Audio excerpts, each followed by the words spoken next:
Hello everybody. How's it going? Good to see everybody in chat. Siebly, Tom, Taberry.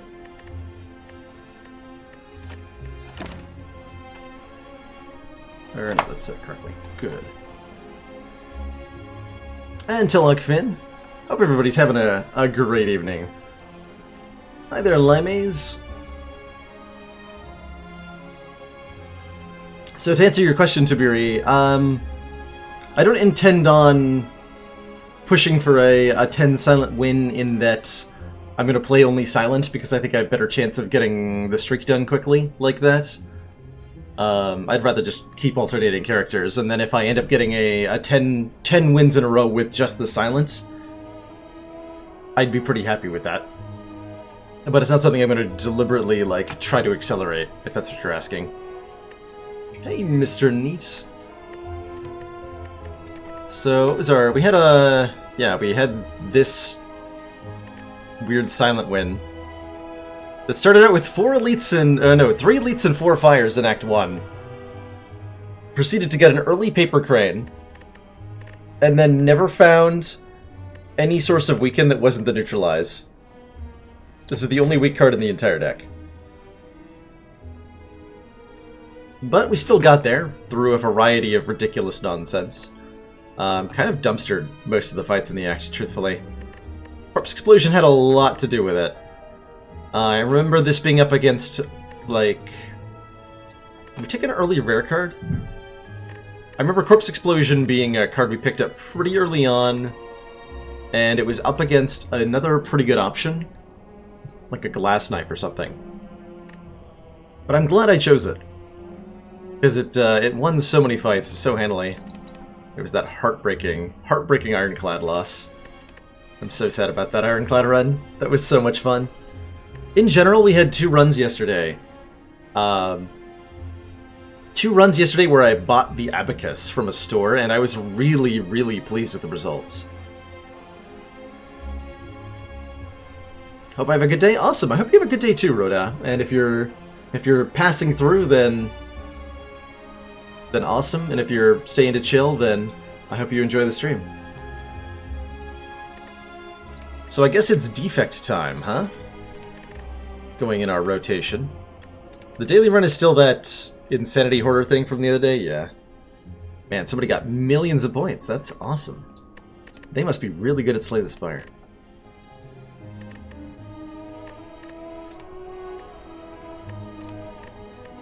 So yesterday I started my stream by talking about how most of my deaths on the Ascension 15 had been in Act 1 and 2, and expressed a desire to get a little bit further.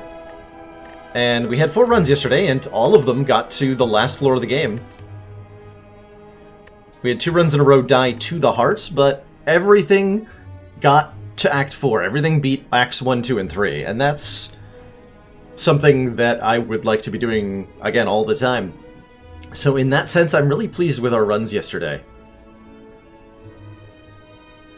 Was up against a Wraith form. Man, got like a professional VOD checker that is going above and beyond. And I appreciate that attention to detail. Okay, so we took it over a Wraith form, and yeah, I like that we chose it. A Wraith form is a really strong thing to have. But man, it won so many fights. Stream did indeed just start, Adonis.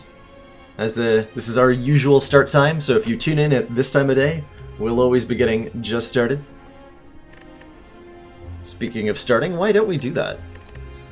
With a good old defect run.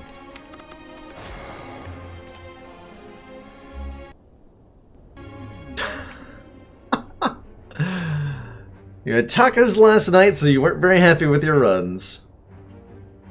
Yep, that's... Did you know that diarrhea is hereditary? It runs in your genes. How's it going, Prof?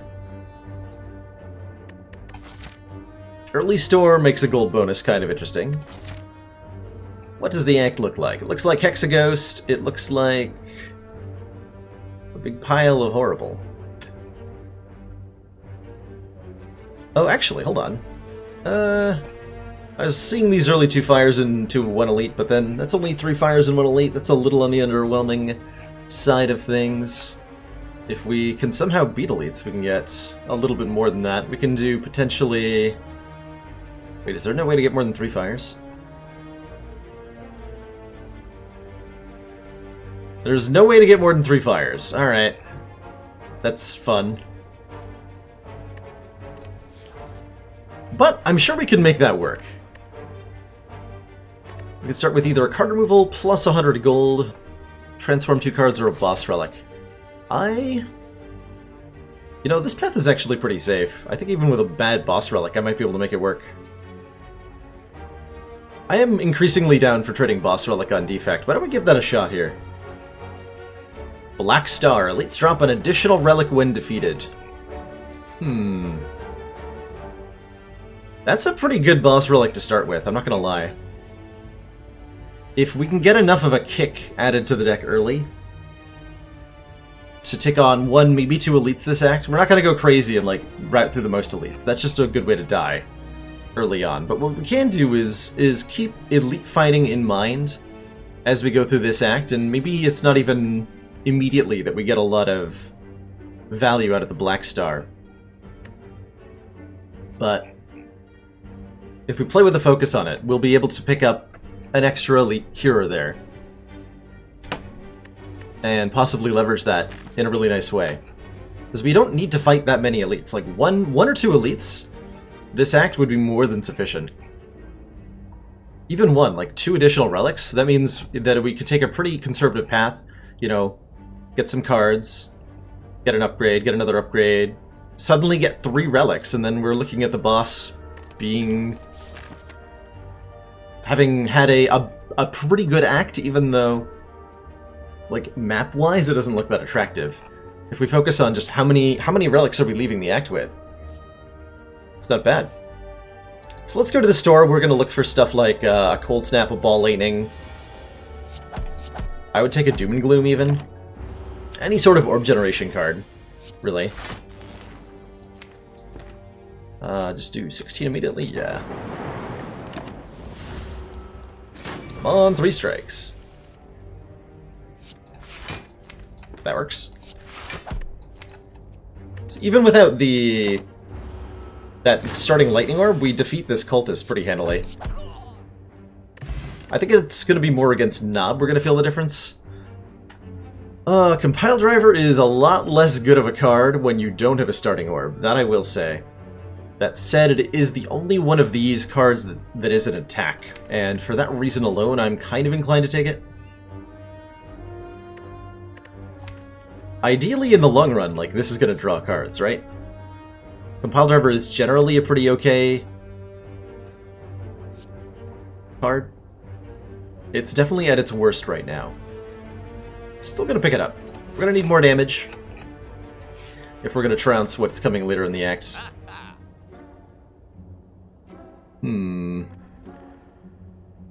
Do I dare? What else is good here? The Fear Potion? Claw and Hologram together is actually pretty good.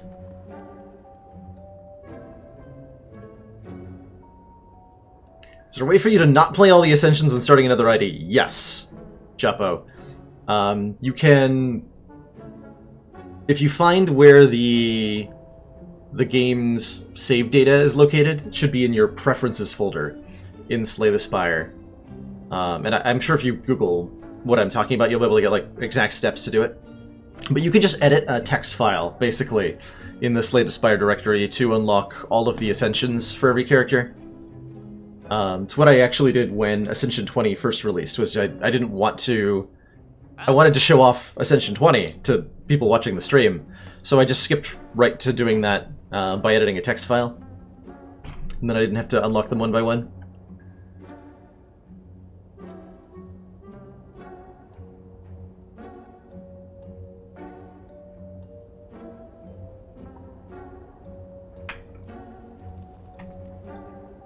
I think I actually am going to get Hologram and Claw here.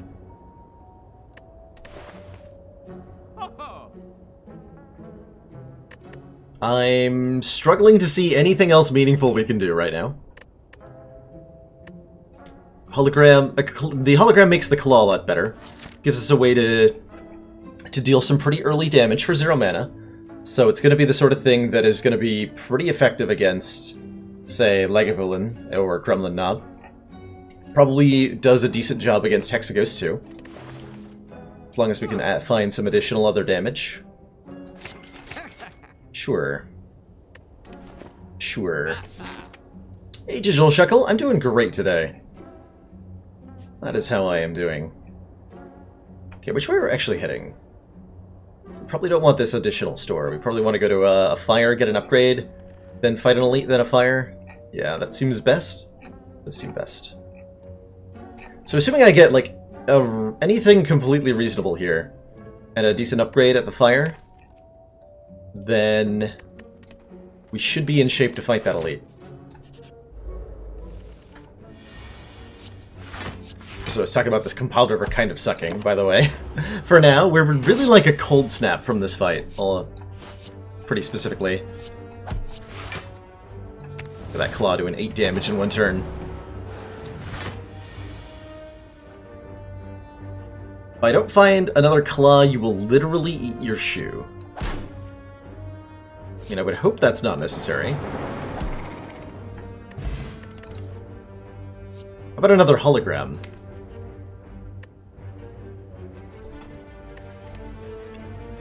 Another hologram's pretty good. For getting that Claw back over and over again.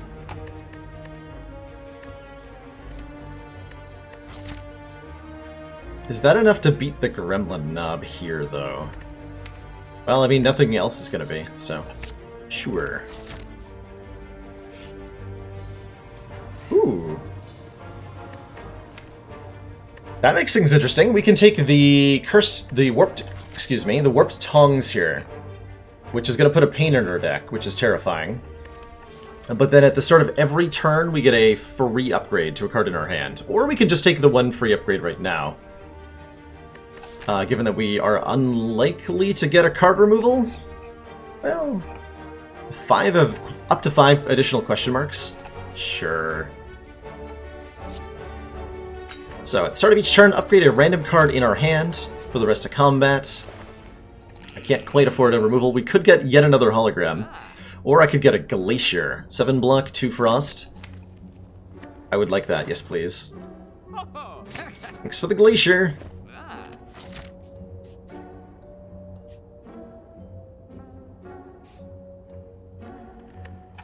Is this good enough to beat the Gremlin Knob? It sure doesn't feel like it is. Without a potion.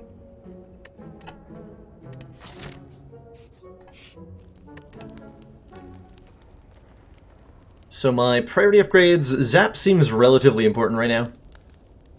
Gives us another hologram target if we haven't drawn Claw yet.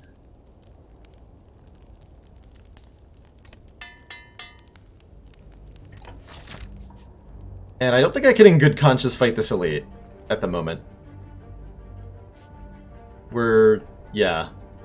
I think we're in too rough shape against Knob. I'm down for another event, gives us a chance of maybe removing that curse, getting an upgrade, getting a relic, and then fighting an elite. I'm more confident in that. Runic Dodecahedron. If our hit points are full, gain an energy at the start of our turn. Well, that's very rarely going to be in play. Probably. This is an interesting decision, because there are, I would say, about 10% of the time that we take this, then somewhere around Act 2, it becomes really powerful. And the remaining 90% of the time, this will do nothing. So do I just go with the safe pick of shouldn't take this, because it probably will never do anything. And it certainly won't do anything as long as I have a pain in the deck. Take it because it's going to be turn 1 energy for the hard elites at least. That's an interesting consideration. That's thinking very far ahead. But I mean, either way, we're thinking very far ahead, right? Yeah, no matter what, we're talking about which of these is right for Act 4. So yeah, we have to be thinking very far ahead. None of these help us now. It's, do we want the extra edge against the elites? Do we want an Act 3 relic as an edge against the elites? Because that's the other situation we're talking about here.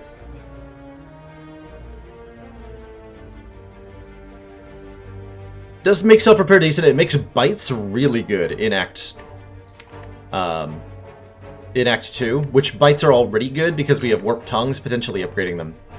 So like we're also maybe thinking, what are the chances that we get and take bites in this run? And I'm gonna say that that's like 15%, not very high, but it is a potent consideration.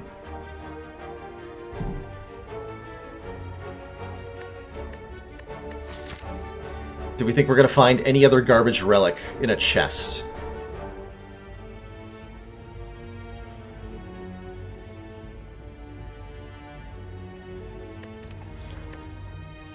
Another way of phrasing this question is, do we want the runic dodecahedron now, or do we want a random relic in Act 3? I'm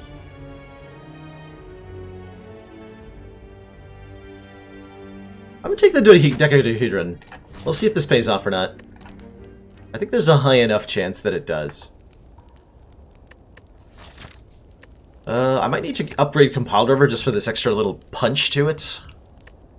The alternative is upgrading the Claw, which, given my current setup, is actually significant, right? Because we're kind of reliant on playing that Claw over and over again.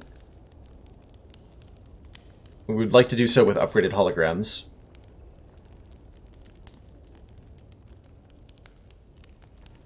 And no matter what we upgrade, it's just reducing the number of other targets Warped Tongues can hit, so it's fine either way. Let's upgrade a hologram then, and just really hope this isn't Gremlin Nub. Shouldn't really say that aloud. Oh!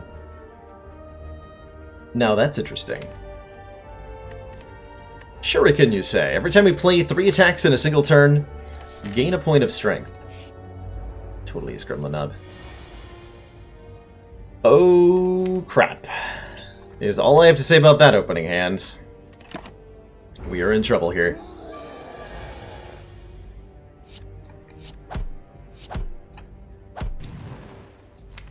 I'm gonna play the Glacier when it comes up. Not that zap, though. Yeah, this one might be coming to an early grave.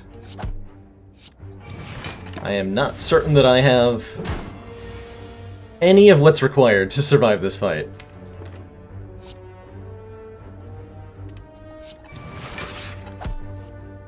Like, even a little bit.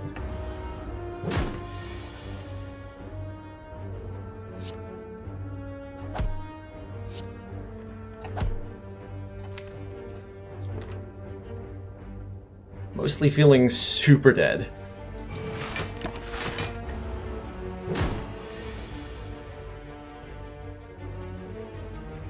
Yeah, we died. We died. And so much for getting to Act 4 consistently, huh?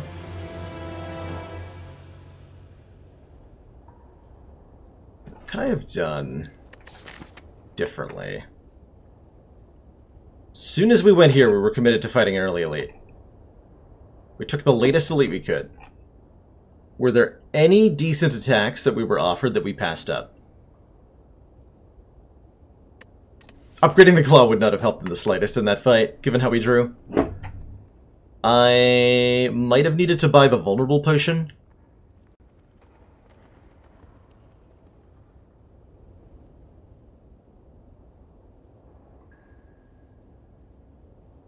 I don't know. We did not have a lot, but it did not feel like we had a lot of options for dealing with this encounter. We talked about it a lot.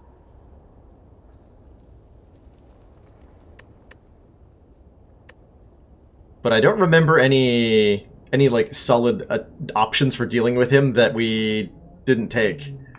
We just didn't see them, yeah?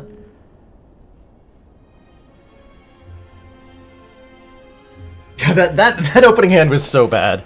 Oh my gosh, what is it so bad? I had to draw the claw. Like, if Zap had been in that opening hand, it would have been an amazing opening hand. With the 2 holograms. As that was definitely the worst possible opener. I'm gonna run Defect again. That felt so painful.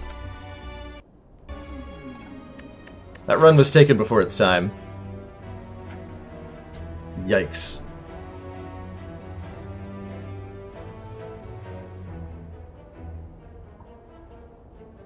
Absolutely yikes. Man, I really enjoy a Black Star start too. So we almost certainly want to be hitting this value train of 2 fires and an elite here at the end. We get a 3rd and a 4th fire. Oh boy. Now this is an Act 1 I like. 2 elites, 4 fires. Don't see a way to incorporate a shop into that, so I wouldn't mind a... Oh, right. Commander, bonuses. We've just received the support of another council member. Super Soup! Welcome to the council. Thanks so much for that tier 1 subscription. Good to see you finally joining the ranks of the elites. So are we doing any sort of snipe shenanigans? I could potentially get a free elite if I wanted to. It means not taking a fire. Which is... So essentially trading a fire for an elite. Should wait. What's this? 3 elites, 3 fires. 1, 2, 3, 4. No, hold on. That's a 3 elite, 4 fire round. Oh my. But to get to it is 4 hallway fights in a row. That's a little dangerous. That's the most elites and fires, but I think this one is a no-go. It's a non-starter. Potential to snipe the super elite on the right. Oh, hold on. Ooh. Ooh. Yeah, I like that option a lot, actually. There's a chance we get them for free, and even if we don't, we roll into that fight with 64 hit points and possibly die. But we'll have 3 card picks. Let's give it a shot, huh? What do I think about the Spire mods? There are a lot of character mods. I haven't looked into what other kinds of mods there are. When it comes to mods in general, I'm really picky about quality. I generally don't find myself enjoying mods if they are of notably lower quality than the base game. And unfortunately with Spire, that means there's a really high bar that's been set, because Spire is really, really well polished and really, really well balanced normally. And that makes it really difficult for a modder to add a character to this game that lives up to that expectation. So I'm a little bit picky. I've played a lot of Long War for XCOM 1, which is a very, very, very excellently done mod. And it has kind of set a standard for mod quality in my mind as well. A mod that comes across very much as a professionally made game. Oh yeah, Benoit? I would love to hear... I think Dolphin was planning on doing some modded characters too. And I know there's a lot of, like, anime style stuff out for some reason. Did Celerity touch any of that? Okay, steroid potion. We are already... Like, this alone, this is all we needed last run. 1 good potion, and we would have gotten past the Gremlin Knob. This alone is also security that we get past this Burning Elite. That's all we need. 1 steroid potion. And then, like, an attack card. Either Sweeping Beam or Go for the Eyes is fine. We're fighting Slime Boss, so that's going to push me towards Sweeping Beam here, so that we have a decent AoE attack. And then I'm going to get to use it immediately to ruin things. That's how RPGs should play out. You get the new ability, you use the new ability, it destroys everything, you feel great. Game design.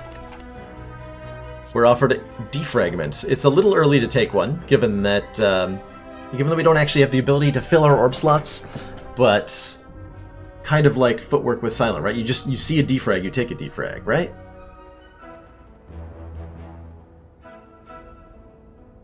And then we just literally grab the next orb card we see. Doesn't matter what it is, unless it's fusion, because that doesn't benefit, but...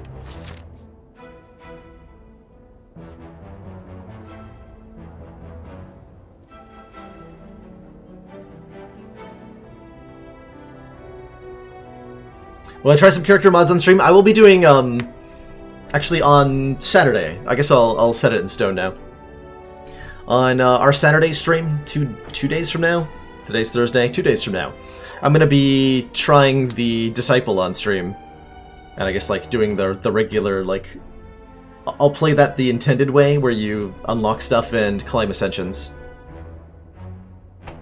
Made by Chronometrics, also the maker of our Slay the Streamer mod, that we've had a lot of fun with.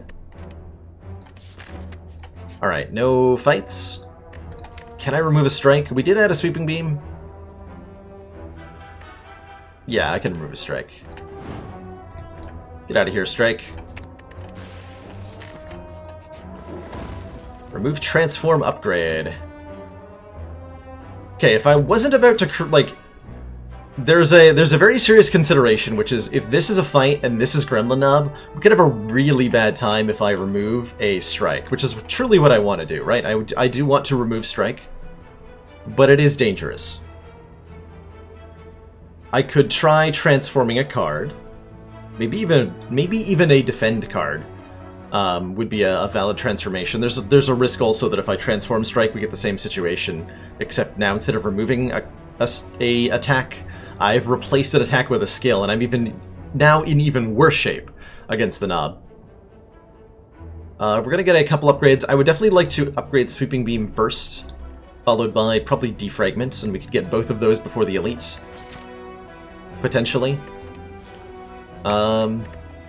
So I think then my options are upgrade one of these two cards or transform defend. With again the knowledge that transforming a strike right now is too risky.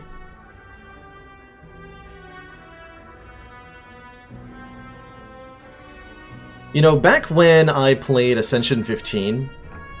back when Ascension 15 was the hardest difficulty. Let me clarify that. Back in the days of A15, no heart runs. My opinion on this was always upgrade, and just looking back at that decision, I don't understand how I was so wrong. Let's see, if I get Sweeping Beam G-Frag upgraded now, we can get a lot of upgrades in. We are going to get a couple card picks. Alright. Take the safe pick, I think, which is getting an upgrade here. No fight? Okay, so we don't even need to worry, because this elite is now free. We can definitely then take them 5 max hit points from the donut. This is almost never obtain a relic, become curse.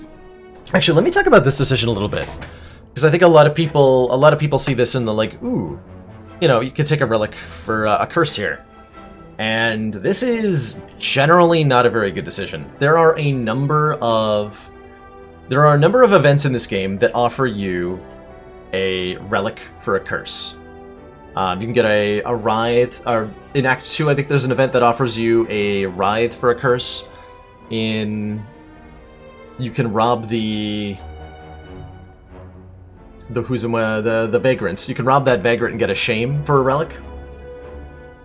And Writhe and Shame aren't that bad as far as curse cards. This one's offering you a relic in exchange for Regret, which is one of the more painful curses. Every time it's in your hand, you lose hit points equal to how many cards are in your hand. So this is not just a dead card, but it's one that's actively doing damage to you.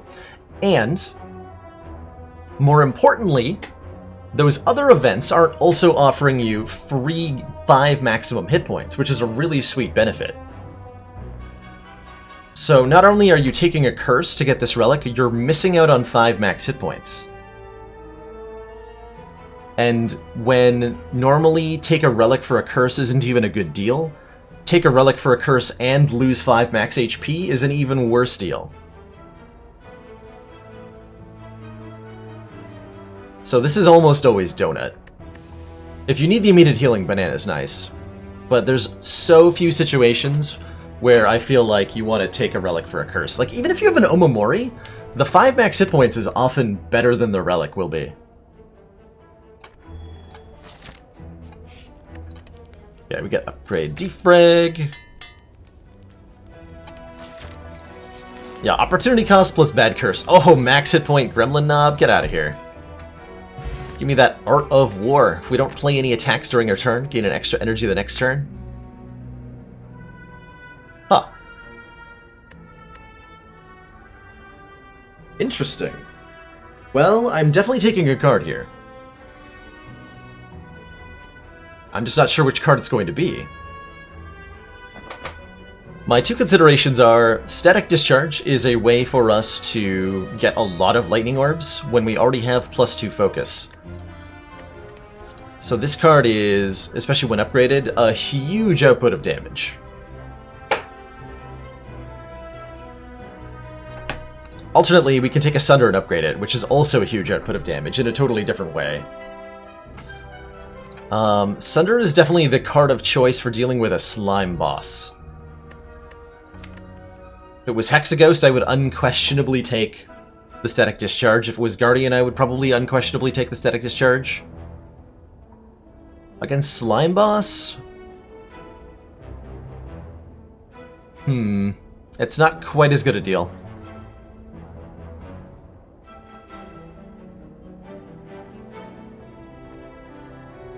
Once we get to Act 2, how will I feel about each of those cards? I know when I get to Act 4, I'll want the Static Discharge more. But in Act 2, I will be quite happy to have a 32 damage card. It'll also lean me towards taking Steko Eye if it appears. Alright, I'll let the Slime Boss dictate my choice here. Because Sunder is so much better than Static Discharge against our Act 1 boss. Pretty dangerous boss, too, Slime Boss. We're gonna grab the Sunder.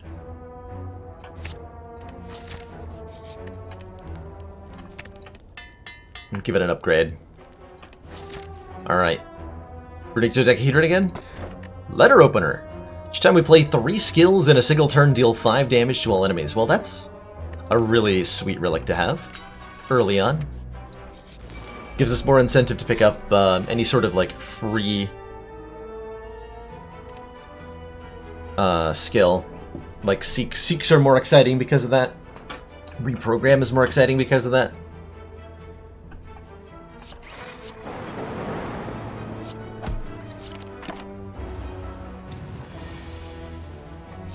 Fuck.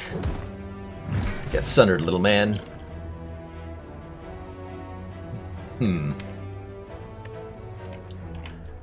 Barrage, Consume, Compile Driver.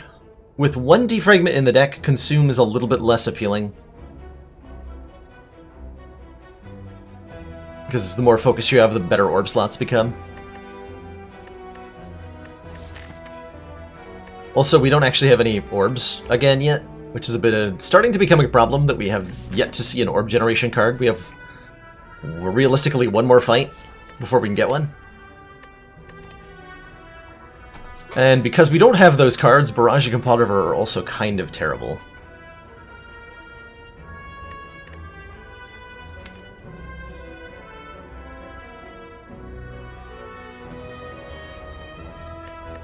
I'm kind of okay taking a Barrage knowing that we're going to grab more Corp cards.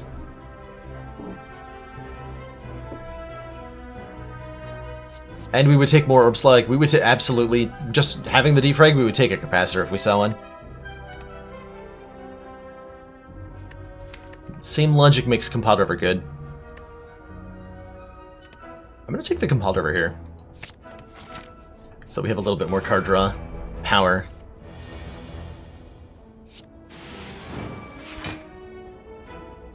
Damn it, Sunder!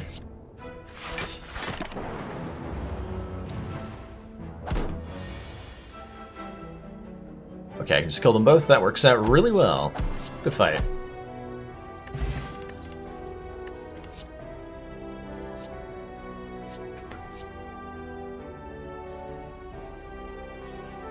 Excuse me.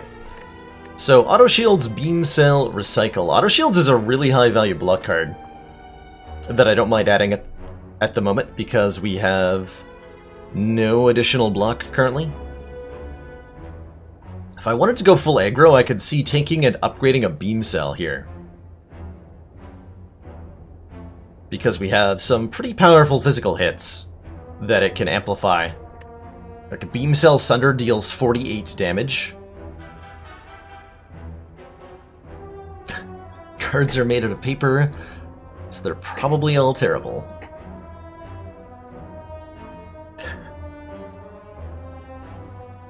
That is true. They also fold under pressure. Like me.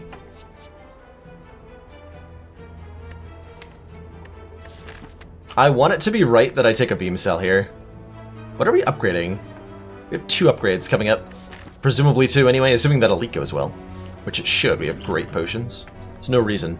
I wouldn't mind an upgraded auto shields. That is 15 block for 1 mana. And we will be so happy in Act 2 if we have that card. Let's get some block going.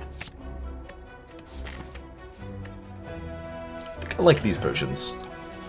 Okay, one more fight, one more card pick. Excellent.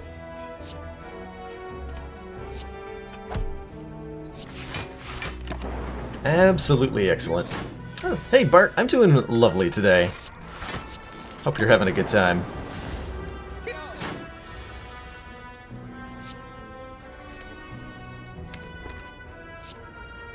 Play the card draw first because I have 4 energy, so if I draw into Sunder, I can get a kill. Actually, I can just get a kill anyway.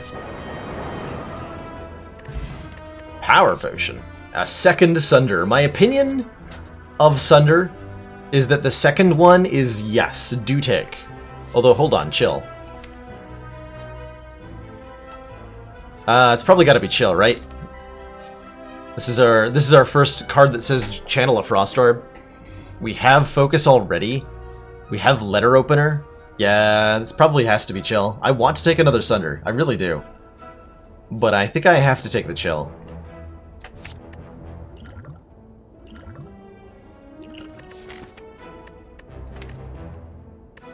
Let's lose the Steroid Pot, take the Power Pot. Hope that's the right choice. Am I gonna upgrade the chill? Oh, I want an Init chill. Sure that I do. Let's get our auto shields upgraded. Make that a big old beefy block. Is this my power potion? Probably.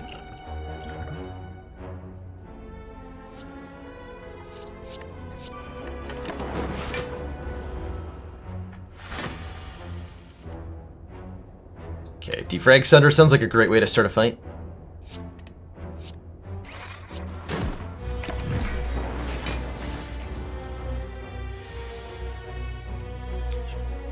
Really had custom unmods for starting with Ice Cream and Prayer Wheel. It'd be cool if you could specify like a particular set of starting conditions, like start with this particular card or this particular relic or even this particular combination of things.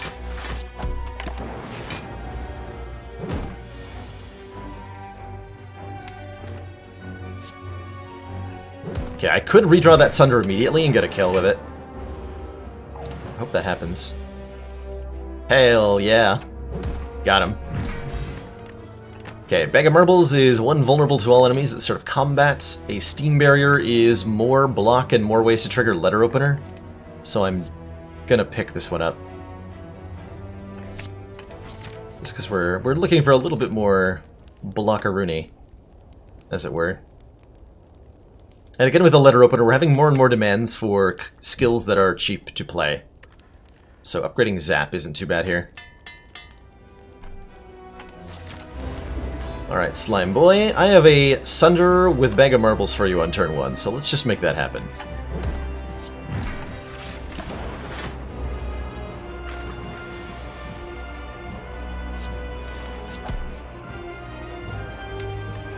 Okay, am I going to look to split him before the big Slime Crush? I'm probably drawing Auto Shields. I'm either drawing Auto Shields or I'm drawing a way to draw into it and deal damage. So what I'm considering is, do I trigger Letter Opener here? We're going to do 6, puts this guy down to 87. Another turn of that brings him down to 81. So I'll exactly split next turn without playing anything if I do 5 damage here. So if I want to try to be able to block, I can't play these. I'd rather just split them.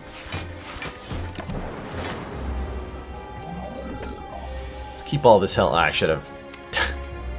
Damn it! Should have gone for the block strat. Although that would have also triggered letter opener. And for some reason I thought I could play strike. Whatever, we have Art of War value. Rather than playing the strike. I think that actually works out better. Although our split is a little bit less effective here.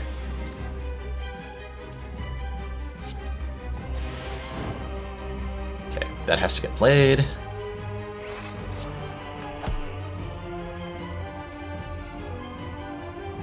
Don't think we want to lose this. Okay, I think we're gonna do really well now that we have the defragment out against these two bad boys. Definitely. So I'm gonna play Zap, and whomever gets hit by the lightning bolt is who I'm gonna play center on. Nice. One letter opener proc kills these now. Easy peasy.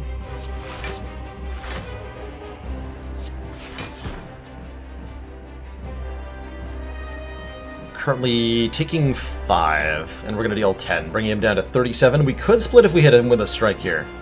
Or we can just take the 5 and try to get a better split next turn. I'd rather do that, especially since we haven't procced. We haven't played an attack, so we're getting an extra energy next turn.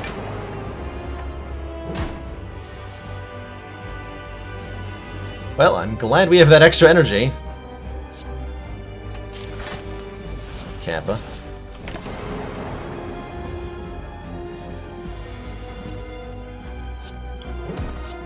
Good fight. I had lethal that turn. I just chose not to, apparently. Creative AI, Core Surge, Hyper Beam. Interesting.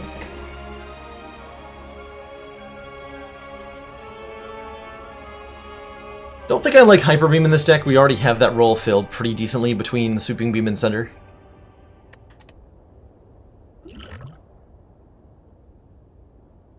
Creative AI, a little slow. It's not bad with Art of War, right? Like we can make this do some of the time. Core Surge is just a solid attack that gives us Artifact, which is useful for a number of purposes. I like the Core Surge quite a bit. Even if we don't find a Bias Cognition to go with it, and we really do want a Bias Cog, this will still be helpful in a large number of fights, just not as fundamentally powerful. Upgrade does drop the cost of creative to 2, yeah.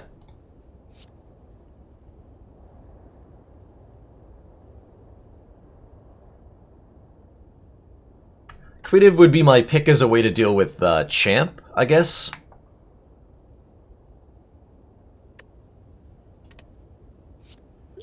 But given that we don't know we're fighting him,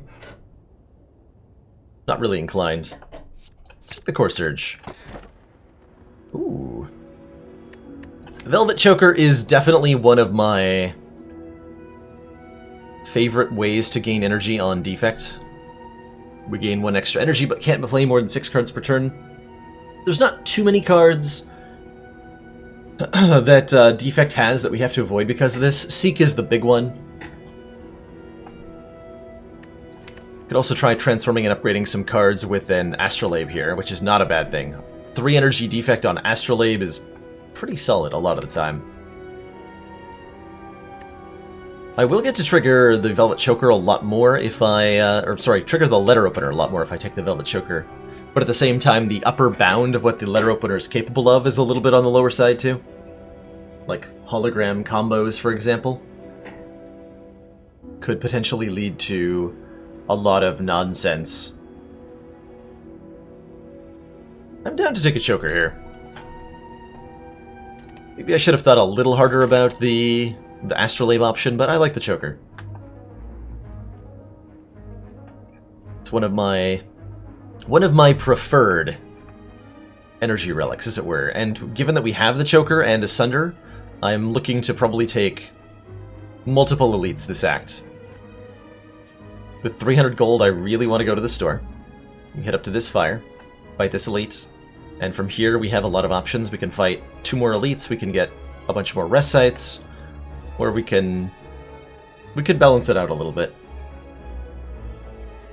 Second relic there is Niao's Lament, which it's if you choose the starting bonus where the first 3 combats have 1 hit point, you'll get a relic that does that. I think Spire info is working again, by the way. Just check that. Yep, Spire info is alive and well.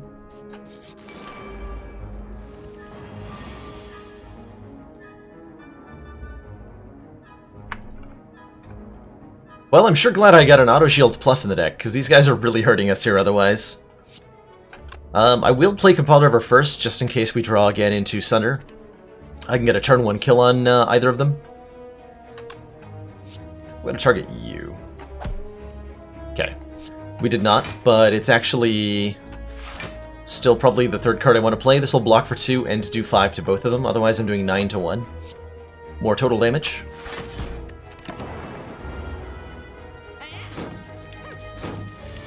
Come on, Sunder. Damn it.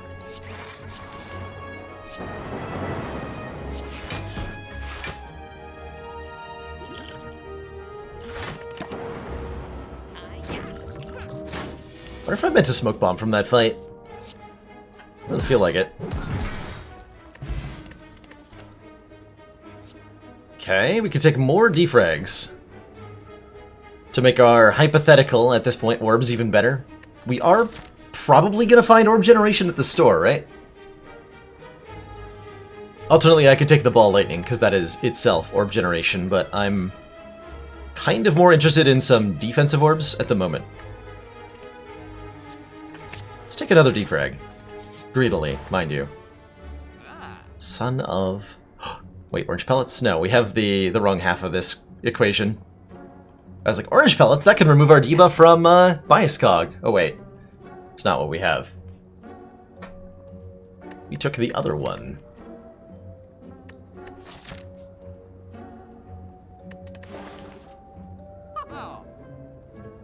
Storm is orb generation. Kind of.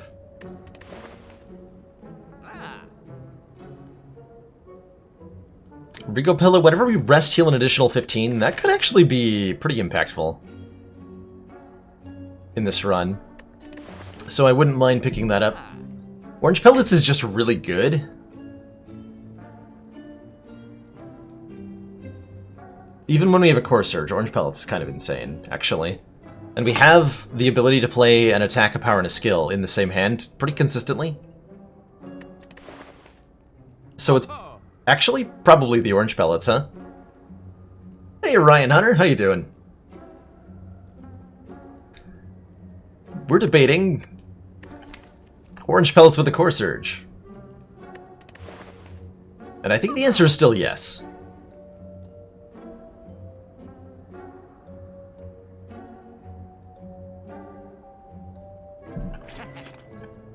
Gotta be. Lose a strike. I get to meet some family for dinner. Awesome. Hope you have a great time. Family dinners are nice. You were knocked unconscious.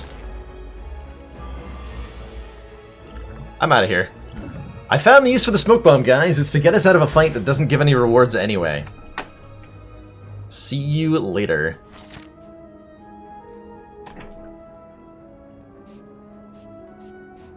Yeah, removes Frail in a lot of fights, removes Hex. Speaking of. Kaboom.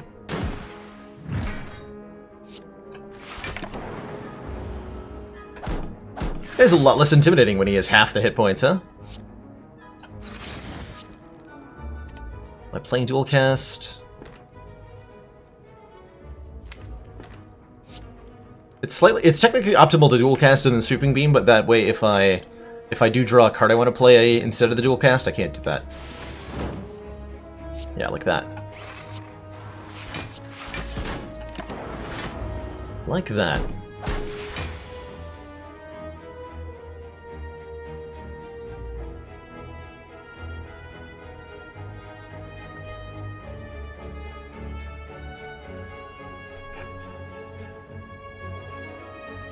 Nice.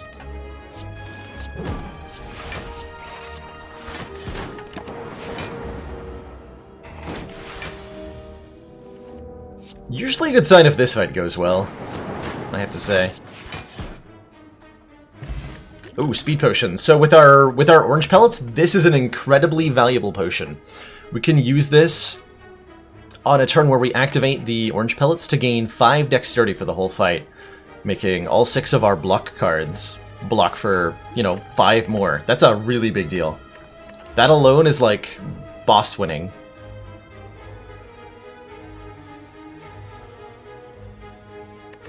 Turbo Recursion Claw, no. No to any of these. These are not orb generation cards. Which is really something I hope I find from the Snake Plant here. Come on. Come on, Snake Plant. Have mercy.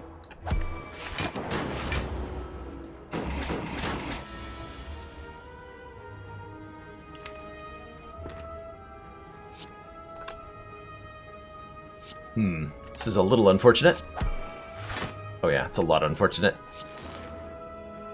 Guess we're defending.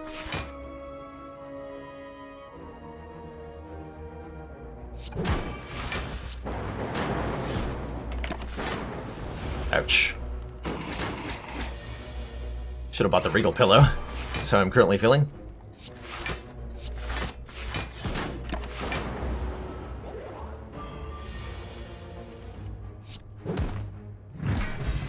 Health. Sure. Fine. Okay. I'll take it.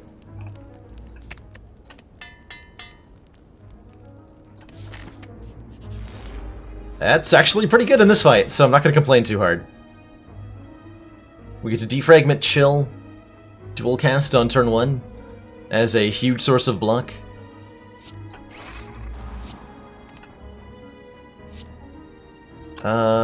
So do I want to dual cast the Lightning Orb or a Frost Orb? Frost Orb is going to be a lot more block for me. So let's do that. Okay, good on you, Lightning Orb.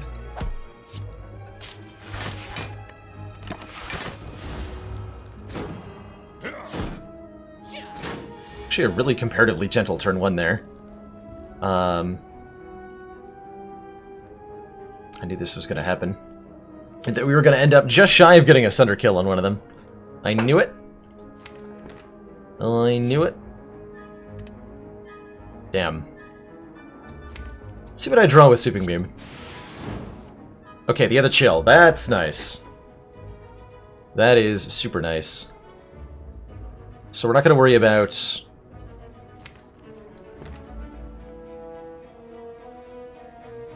damage this turn.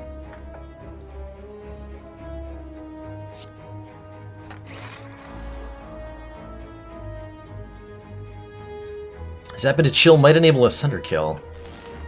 That's... I also might have been able to... No, I couldn't remove them in the right order. That'll work, though. That'll work.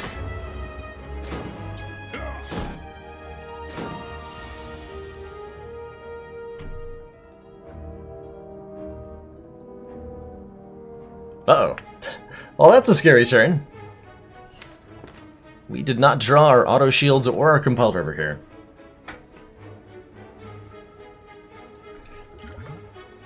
Yeah, sorry about that coming through on the mic, that the phone notification. I forgot to put my phone on silent before I went live. So, how much damage are we actually looking at here? Because we have 16 plus 18 block is... Basic math. No, I can't do basic math. Should never ask me to do that. 16 plus 18 is 30 plus 4. 34. So we have 34 block. And we're looking at 29 plus 13. Is how much damage? 29 plus 13 would be 42. So we're actually only taking 8 as it stands. So we'd be using our speed potion to avoid 8 damage. And I know the speed potion can do much better than that.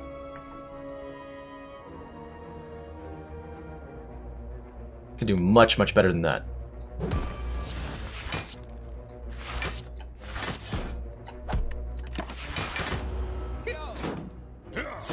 We're even blocking this renewal of the vulnerable.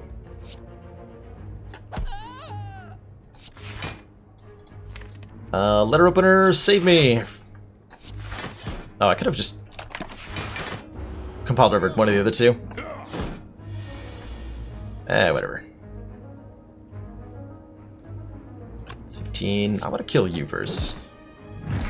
Or, like, evenly kill them more accurately, because we have letter opener to do damage to both of them. And with these orbs up, there's almost no risk of we actually take any real damage here. Nice. Strawberry, plus 7 hit points. So, Seek and White Noise are exactly the sort of card that we're a lot less excited by because we took the Velvet Choker. Seek is actually still fine. Lets us find a particular card in the deck, and that's a really good thing. But mostly we don't want to upgrade it as much as we normally would because we're unlikely to be able to play all the cards. Unupgraded Seek, kind of okay. White Noise does enable pellets really well. That is true. So does Seek, in kind of a similar regard. Kind of a similar regard. White Noise can also, like, give really good powers. White Noise is a really cool card. Let's grab one. Gain 5 max, lose 29. I mean, sure. I'm not willing to take a curse right now, so... okay. We have 88 maximum hit points, we just don't have any current hit points. But we do have the option to take a Blood Vial, healing 2 at the start of every combat. And I'd say that there's enough of those left in the game that I'm probably going to take this. Yeah, screw our Act 3 relic. Dare I fight 2 more elites? After how the slaver fight went.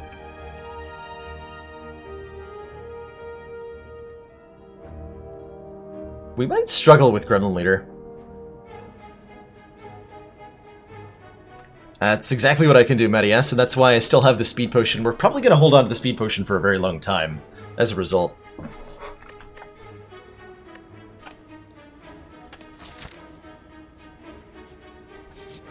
Okay, we're resting here either way, so we're going to be at 46 health.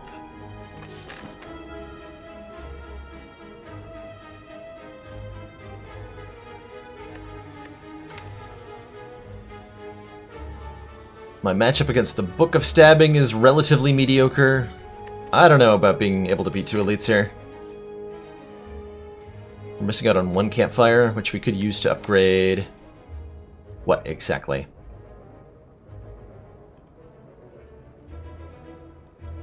Huh. I guess I don't really have anything I would like to upgrade, do I?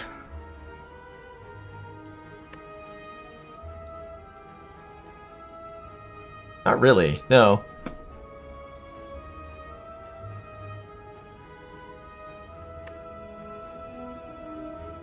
Easy Speed Pot versus Stabby. We might actually have to use Speed Pot versus Bronze Automaton. Is my current line of thinking. I don't really see how we, without a good White Noise roll, beat the boss. Seek and Destroy. I like the theming of that Dragon Prime.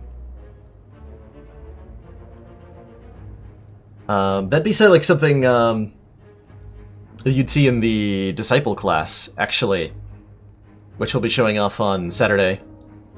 One of the Disciple's gimmicks is that she has cards that are that transform into another card when played. So, like, you have a card that does one effect, and every time you play it, it transforms into the alternate version of itself. So it's always flipping between 2 different cards, essentially, and they would be named stuff like Seek and Destroy or. I know one's called, like, Spring Forward's Fallback. Reap and Sow was another one. White Noise upgrade is relatively okay. At some point we're getting too close to being a thing that Choker is just going to stop. Like, if we're playing White Noise for free and a free power, then we have 4 energy for 4 cards, and we might not be able to actually spend all that.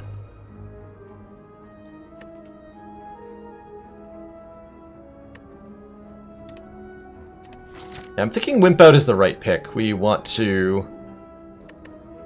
to find some better cards. Well, and like the best cards we could find would be a bias cog, and we're more likely to find that from an elite. In it Chill is... I think with 2 copies of Chill, I don't want either of them in it.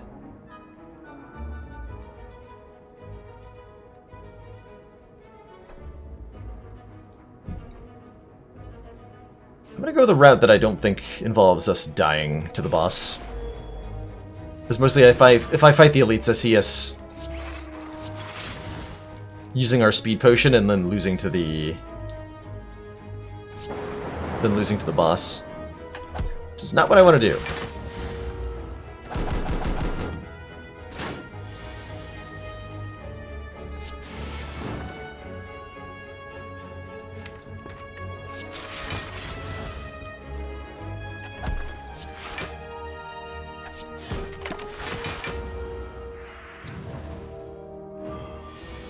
Okay, so we don't have an attack here to remove the hex, unfortunately. That's a little tragic. Capacitor doesn't even actually help us that much because we already played both chills. Maybe I'll leave Capacitor in the deck then.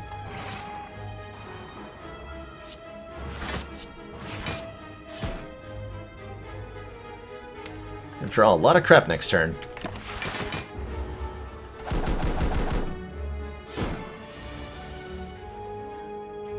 Okay, that we can just block if we kill the bird. Easy game.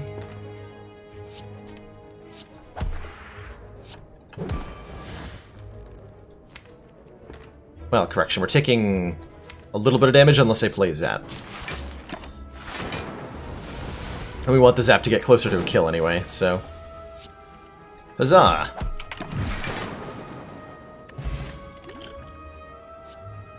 That's our first renewable source of Frost Orbs.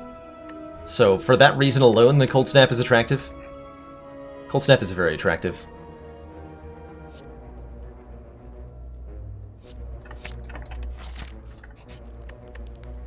I think we gotta rest one more time. And then we get one upgrade before the boss. Hopefully. Never mind. We're gonna die. That's an opening hand. Holy crap. Wow.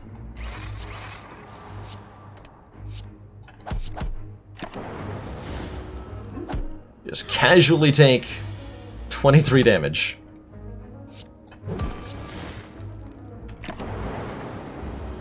Was I not taking damage there?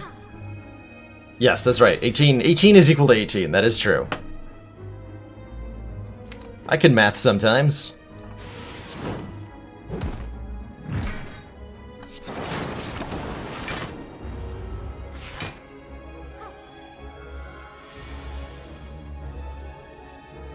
Oh, the Art of War is a reason the Cold Snap's a lot less attractive. That is a good point, Ryan. Yeah. Saving the day.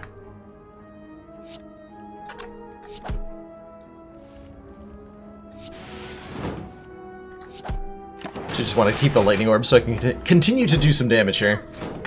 Blizzard tech? No. If only. I think we did turn down some blizzards relatively early on.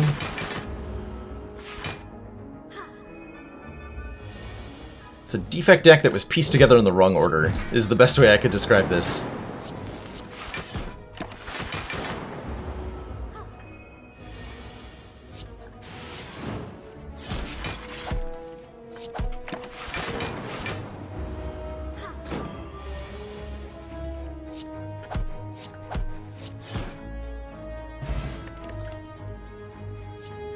I love Equilibrium. Equilibrium makes it easier to trigger the pellets, which doesn't actually do that much yet. But it's pretty good.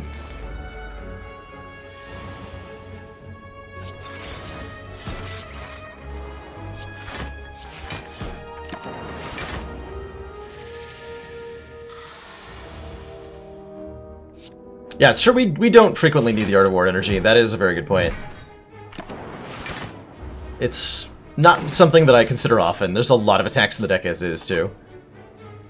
Try to draw stuff. Nope.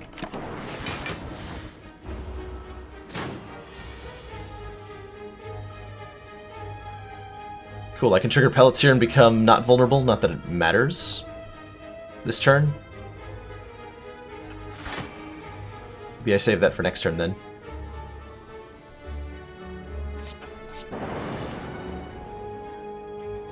Yeah, let's hold on to White Noise Strike here with the Equilibrium so I can trigger pellets next turn and remove this 4 turns of vulnerable if necessary.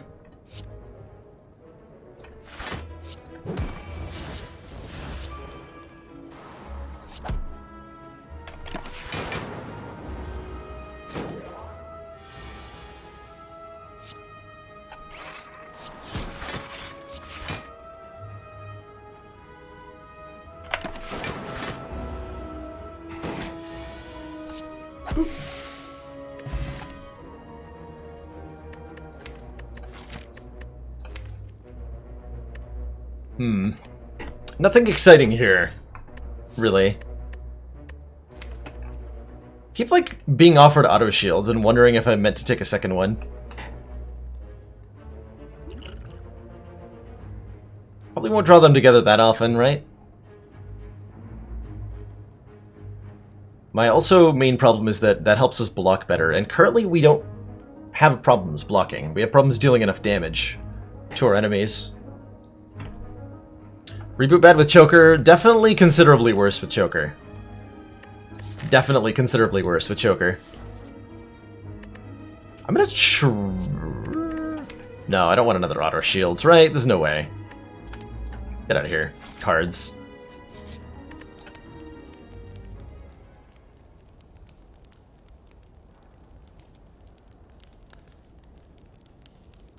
I want to find an upgrade that does more damage, but like the attack upgrades don't really. Okay, I'm almost at the point where I upgrade Cold Snap just because that's the attack I'm going to be playing most of the time. Maybe the Compile River for similar reasons. Just something to get a little bit more output.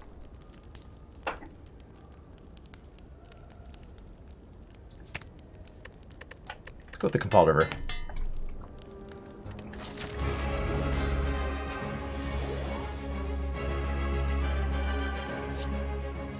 Okay, there's no debuffs in this fight that I care about, so we just play all this. Let's get 1 Frost. Sure. See you later, Ryan. Thanks for tuning in. As always. Do I just play Auto Shield Sunder here? Am I even trying to kill the minions? Probably.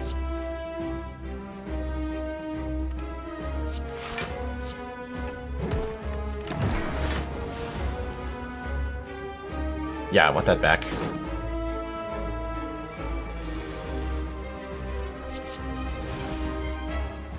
Storm is not a great find here, unfortunately.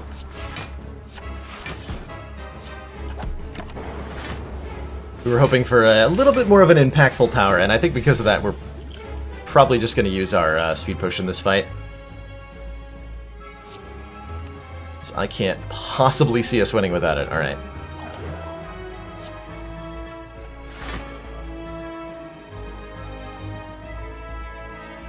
Is this going to be enough block? Yeah. Good.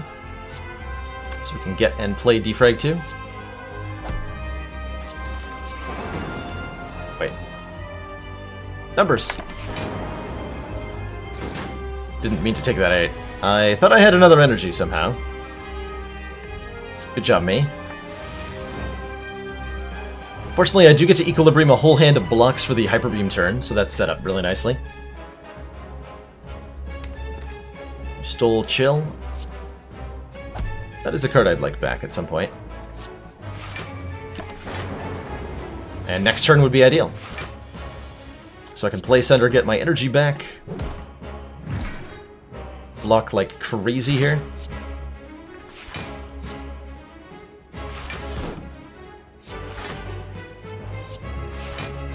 Oh, Choker, yeah, that's a thing too.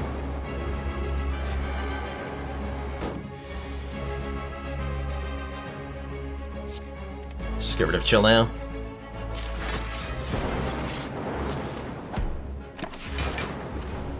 So, it's the first rotation after Hyper Beam, and we're only a fourth of the way through the boss fight.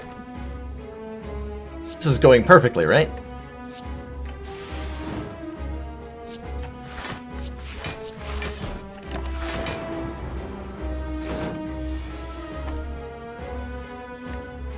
Can't help but shake the feeling I should have taken the creative AI.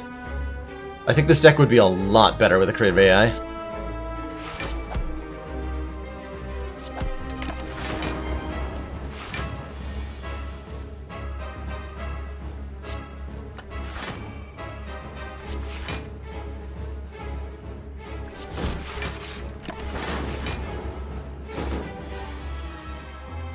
Okay, I think we have another Hyper Beam coming up. Yeah.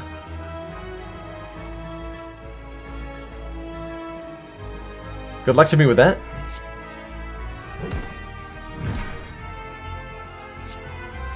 So what I really don't want to do here is play Sweeping Beam, because then I'll shuffle the deck and draw these cards next turn, and then I'll die. So I need to play Strike if I'm going to do damage.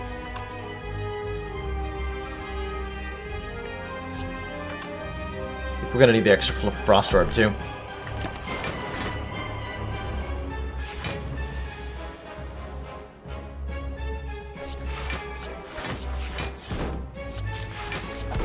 Okay, we don't die.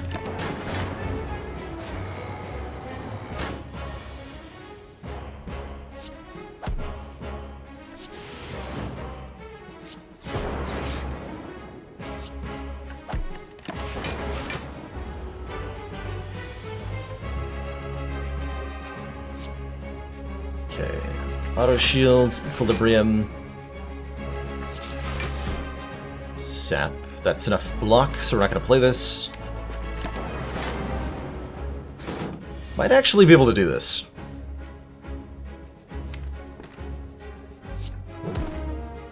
Yeah, actually. Nice. I was sure we were going to die there. I'm sure glad we used the potion, because we had zero chance of winning otherwise. This deck is on life support because of its lack of ability to do damage. It blocks just fine. It just can't hurt anything. And these cards do not do not fix that problem. Not one of these cards fixes that problem. Hey there, Last Mooney.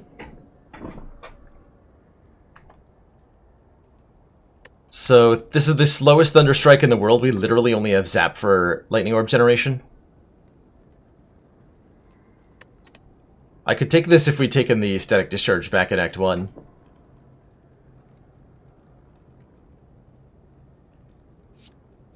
A second Core Surge just doesn't feel very impactful. We have nothing really to get back with All for One, and even if we did, we took the Velvet Choker. So I'm gonna skip these cards, and we're gonna hope for a really good boss relic or something. Hey, you know, the one I had in mind... Actually, hold on. Inserter. Now, hold on a minute. Inserter? Because the one I had in mind was Runic Pyramid. But Inserter's pretty dang good, too. Every 2 turns, gain an orb slot. This changes our win condition from figure out a way to deal damage into survive long enough to the point where we're just invincible. Which will get us to Act 4. Inserter will get this deck to Act 4. Probably. We could still die to Reptomancer, and we could die to Transient, probably.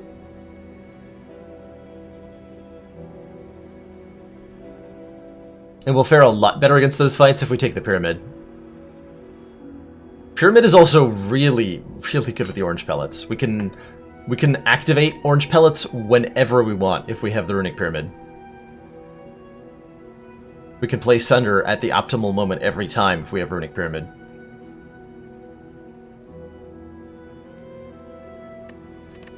But orb slots are pretty good when we have so much focus. We have so much focus. 2 upgraded defrags. And maybe more, sometimes? Inserter, it might have gotten buffed at one point, but as far as I can remember, it's always been every 2 turns. We're gonna grab it here, and we're gonna hope that it's good enough. Time Eater, we will just dumpster with the inserter. I'm probably gonna look at both of these stores in an attempt to find an answer to our woes. We need, like, a little bit more lightning. We just more orb generation. A glacier would be good at this point. A consume would be wonderful. Yeah, we're gonna go to the stores. Do I take the event or the double? If I take the event and this is Mind Bloom, I absolutely take 999 gold. All right. Don't have to think about that too hard.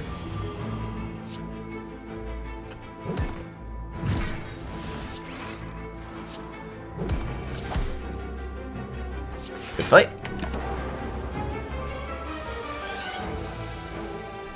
Sir is one of the best non-energy relics. It certainly is. So is Runic Pyramid, though. I would argue my Pyramid is the best. It's the only reason why there was a lot of debate there. I'm certainly not questioning whether this, whether the inserter is good. It definitely is. It's just that the Pyramid is also very good.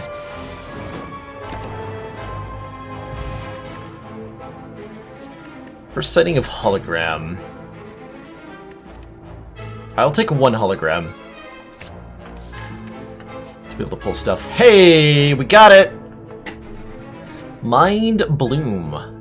While walking and traversing through the chaos of the spire, your thoughts suddenly begin to feel very real. Are we rich? We can gain 999 gold and 2 normality. And then remove both of them basically immediately? Sure. Can it really be this easy?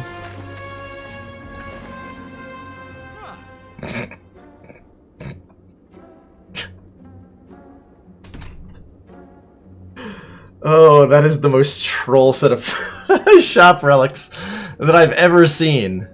Are you kidding me?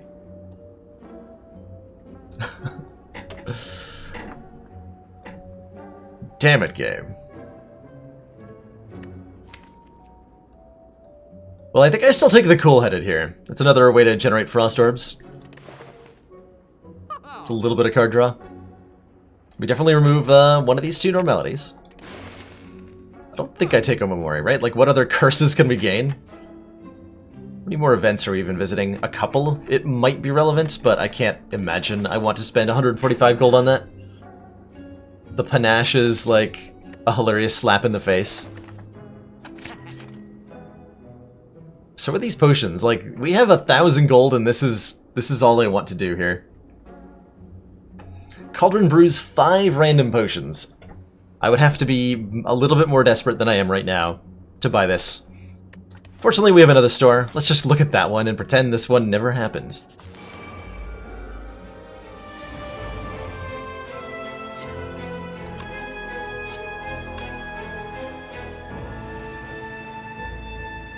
Okay, there's no way for Compulder to draw 2 cards here, because if we play Chill, we lose the Lightning Orb.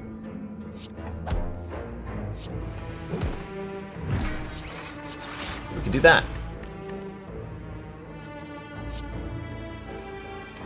Keep the Lightning Orb. Imagine getting Cauldron again somehow. Cursed Cauldron. Ow. Taking... how much damage currently? 27. We're taking 6. I'm sure my skill potion can be better used than that.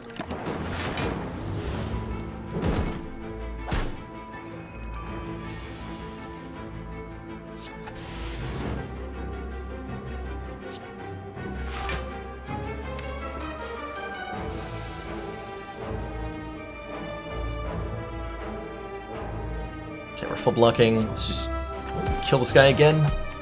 Keep them under control, basically, until we can get enough orb slots to win. That's pretty much where we're at.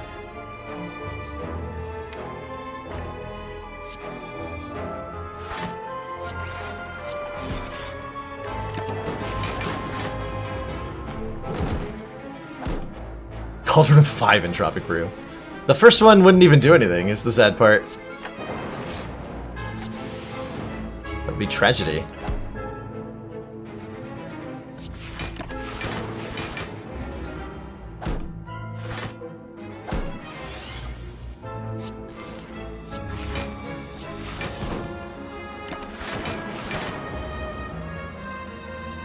Okay, we should be able to wipe them here.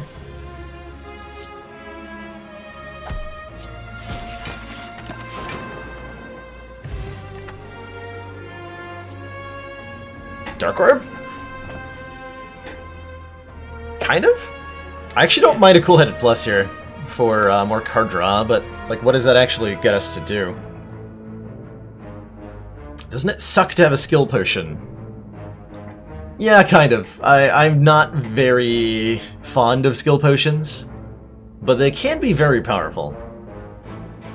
They are very unpredictable, but if they high roll, they do a good job.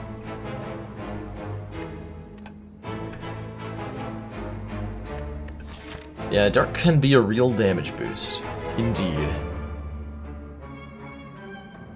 We're gonna need it, presumably against the heart. It's not the form I wanted to take our Dark Orb in, at all. Take the Cool-Headed. Now we're talking. Upgrade 2 random skills, choose a power card to be bottled. Get rid of this curse. Is there anything we're buying card-wise? Hologram is kind of okay. Might buy the Waffle, just because we have the money. Do I want to bottle one of our defrags?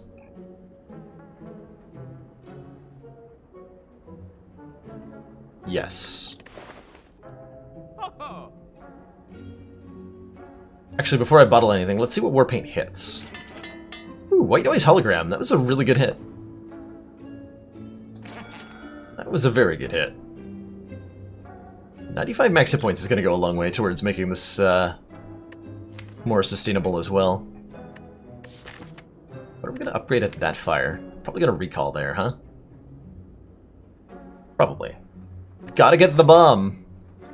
It does do a... Oh, they made it even stronger. Oh, that is actually really strong now. The end of 3 turns, deal 50 damage to all enemies. Is that fast enough?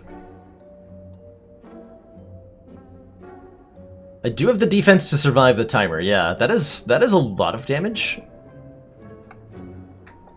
I feel like this is a meme. What's our other option? Can hologram it? It's not an attack? Alright, you know what? Let's give it a try.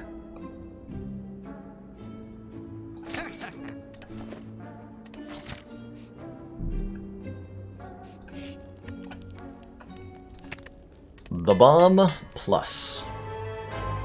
I didn't bottle the power, by the way. Apparently. I decided against it.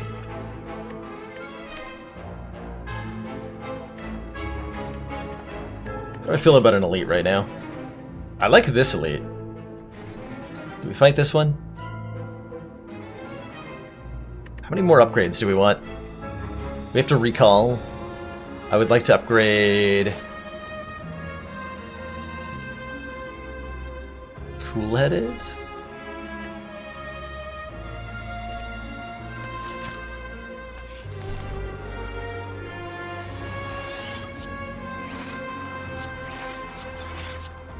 Nice. That's a good turn 1. Can I handle Reptomancer? Maybe. Depends on what the bomb decides to do.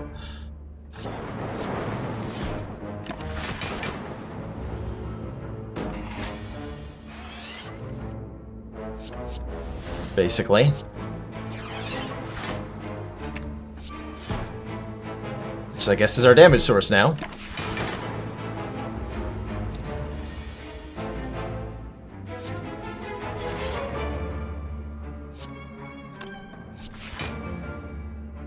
It's good enough. 50 damage.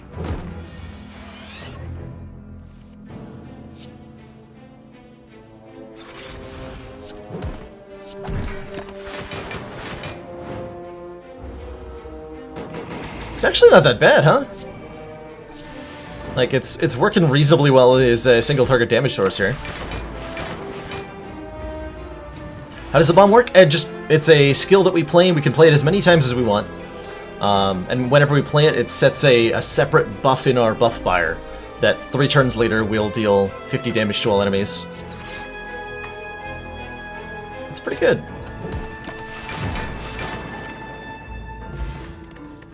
Okay, that could be 5 permanent strength. I'm gonna take that over the explosive pot.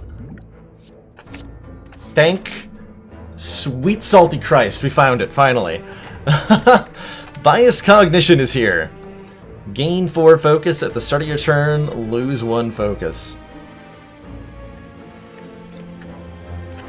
Hot damn. Well, that's what I'm upgrading now. Make that 5 focus. So now we have like 10 focus and an inserter. So we probably don't need the bomb anymore. Could probably make do with just zap or whatever. Oh man, I have to take the sapphire key over this. What did I could have not had the blood vial. Rip. Rip. Preserved insects and the reduced health on this elite and the Act 4 elite. Oh well. I'm definitely okay with losing 5 max here, right? Madness seems like it'll slow us down more than it'll speed us up. At least that's how I feel about it. Do I want more events? We already have Mind Bloom, right? I don't think we want more events. Oh, we didn't want that either. Oh boy, did we not want that?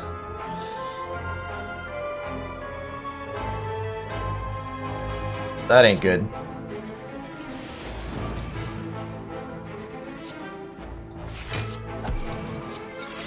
Okay, no damage this turn.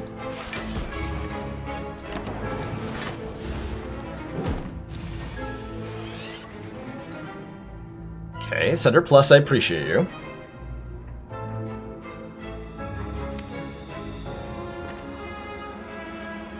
Kind of have to get defrag down.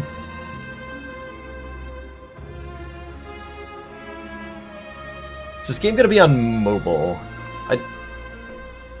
Oh, they've announced a Switch release. I don't know if there's a mobile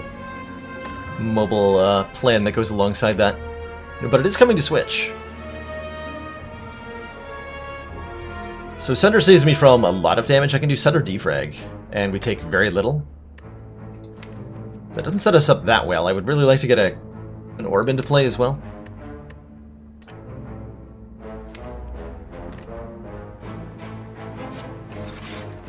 Perfect.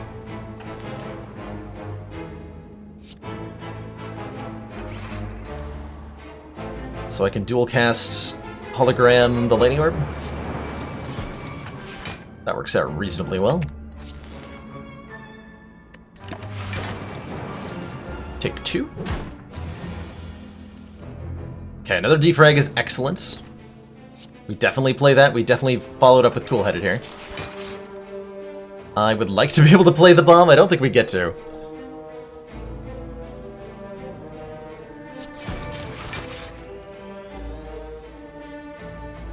Yeah, I wanted to use the steroid potion there.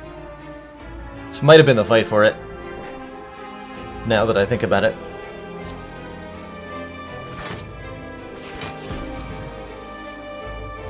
Okay, so we're blocking for an additional...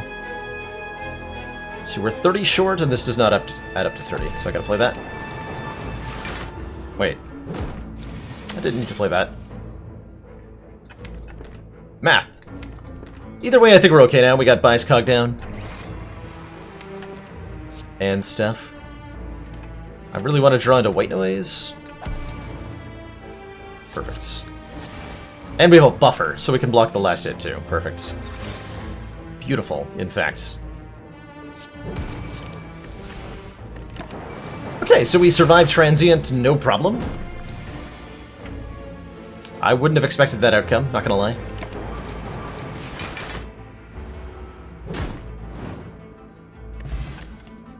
Why not Compiled River first? Compiled River first would have been the right answer, Alpha, in that turn. I got really excited when I saw the Bias Cognition, and I had to play it.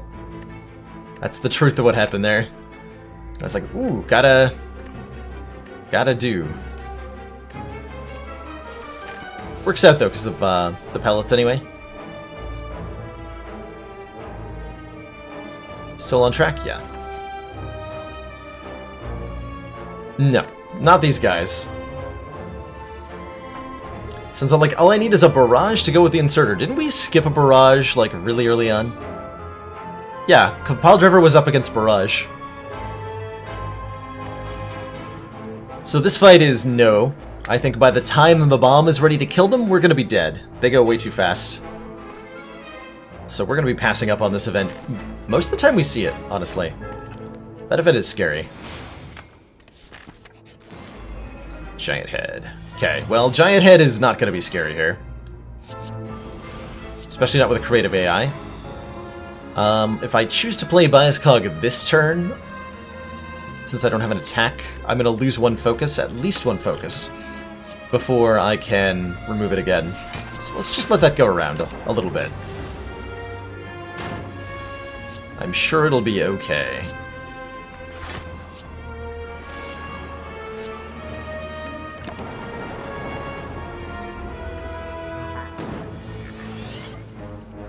Hey.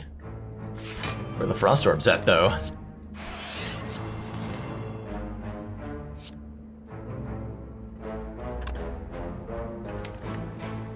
Yeah, I'll keep the extra mana.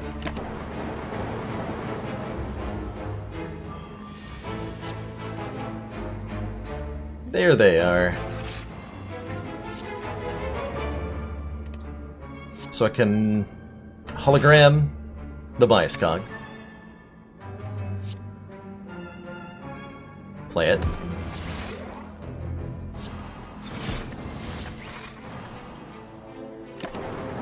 Excellent.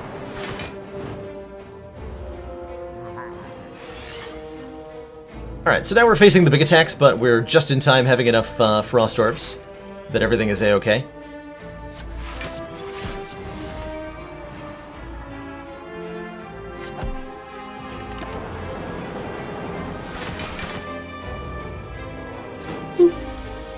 Plus we got buffer now. Oh boy. 45. Ah, let's hologram. Cool-headed here. Increase our orb count a little bit.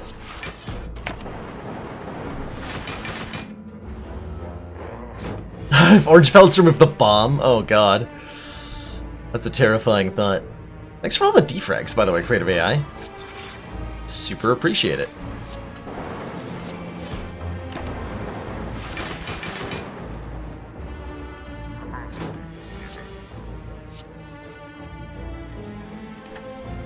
That's tons of block.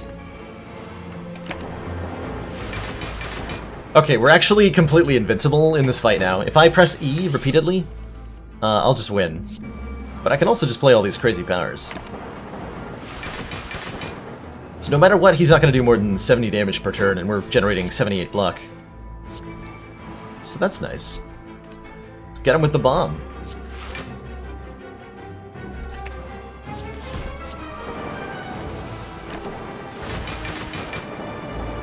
Or with lightning orbs, whatever. Oh, I'm sure. I'm so glad we went through the effort of beating Giant Head so that we could have the boot. Which, whenever we deal 4 less unblocked attack damage, increases it to 5? 5? It's a number even higher than 4. I do like a Seek here quite a bit. It lets us get our Bias Cog into play on better turns and otherwise does stuff that's not bad.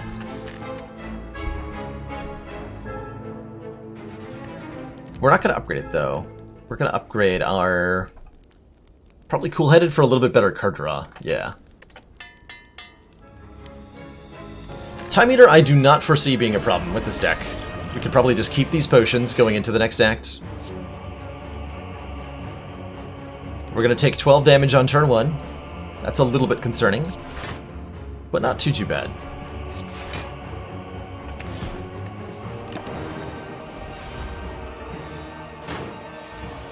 Once we get set up with some orbs, like so,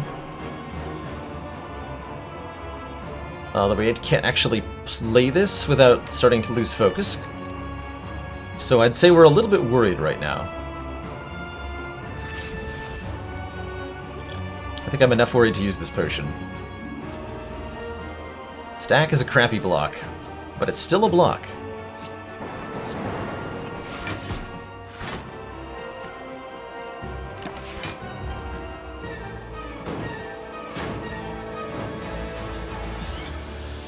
Here we go. 3 more cards that I can play this turn. Probably Cold Snap, Chill, Steam Barrier. Take some more damage.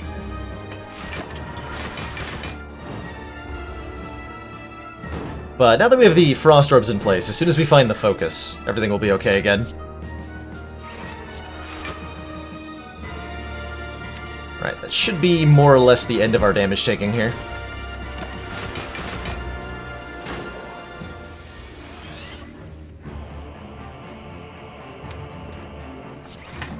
So that's 30, so that's a full block right there. Alone. Cool. Get wrecked, Time Eater.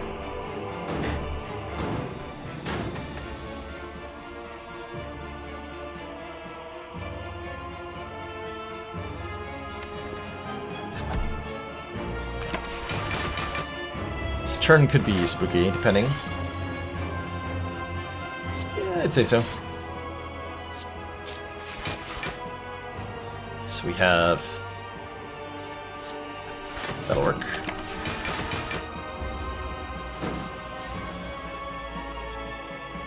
Okay, we have a power, we have a attack, and we have a skill. So we get to play Bias Cognition within the 3 remaining card plays we have from Time Eater here, and remove the debuffs.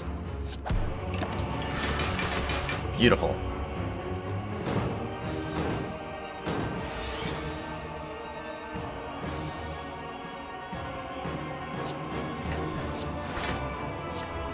So now let's play the bomb a bunch of times.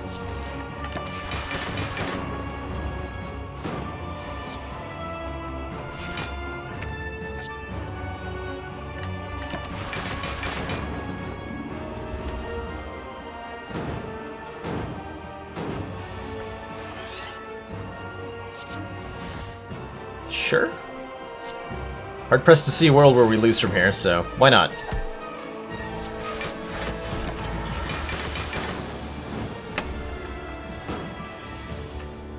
Oh, we're wasting this bomb trigger. The tragedy.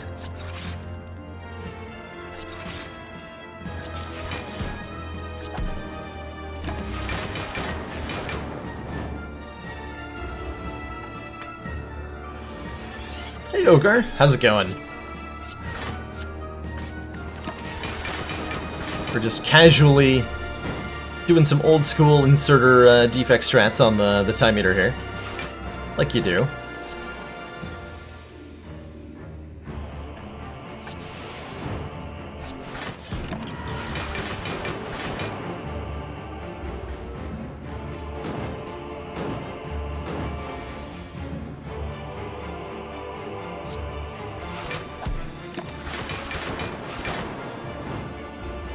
Oh, I'm doing great, Orgari. I am doing absolutely great. Having a lovely Thursday, and really excited to start my weekend tomorrow.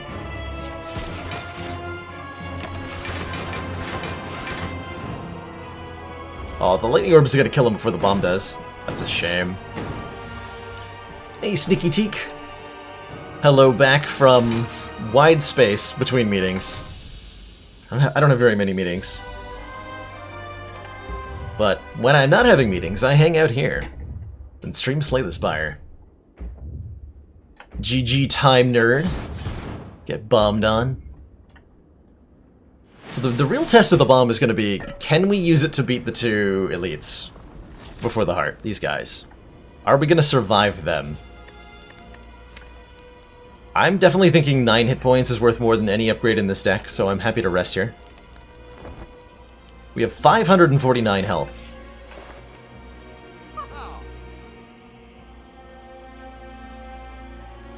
And these are pretty good. These are good. I see good potions, I see good cards, I see good relics.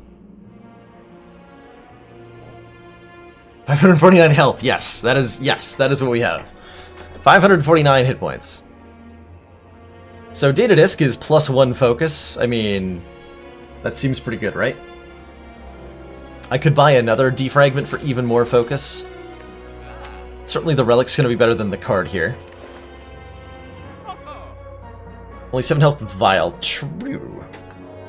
Potentially only 5 health with Vial. But still. So we're definitely going to take a Data Disc. I'm definitely going to take a Power Potion to add a random power to our hand against the Heart. I think we're going to use our Stereo Potion against the Elites. They've put some Fear of God into me, and just having 5 additional damage on our basic attacks will help a lot. Snecko Potion's price is high because it's a rare potion, and potions, much like relics, have rarities, and the price of those things in the store is based on their rarity rather than their, how good they are. So Snecko Oil, despite being horrible, is very expensive. Goes in the same tier as Fruit Juice, Smoke Bomb.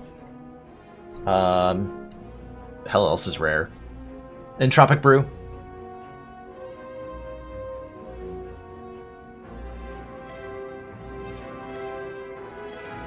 Whereas Regen Potion's an uncommon potion.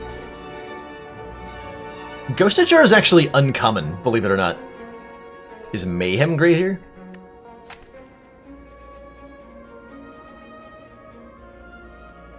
No, because of Choker.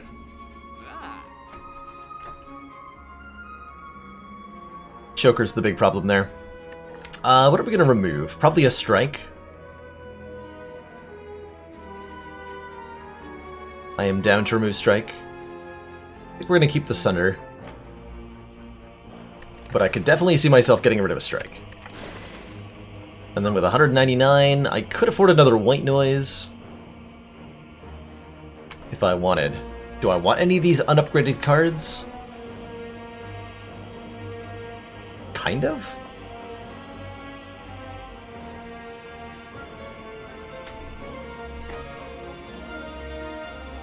It would be definitely nice if the potion gave you like Snecko Eye for one fight. It's Dawn Legends. I would like to see it do something different than what it does. There are currently very few situations I'm happy to use it in.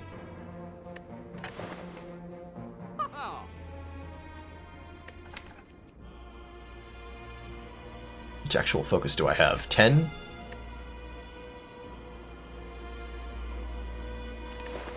I think we're good as we are.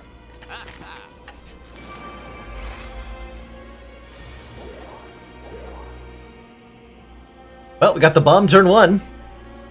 I can do bomb equilibrium here. We can play the Seek to grab whatever card we want to grab, which is going to be Bias Cognition or Chill. Man, kind of wish the Seek was upgraded right now. Maybe I want to not play it because then I can decide based on what I draw. That also seems super reasonable.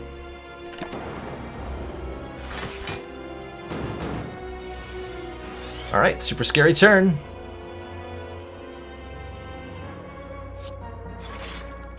Nice. Okay, so we drew Bias Cog. I'm gonna play that. I'm just gonna play that. I'm not even gonna talk about it too much, I'm just gonna play it. We have 3 card casts remaining. Those can be Seek, Chill, Strike. It's not actually that much block. We'll take a lot of damage. Is there anything else I can do that's better than that? Not really, unfortunately.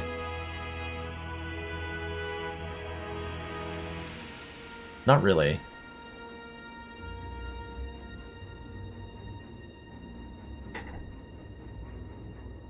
Yeah, 102 of the bomb in the Stone Kelner go off now. That's a big upgrade from the previous combo of 70.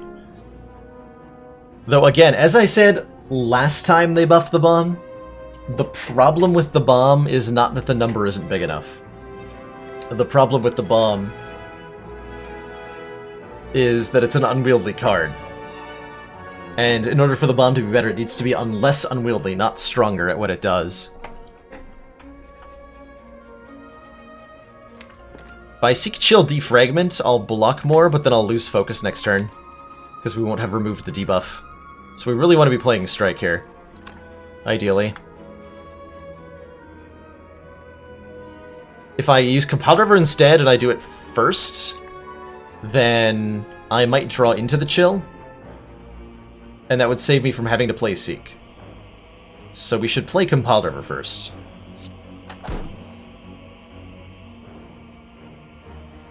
No such luck, unfortunately. So we Seek for Chill? We Seek for Chill.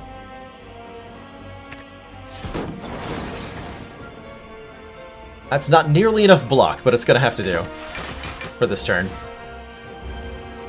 We knew we would be taking some beats here. Hopefully this is the majority of it. I guess I meant to use the Steroid Potion last turn as well.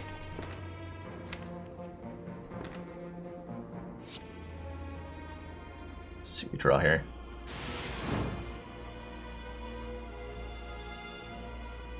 Course Surge, okay. So if I Steroid Potion, I can Course Surge. Let's do that now. We want to turn around so we're facing this guy. He's going to be attacking for like 38. We have that covered. We don't need to dual cast. Okay.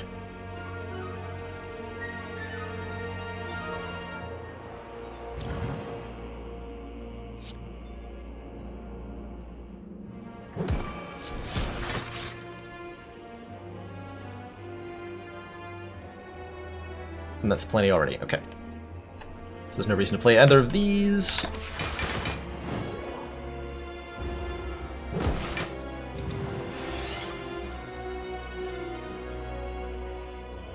Okay, this guy's already really low on health, so he's probably going to be our target for first kill.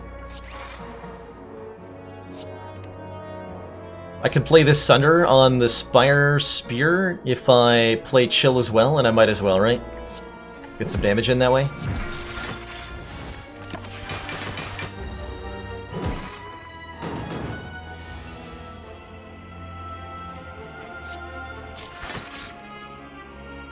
Okay, very good. I'd say we're blocking well enough now.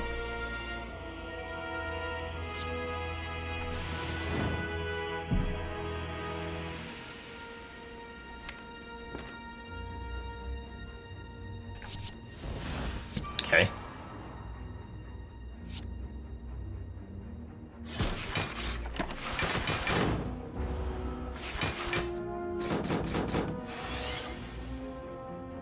That's terrifying.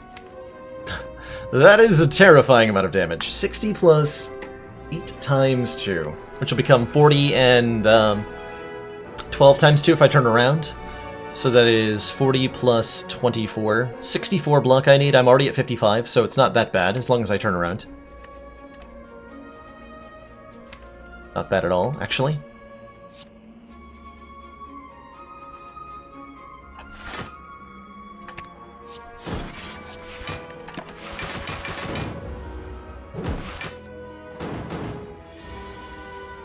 Okay, we get to play the bomb and kind of win once this goes off, huh?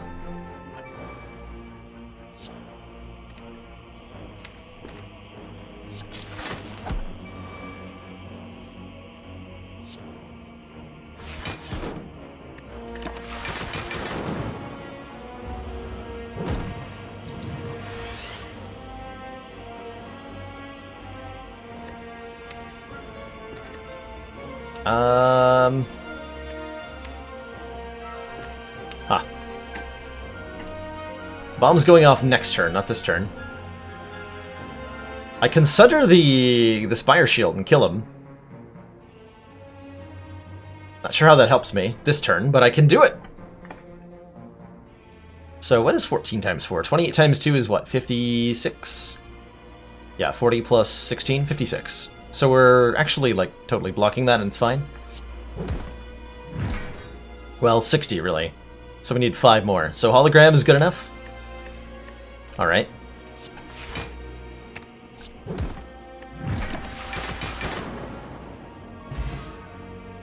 That works. That certainly works. I think Go for the Eyes is going to be wasted here. A Dex Potion's a really nice find, by the way. +2 Dex on all of our block is going to be mucho gracias for that potion drop game. I think it gives us a lot better chances going into the hard fight. I'm going to skip all this crap and just hope our 27 card deck is good enough. Alright, so we're at the heart with 63 health. I don't have a block card on turn 1, which is a little tragic, because it means every time I play a card this turn, I'm eating Beat of Death damage. That's not ideal. I think I'm going to save the Power Potion for a future turn, so that I can more easily trigger the Orange Pellets to remove the big debuffs we're about to have applied to us. My current plan is then Sweeping Beam, Sunder, Defrag, White Noise, just to get everything played. Hopefully Sweeping Beam draws into a block card or something. Perfect. Literally perfect.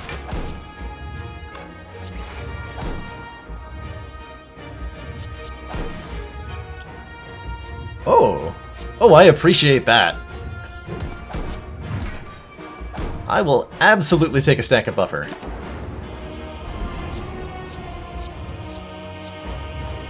Aw, multi-attack? That's disappointment. That's such disappointment. I was really hoping this would be the big hit so that we could block this with buffer. Oh well, we can definitely remove our debuffs here, which is really nice. But I don't want to lose the buffer. So we what? Defend, Cold Snap, Power Potion. And that'll work.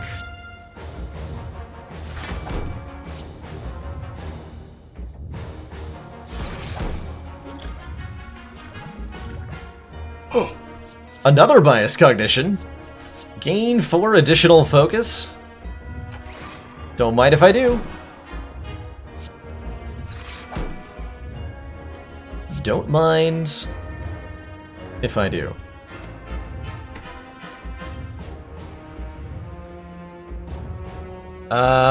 Is there a way for me to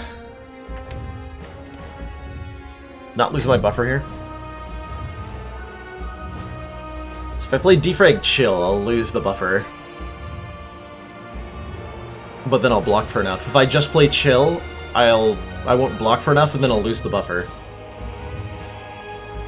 That's tragic.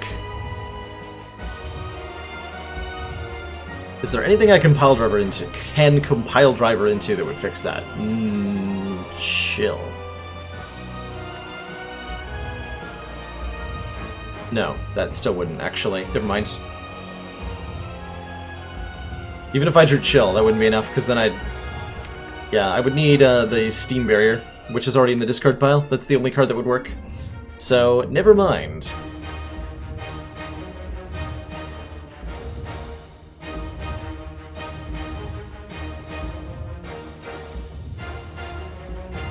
Chill Zaps evokes a Frost Orb? It does not. It only evokes the Lightning Orb, because the Chill goes here, and then the Zap evokes this.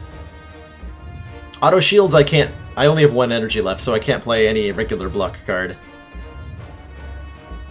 That's alright. Take our damage. And then we're choked. So we don't take any actual attack damage, but we lose that the buffer to the Beat of Death. Which is fine, because we're blocking this pretty effortlessly anyway. Now, order. Order?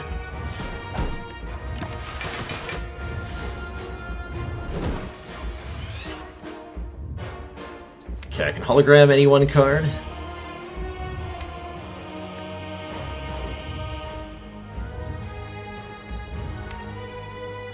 Might need to be the bomb.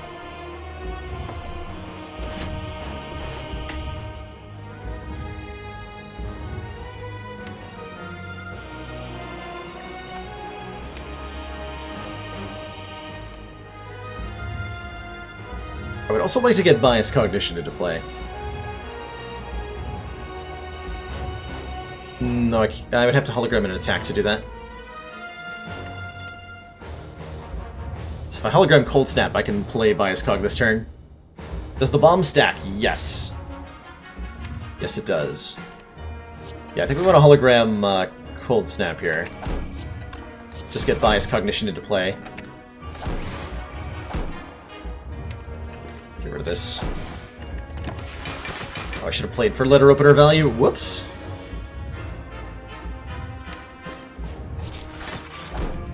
Okay, there's our Core Surge.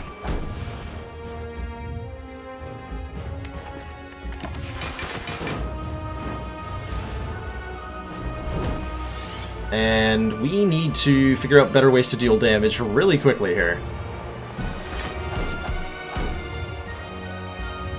Really, really quickly. Because we are not doing a lot. Hey, Catmash, how's it going? Ow.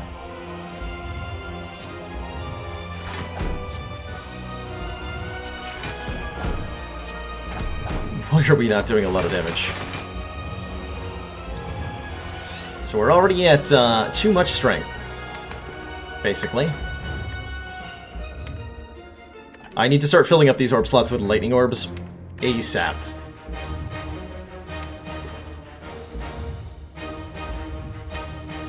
As soon as possible.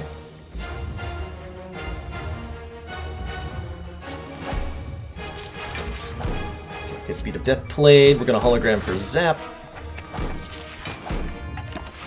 There's some damage output. Not much, but maybe enough.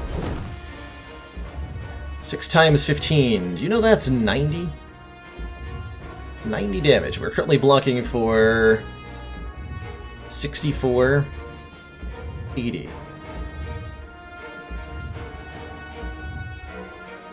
It's too much.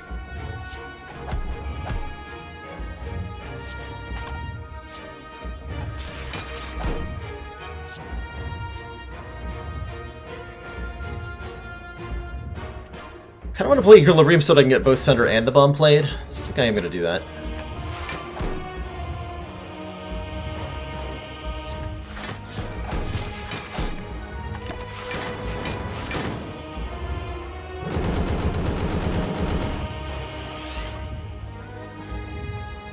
Oh, I can't play them both. Derp.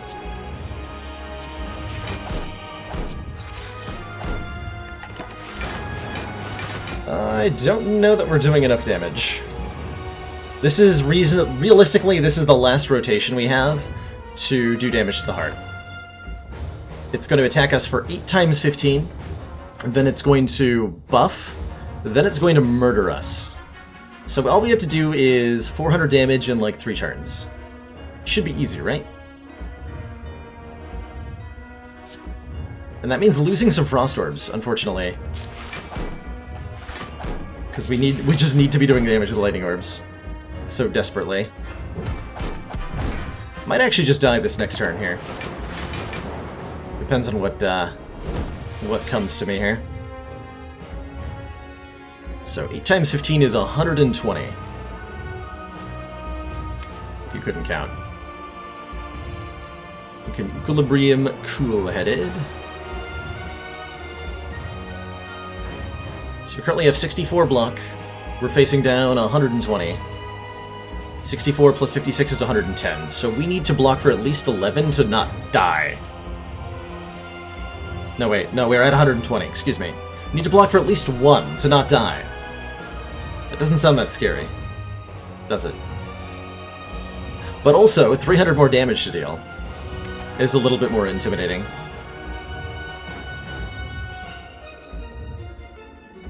I like the idea of doing Equilibrium Cool-Headed, then maybe Dual Cast. Or is it important to just like Equilibrium Bomb this turn? We can do the other fancy crap next turn. Because realistically, I'm going to need this to go off. Let's actually do some math. Hold on. Let's do a little bit of math. In terms of damage. We have... Next turn's a buff turn. So we have this turn, next turn, and then an attack turn. So if we play the bomb, this is going to go off before the next attack. We should assume the next attack is going to be killing us, by the way. So let's see if we have enough damage. 4 lightning orbs is doing 17 times 4 per turn. Over the next 3 turns, that's going to be 17 times 12, which is 170 plus 28 is 100, like just shy of 200. We have a stack of the bomb, we have another bomb. So, what that means is, we should have enough damage to kill the heart before it attacks us next, if we play the bomb this turn, and just hold on to these lightning orbs. And then there's like a little bit more damage coming our way that should make up the rest. So all we have to do is just survive this attack. And I think Equilibrium Bomb is going to be therefore the way to play this. Alternately, I could defend Cool-Headed Bomb. We deal an extra 5 this turn, we block better. I do lose the ability to dual cast a Lightning Orb next turn. The main reason to play the Equilibrium is to hold on to the dual cast.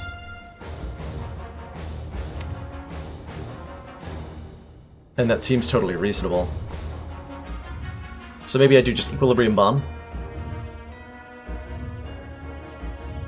So that'll be net 11 block because Beat of Death is at 2. So we should live on 11 as a result. And that should be enough to work with.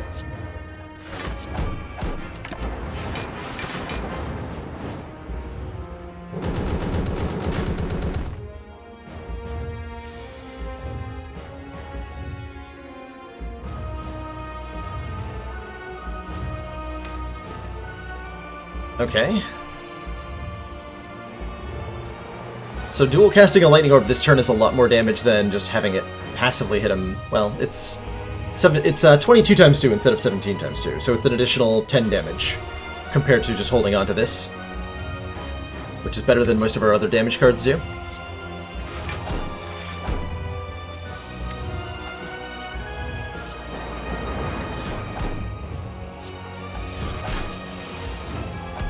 Oh, ow, Beat of Death, by the way.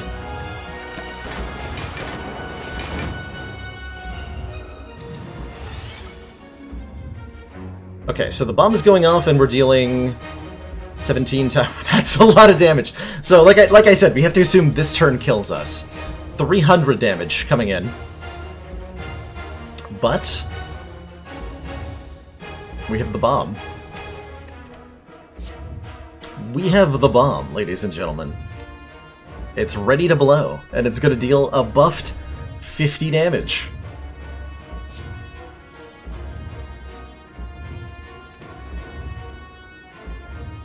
So I'm just going to end my turn.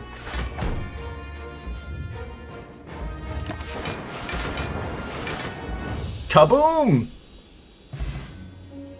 Nice hundo block, by the way. GG. Bomb kill on heart.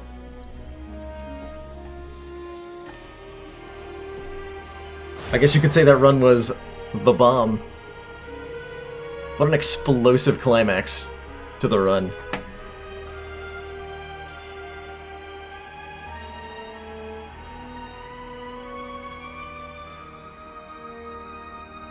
GG.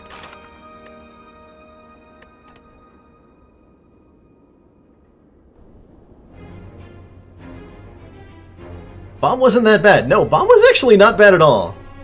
Bomb is definitely a card that you can play when you have 100 block from Frost Orbs.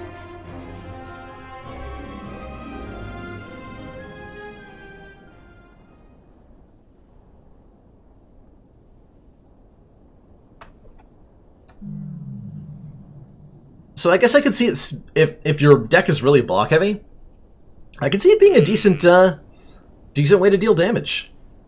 Now that it's been buffed. Hey, Don Legend, thanks for those biddies. Is that 3 defrags and Bias Cog, and a random Bias Cog from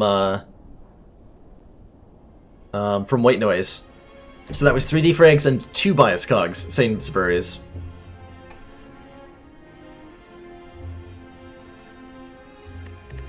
Pretty ridiculous. Pretty ridiculous. What did the power potion give us in that boss fight? I don't remember.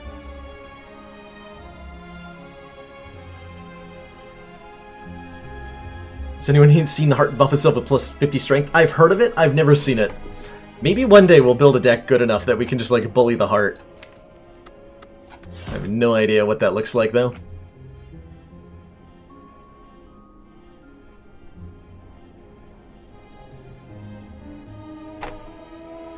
Alrighty, so Ironclad time?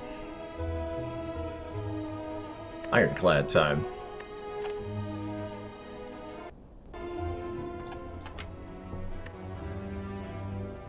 Losing max for 250 gold is like one of my favorite starts. We do have an early store. Need lots of intangible or like some kind of insane block generation or something. Double Madness Wraith 4 might be able to do it. So you could create infinite madnesses and infinite Wraith forms. This act looks a little on the underwhelming side, I'm not gonna lie. I can get 2 elites, 3 fires if I go this very dangerous path.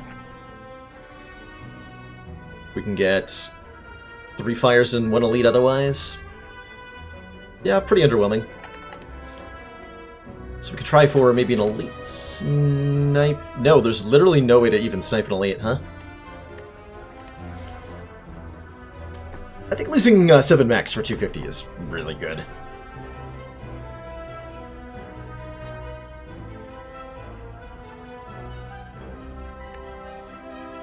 That lets us buy a potential rare relic at this shop. Or anything else we want. An early shop relic that we can build around, like, I don't know, an abacus? Though I don't know anybody who would think the abacus was worth using extensively. Don't know anybody at all.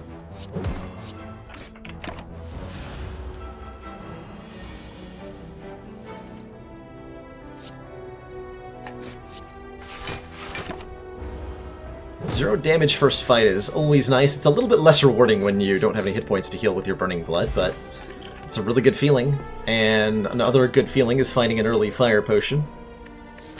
And another good feeling is finding an early carnage when you're fighting Hexaghost. That's a really beefy attack that this card alone, Ethereal deal 20 damage or 28 if we upgrade it, this card alone is a card that's good enough to unlock this path for us. We can now fight these 2 elites, get the Burning Elite out of the way, and hit 3 fires, and have a much better Act 1 than we were thinking of.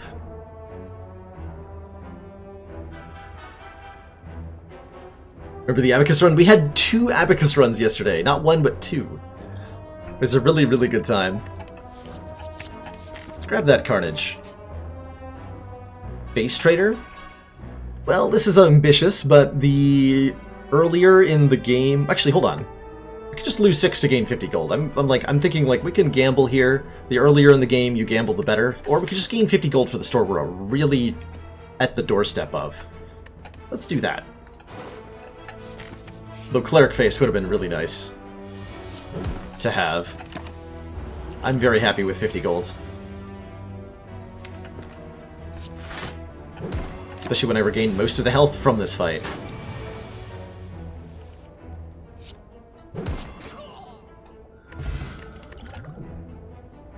Chemokinesis is yet another very strong early damage card that will enable us to defeat both Hexaghost and the Burning Elite, so we're really happy to add this as well.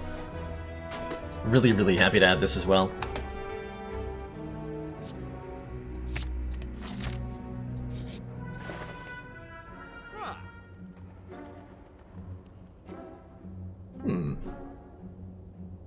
Very interesting store. Very interesting store. I'm kind of into both the Anchor and the Bag of Preparation here. On turn 1 we then have 10 block and draw a lot of cards, which lets us play more offensive cards than usual, lets us have really strong opening turns.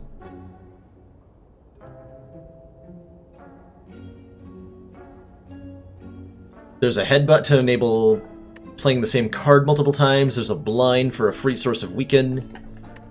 There's an Armaments to get cards upgraded. There's an on-sale Metallicize for passive block generation. And there's the option of card removal, and I like all of them.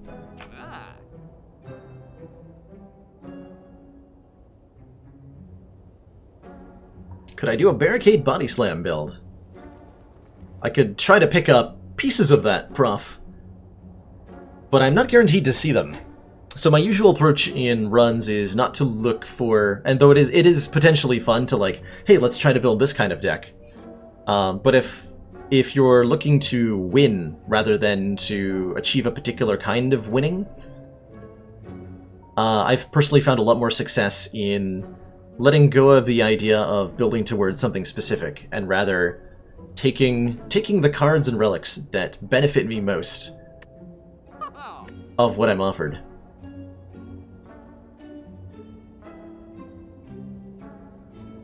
Anchor Bag Metallicize removal. I'm really having a hard time choosing between Headbutt, Armaments, Metallicize. Headbutt with the Carnage is so bloody strong. Maybe I even skip the Anchor so that I can do, like, Bag of Prep, Headbutt, Armaments, card removal.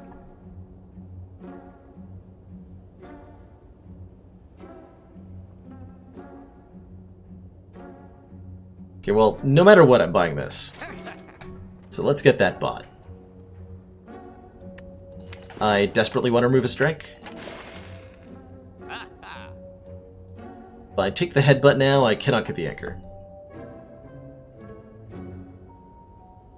We could do Headbutt, Armaments, Metallicize.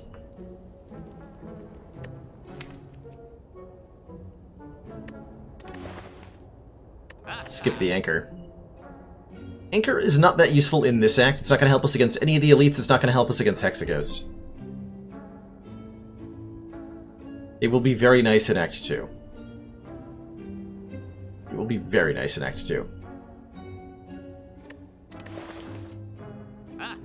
Alright. We'll go like that. Thanks, Anchor.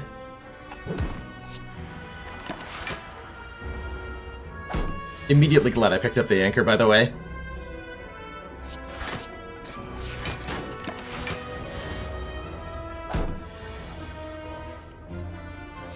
Anchor's good against the heart? Potentially, yep. There may end up... Oh, hey, there's the armaments we just passed on. Get it for free now. That's very exciting. I could take a clothesline, but I think with Bash Carnage Shimo that I can now take an armaments and feel good about it. It's definitely a card I'm looking for at the moment. That Anchor. Okay, I'm really glad I bought the Anchor.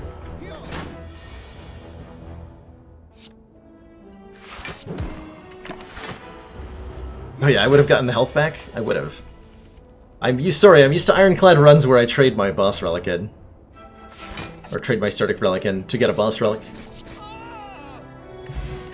Tropic Brew. Interesting. Could take a Twin Strike for a little bit more damage. I don't feel like we need it. Rather keep the deck thinner. But the odds that an Entropic Brew is better than specifically one of these two potions. Not that great. These are very good potions. Don't like the Evolve Before the Centuries, not more than the Armaments, which we'll probably want to upgrade so that when we draw it with Bag of Prep we get a huge hand upgrade. In general, there's a lot of cards I want to upgrade here. Bash, Carnage, Hemo, Metallicize, and Armaments. All of these pretty desperately want upgrades. Well, more accurately these four, and then the Armaments is just used to upgrade them. And we're only getting 3 fires, and we're probably resting at 1. I'm going to keep these 2 potions. They're going to help with the elites a lot. We're going to upgrade our Carnage as a priority here. And that's going to make the Fear Potion really, really strong. Most of the time.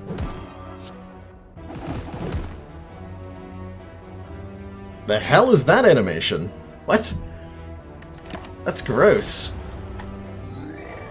Why would you do that?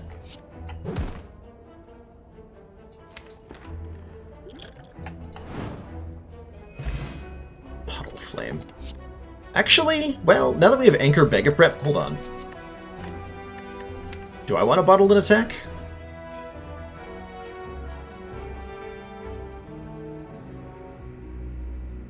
Maybe I do. Uppercut is swanky. Bottled Uppercut is very swanky.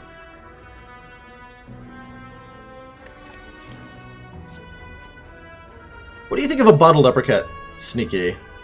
Or a Bottled Carnage is another good option, too. Could also bottle our Bash and upgrade the Bash. And I think with Anchor Bag of Prep, any of those are not that bad.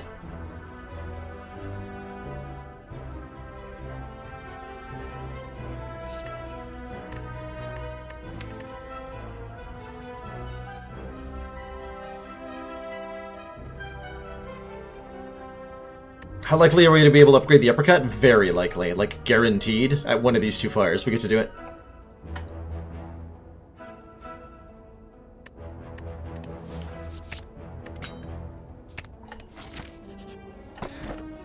Oh, okay. Well, I have this now. I have this now.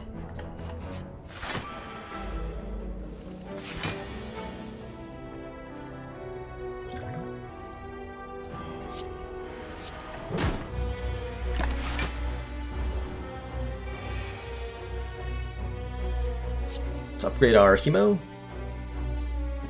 Where do we keep the... Nah, let's upgrade the Hemo here. Damages!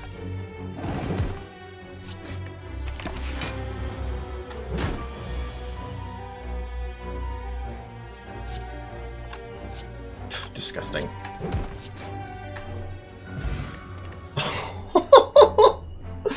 Gambling chip with Mega Prep. So now at the start of each combat, we can discard any number of cards and draw that many, which means the bottle is definitely a good thing now. Because in fights where we don't want it in turn 1, we can just discard it. God, that's good. I'm down for a Shrug It Off. A little bit of a better block card. You like rare relics? I do.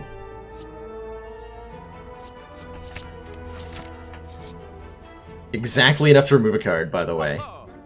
Or there's a Shrug It Off on sale. Oddly enough, exactly enough for or no, not exactly, but I can afford Shrug Flame Barrier here. If I want to suddenly go way hard in the direction of blocking blocking stuff.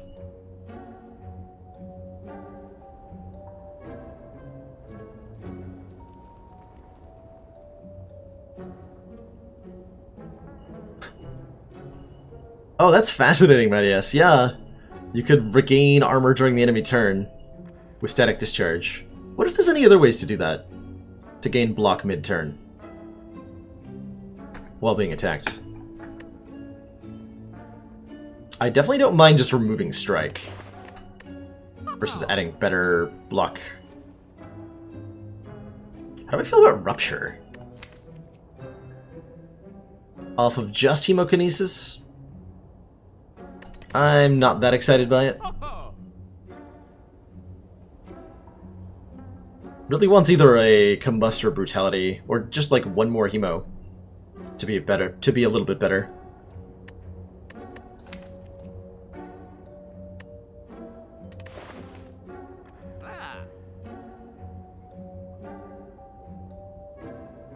Let's take a strikeout.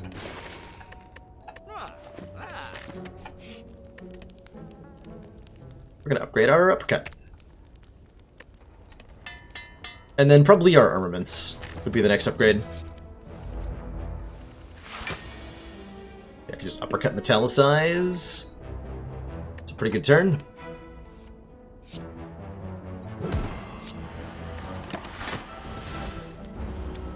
Feel no pain. Aight.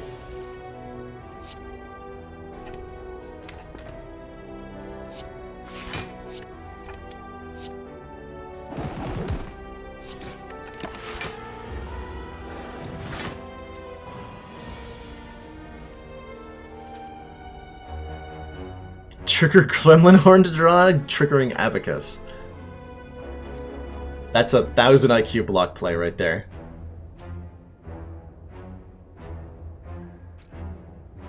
This is a little iffy.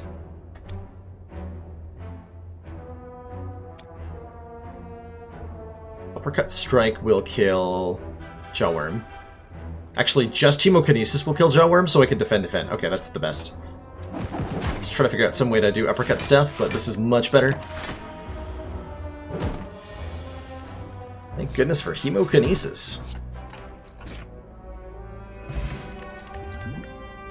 There's the headbutt that I was talking about wanting. I still want it. Being able to grab a card out of the discard pile and put it back on top, especially frickin' Carnage, is so good. Okay, there's no... I'm just gonna play the Hemo. I'm not gonna worry about trying to optimize this.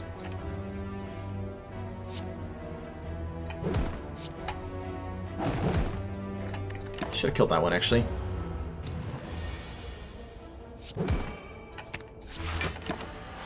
Doesn't matter none.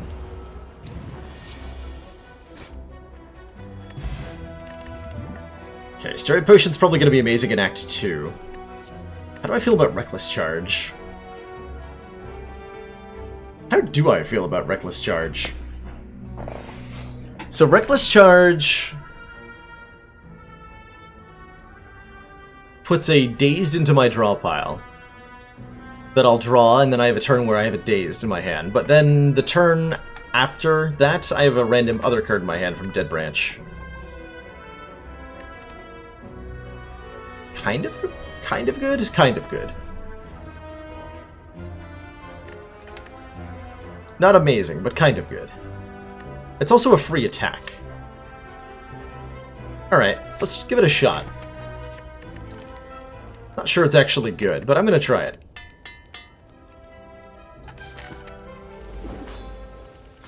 Oh, actually with the Gambling Ship, that armaments upgrade is really valuable, isn't it? Because I can deliberately dig for it. And not get it.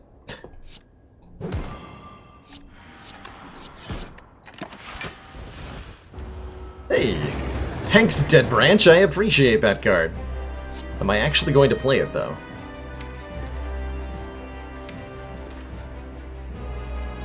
Last card in the deck.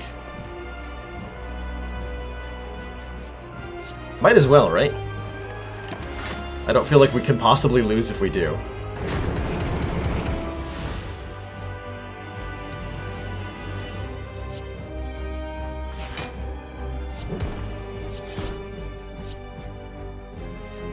Sneak that on top of the deck.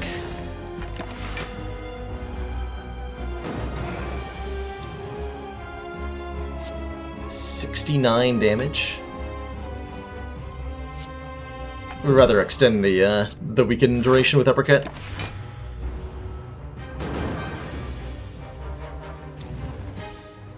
Now we're talking. Hey, Barricade. Somebody is asking me to do a Barricade deck. Well, here you go. Enjoy.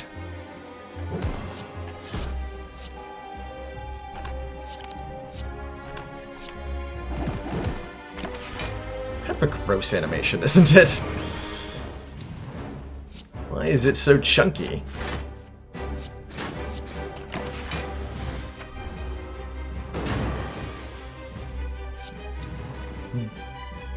Boop.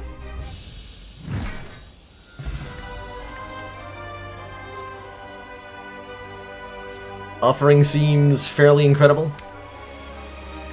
Offering seems incredibly incredible, actually. Offering seems absolutely bonkers, the more I look at it.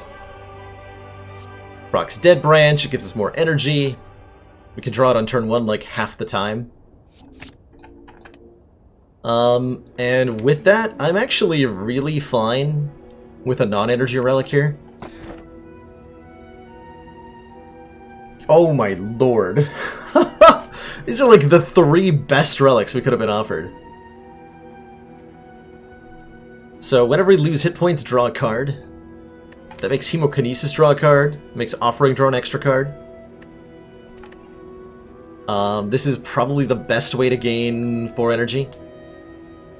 Whenever we open a non-boss chest, gain a curse. Or we could go Ye Old Runic Pyramid. At the end of turn, no longer discard your hand. Which makes armaments even better. It makes Bag of Prep even better. And it lets us do all sorts of redonkulous things, basically.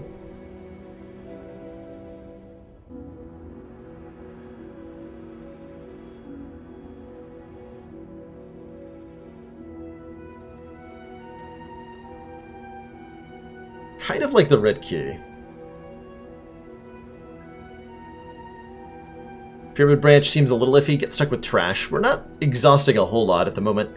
It is possible that that happens, yeah. I definitely am mostly inclined to take a fourth energy here.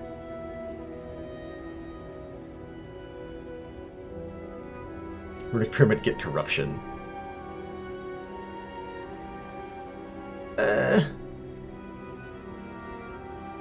Corruption Dead Branch Pyramid's not a very good combo, actually. Now that I think about it. Take the Curse Key. Take the Curse Key. Can we afford a Corruption in a store if we see it? I think so, yeah. We definitely want to be fighting elites. Oh boy, do we ever want to be fighting elites. Maybe not 3 in a row with no fire, but we do want to fight them. Looks a little more reasonable. Let's me visit 2 stores looking for corruption.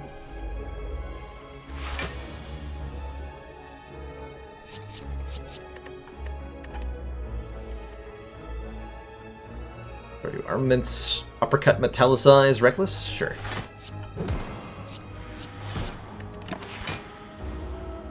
Can't add dazes onto my deck if I'm doing it myself, nerd.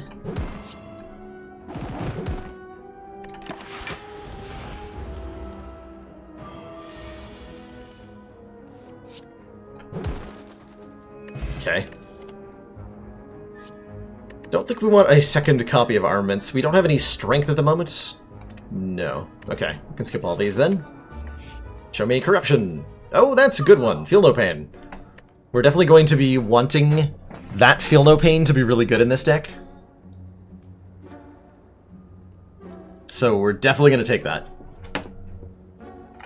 Whenever card's exhausted, gain 3 block. You better believe it. Am I looking at this store? If I am, then I need to not buy any other cards here. Like, we can talk about how the Havoc's okay and how the Warcry's okay. But I'll run out of money for corruption if I take them.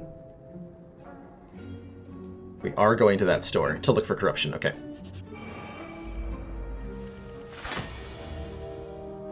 Oh, you guys are dead. Just to let you know.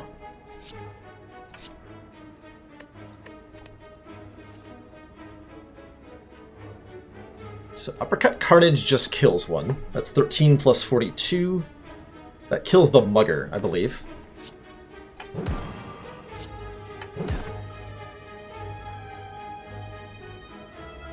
Probably taking 1. Which I am okay with.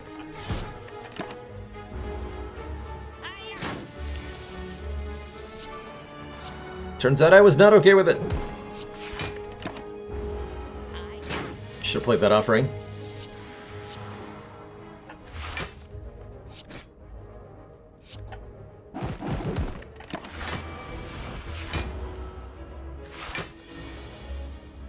Yeah, the circlet. I think you can only find the circlet in endless mode, or if you were somehow modding the game, you might be able to encounter it as well. Ooh, fruit juice. See you later, weak potion. Infernal Blade, add a random attack into your hand at cost 0 this turn. Exhaust. Sure. I'll take 2 cards in 1. Sign me up for that.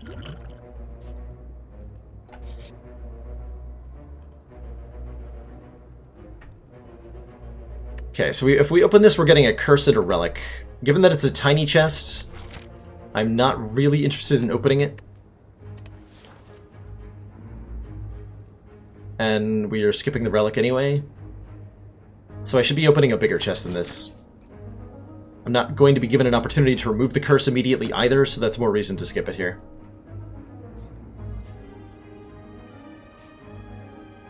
So we're going this way? Yep. Corruption! It's not corruption. That's a battle trance, though. I'm gonna buy that. Draw 3 cards. You cannot draw additional cards this turn. Yes, please. Absolutely, yes, please. I'm beating champ. Dead branch. Would I like to upgrade? Probably feel no pain? Yeah, probably feel no pain. We're almost certainly going to be picking up more cards that say exhaust on them. And that will help a lot.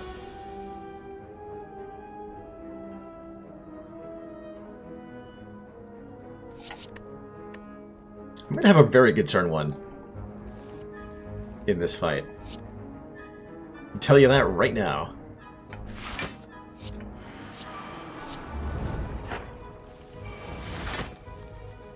Hi, Emily.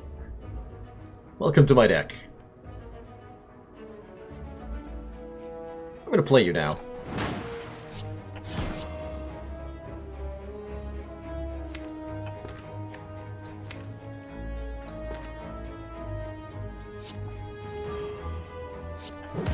Let's get that battle trance back.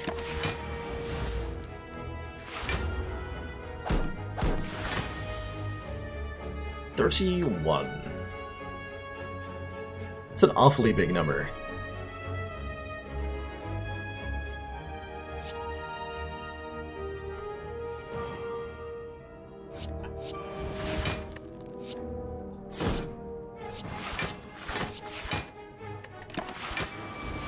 And yet, totally got there. Okay, armaments is insane here. We get both of these cards for free. Heck yeah. Play some frickin' cards, man. Let's exhume. Not sure. We don't even need to exhume. Alright. Well then. Never saw an old coin offered in the shop. No, it cannot happen. You cannot see the old coin in shops. It's very much an intentional choice. Because if you could, it wouldn't make any sense. Because it's a rare relic, so it would cost like 300 gold and then you get 300 gold? No. Okay, so we only kill with Hemo? Alright. Really good fight. That's one of the nastiest fights in the act, and we just kind of bodied it. We are a little bit struggling with our scaling methods, and that doesn't even matter because we have Dead Branch. So everything is fine.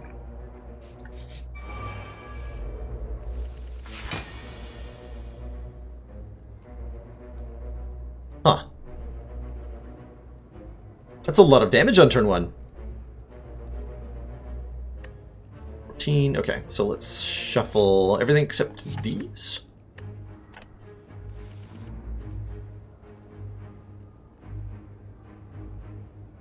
So I could do Armaments, Carnage, Hemo. Or I could do Carnage, Hemokinesis, or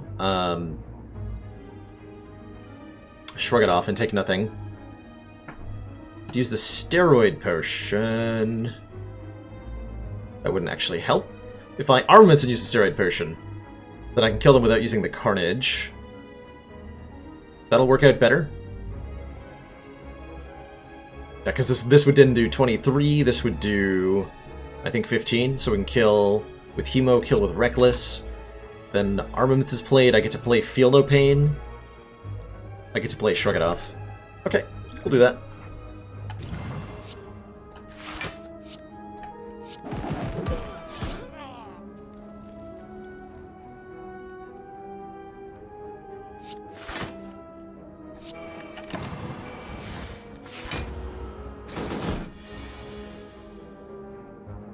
Offering first, then Battle Trance. So we're gonna bash, we're gonna headbutt, probably the Carnage? No, the Carnage is gone. Maybe the uppercut then, so that I can do a number on this fool.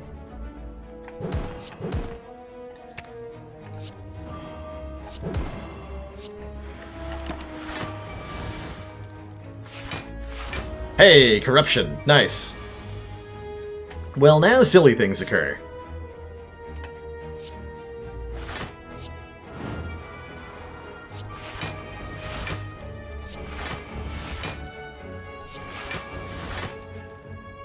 Might as well.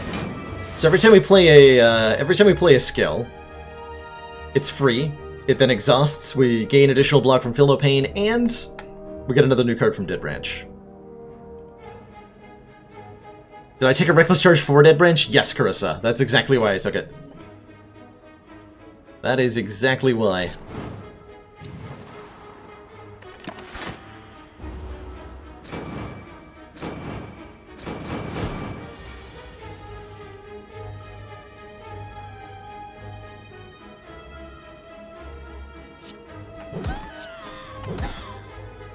I would like double tap back.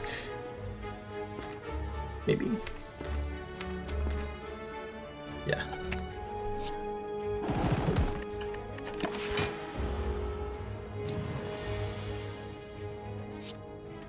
What about the idea of trying to spawn a circlet using a custom run? Huh. What do you think the best way to do that would be?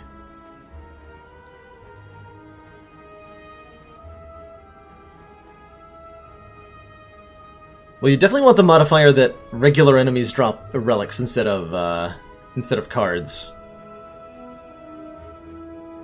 That'd be a must. I'm sure there's some others that would work really well too.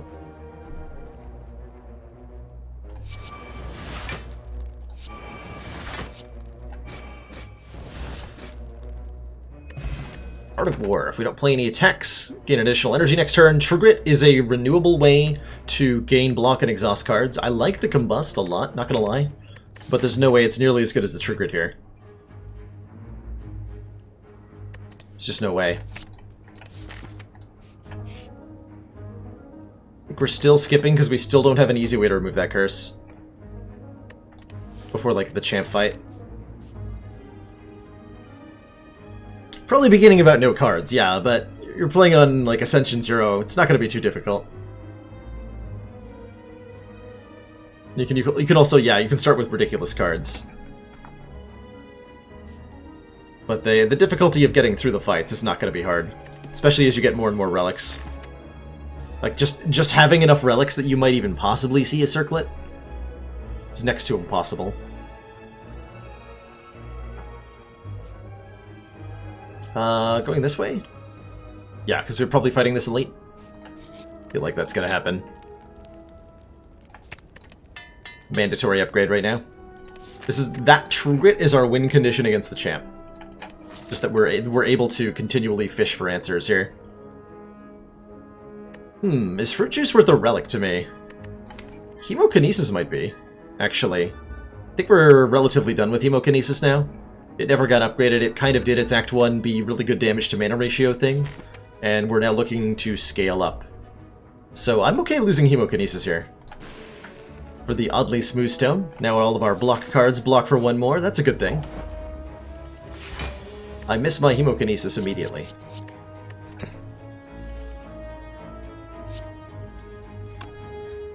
We said before this was enough to kill even the strongest of foes.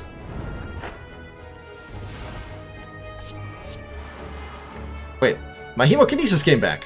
Huzzah! Dead Branch heard my prayers. It came back. Oh. 3214's not enough. But it is with Combust.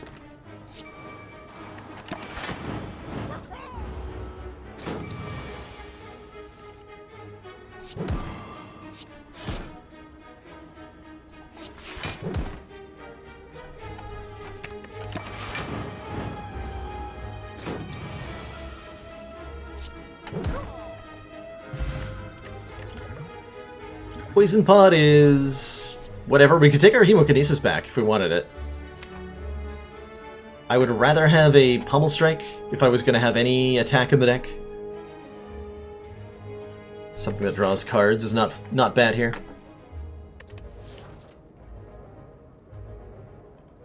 Yeah, you can't drink it right before you give it to him. That was possible back in the day, They fixed it pretty quickly, that you could drink the fruit juice and then give it to him.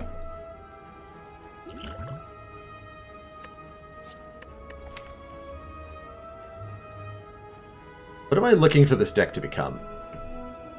Something that just, like, exhausts cards repeatedly until we find the ones we need? Basically. It needs to be capable of doing damage to hallway fights while it does that. Alright, we'll take one Pummel Strike.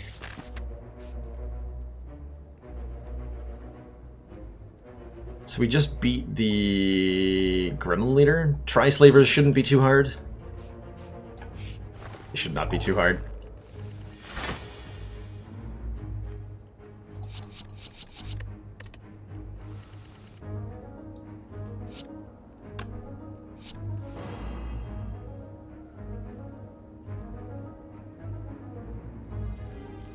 Let's see, I could do armaments, but I definitely want to get Feel No Pain into play, because we're going to be hexed, right? So I can just do, like, Feel No Pain, Metallicize, Uppercut. It's pretty fine. We're losing Carnage, and that's fine, because of Dead Branch.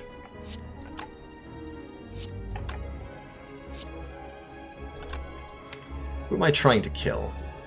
Chosen! Get out of here.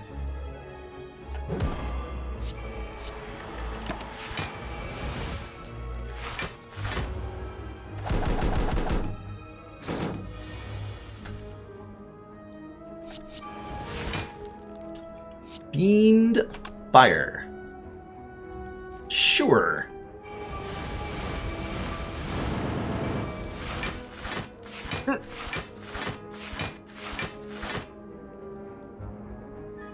Well, those are some cards.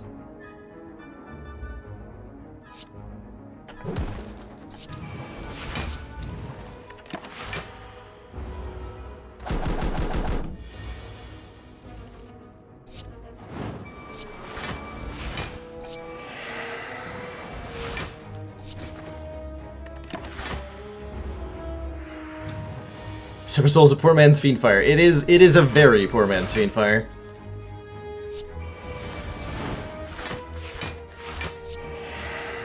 Just to say, it's pretty bad. Okay. Ooh, Infernal Blade Plus. That I'll definitely take, right? Like, it's a free attack and another card. And maybe some block. It is indeed the Tri-Slavers. I'm gonna dig looking for our copy of Carnage, because that'll kill the Red Slaver immediately. Perfect.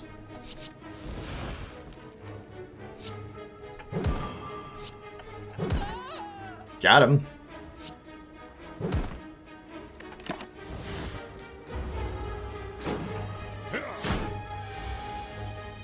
Yeah, not that it mattered. That's basically why, because it's just like, I have this covered, pretty much, was my thought process. True Grit would be the decentest block I can get.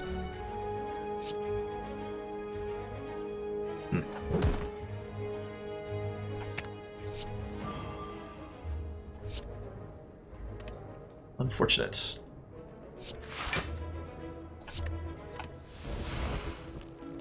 Okay, that's helpful. Offering just gives me more energy, because I have, I can't draw any more cards, so we're not playing it here.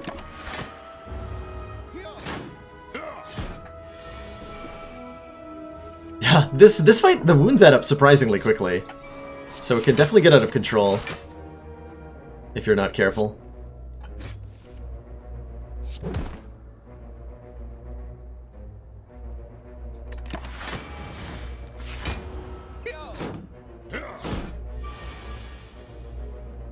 Carnage Headbutt. One of my favorite combos. Just draw that same Carnage over and over again in Ruin Face.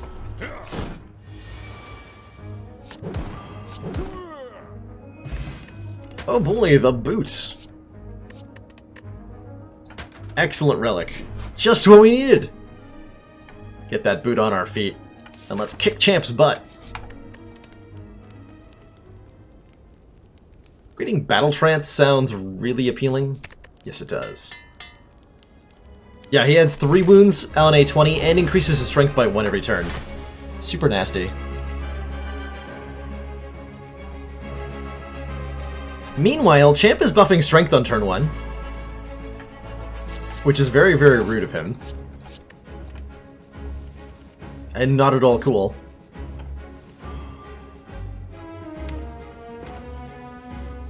I think we're going to look to alter the deck.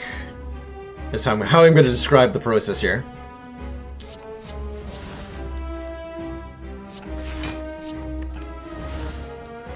Okay, armaments is excellent. We can upgrade the Metallicize. I'm not going to play any attacks because I want Art of Word proc. We're going to look for a scaling solution to Mr. Champman, and that might be it. That just might be it. I'm also willing to play Berserk here. We're about to become vulnerable anyway, right? It's going to be Feel No Pain off of the Offering, so let's get that first.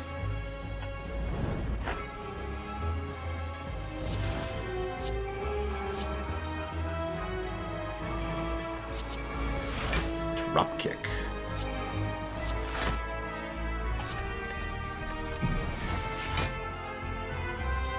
Okay, I'm gonna play Clothesline to weaken Champ here.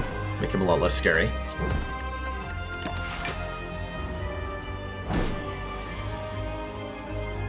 Again? Oh god. Turn 3, 6 strength Champ. That is terrifying.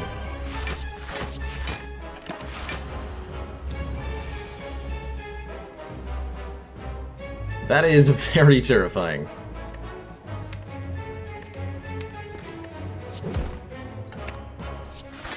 Keep looking for cards.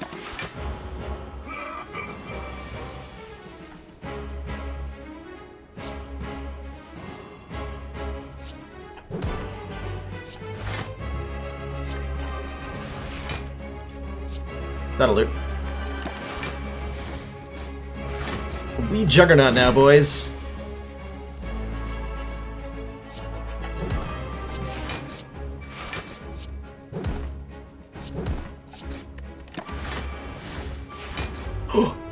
Yes!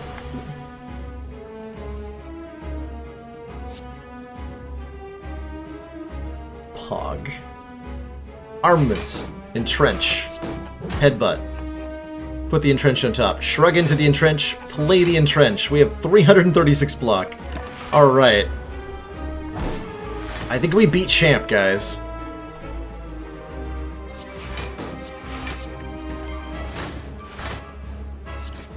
Just a suspicion.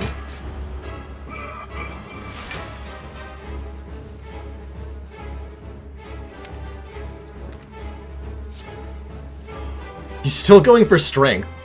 He's got the strats, but we have the counter.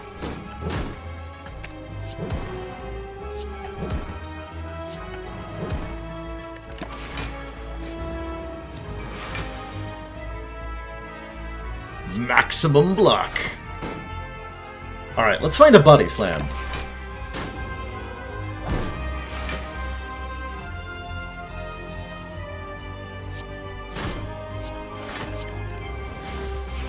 That works too.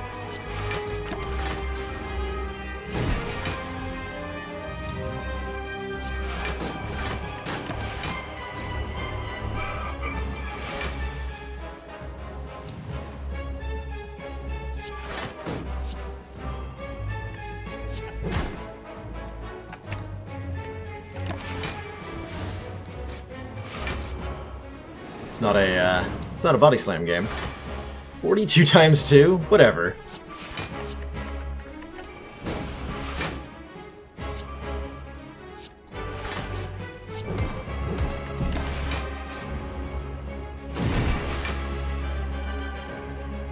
Just keep doing that all day if you want to.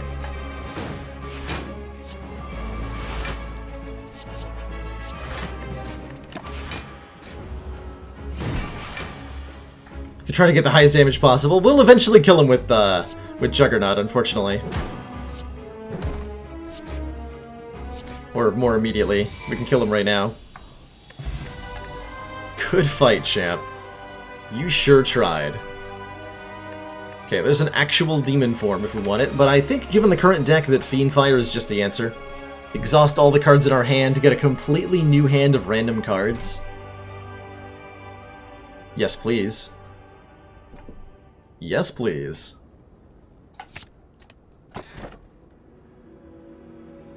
Five energy would be nice. I don't know that we want Mark of Pain as our way to gain 5 energy. Drawing wounds is pretty bad right now.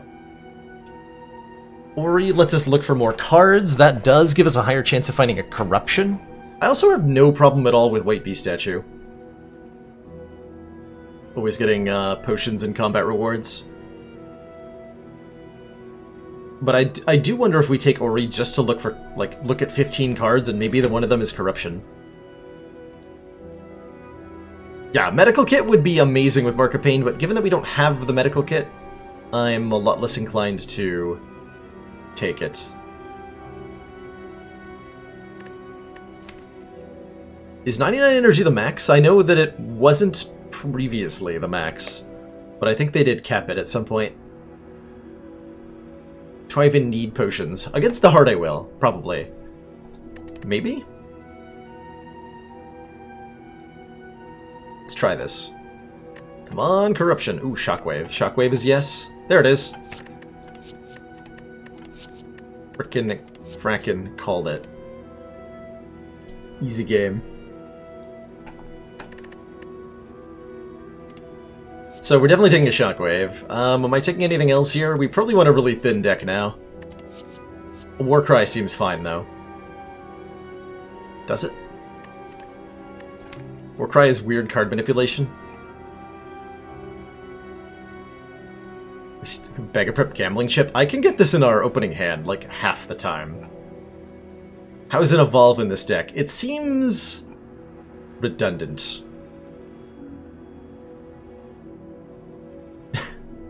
This is about all I have to say about it. It seems like overkill.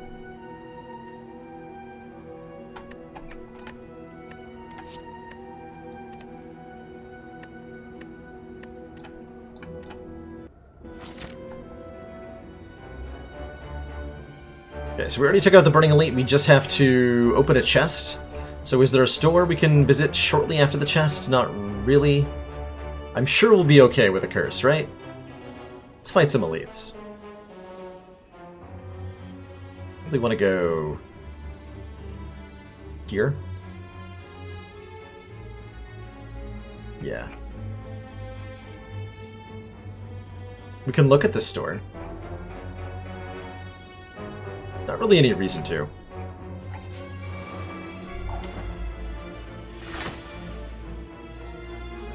Okay.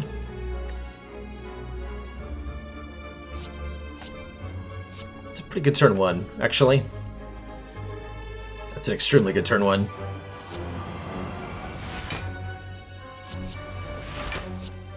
Nice.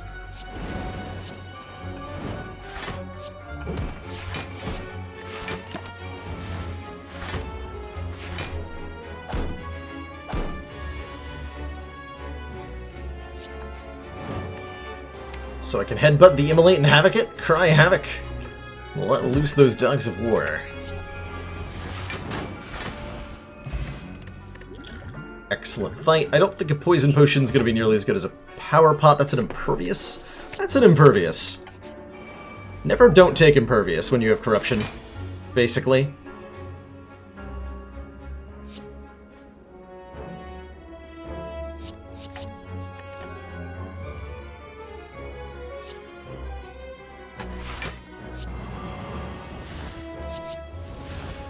Oh boy, a free Heavy Blade. My favorite.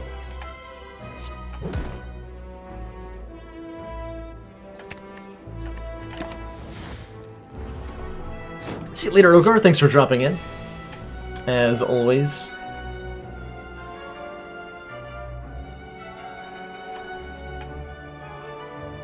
Just... yeah. I got another Fiend Fire. Sure.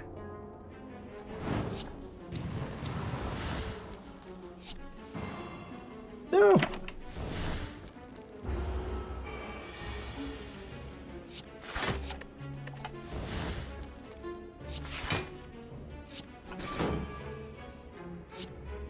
6 thorns? That's so low, though.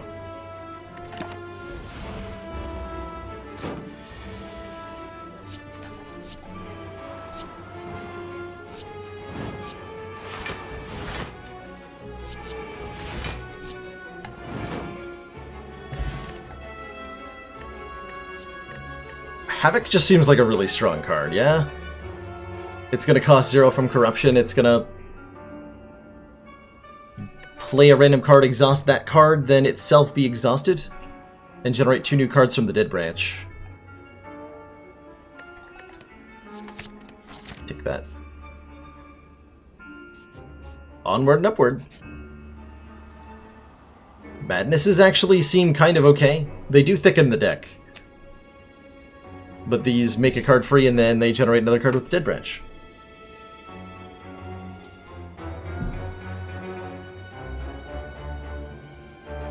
If it wasn't for having a corruption, I would probably take those.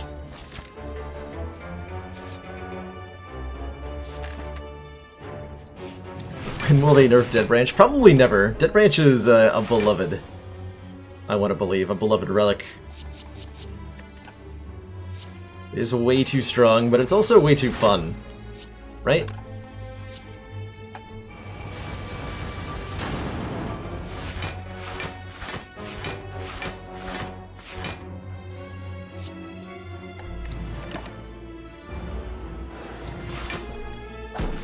The legend never dies, exactly. What this run really needs is a letter opener at this point.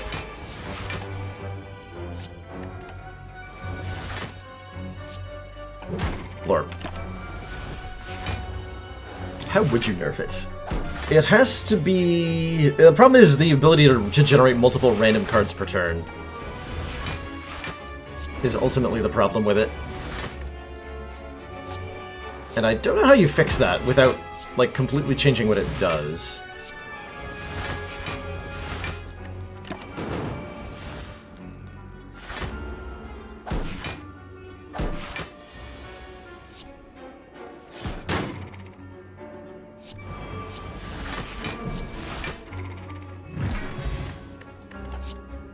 Havoc Plus? Yes, please. Alright, Giant Head, bring it on. I have Corruption turn 1. What do you have? Something tells me not something as good as that.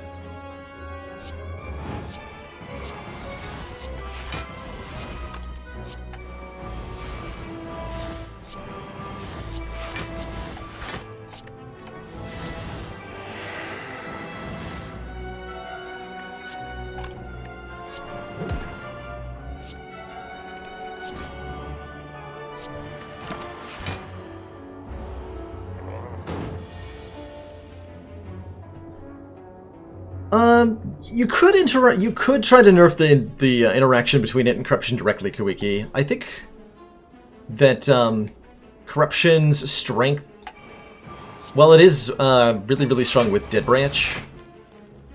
Dead Branch is fine. Like, Dead Branch is obscenely strong, even without a Corruption.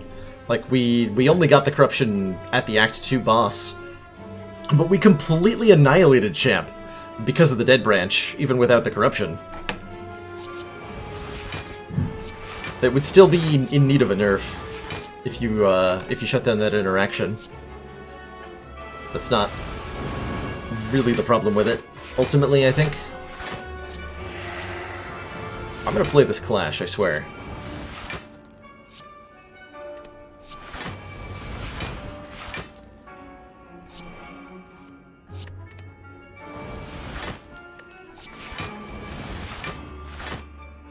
Dual wield the Clash. No! Can't play it. If I play the Power Throw, I have wounds in the hand. Rip.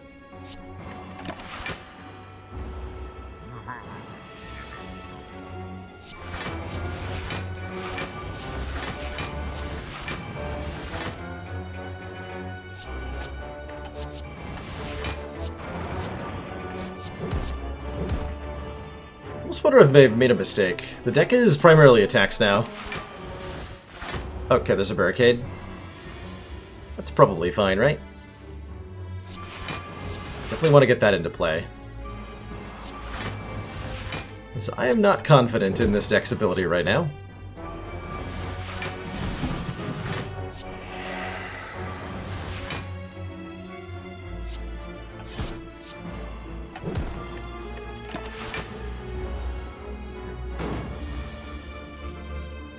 Ooh.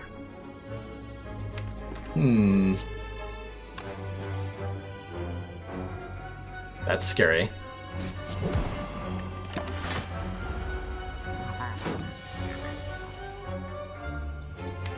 I burnt through the deck too quickly, guys.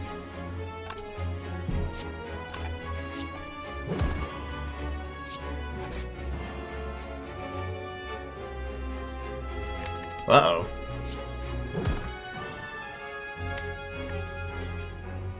I have to draw Fiend Fire next turn, or I might actually die here. So I played all my skills too early.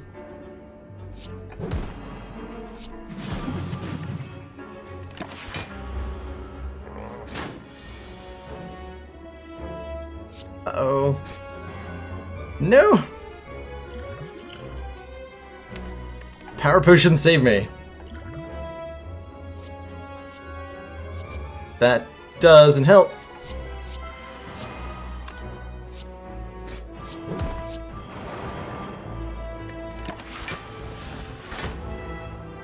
Okay, we're fine now. It's a little bit spooky. A little bit spooky. Okay, Shrug or Flame Barrier are both really, really good. I'll take a Shrug. We're gonna rest here. That was terrifying.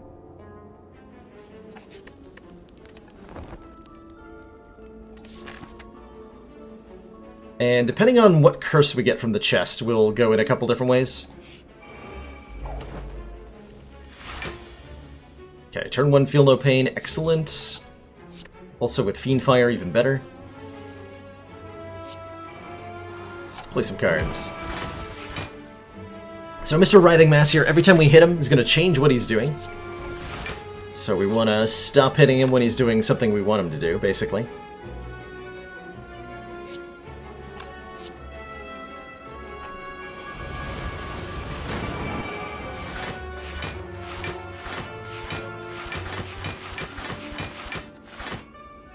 That is definitely something we want him to do.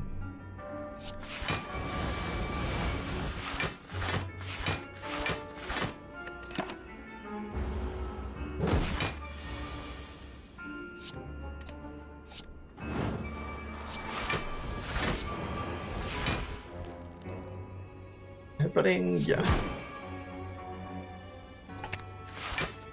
Okay, don't do that. Don't add a curse, thank you. There's our barricade. We would like a real barricade, ideally. But a fake one will do.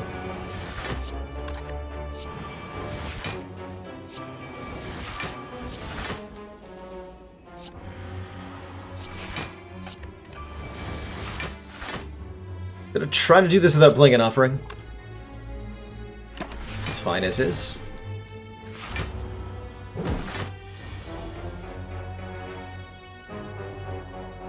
No.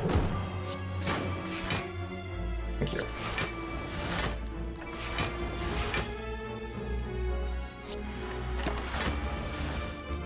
So, mindful of what happened to that giant head fight, I'm trying not to play all of my skills every turn.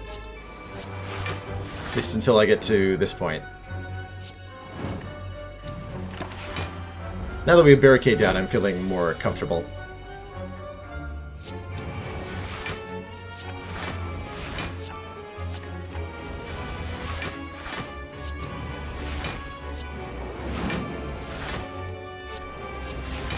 Squishy, squishy. Dex pot's nice. These cards are unnecessary. Alright, Curse, what are ya? Okay, we get 75 gold, so we're happy we waited and didn't open the first chest. We have a Clumsy. Unplayable Ethereal, that's actually kind of good. I'm gonna leave that in the deck. Like, I will remove a strike before I remove that curse. Given that it exhausts itself for us and gives us a Dead Wrench card. Let's fight some elites then.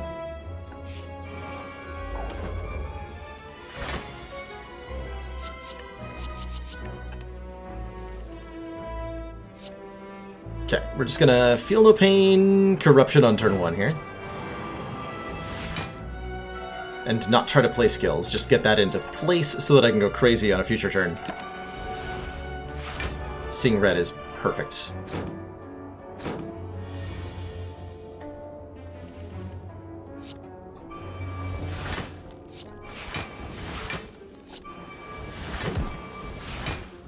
Okay, we just whacked that guy for seemingly no reason. Let's well play these.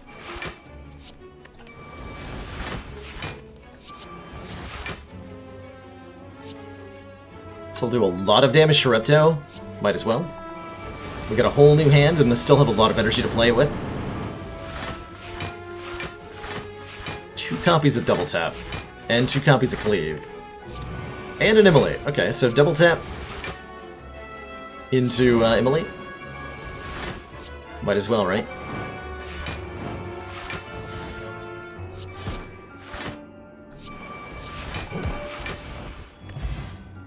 Good fight! A real Double Tap? Would go with our Fiend Fire really well. I'm gonna grab it.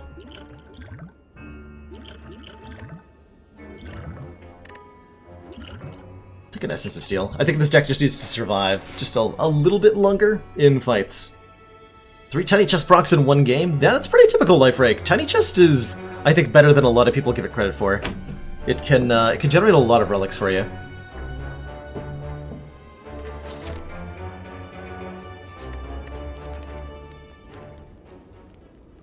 Let's get a recall down before we fight this last elite.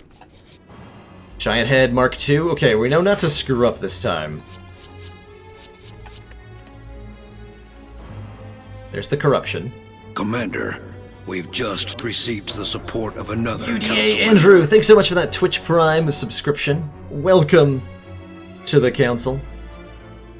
Hope you're having a good day.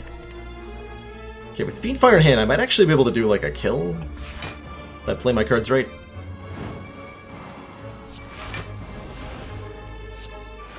Yeah, hold on, I'm gonna go off here. I think this is pretty likely to get me somewhere that I want to be. Double tap? Okay, so we get to double tap the Fiend Fire now. And that's just excessive.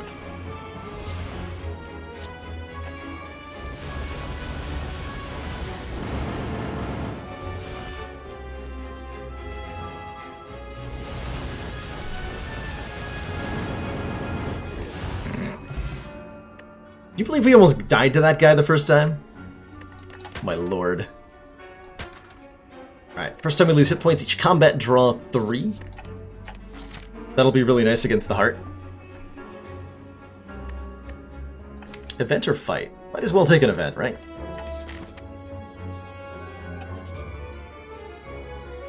I can probably fight these guys. There's corruption turn 1.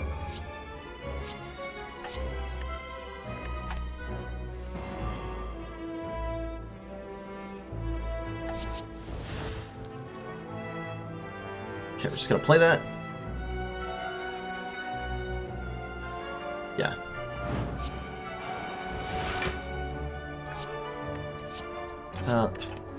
Okay. How many cards can I look at here? Sure, the answer is somehow all of them. Okay. So I can do like Hemokinesis and Headbutt a card. That card would be... I'm not sure. Actually? Oh, right. Centennial Puzzle. Damn it. Didn't actually want to do that. Oh well. Let's take the Hemo back.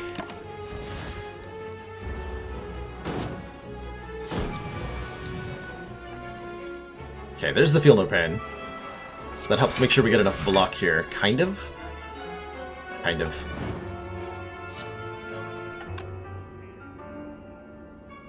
It's not quite a kill. So I guess I'm going to play Metallicize, and we should be fine next turn, basically, no matter what I draw. Might have even meant to use the Essence of Steel there. Here we go.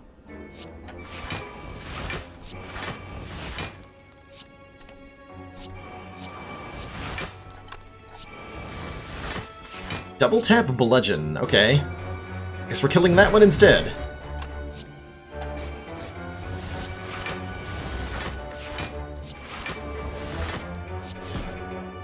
Good fight. Peace Pipe. We can now remove cards from our deck at rest sites. We might actually end up doing that. This is definitely a deck where we kind of want to thin it out a little bit. Oh. Oh. Oh.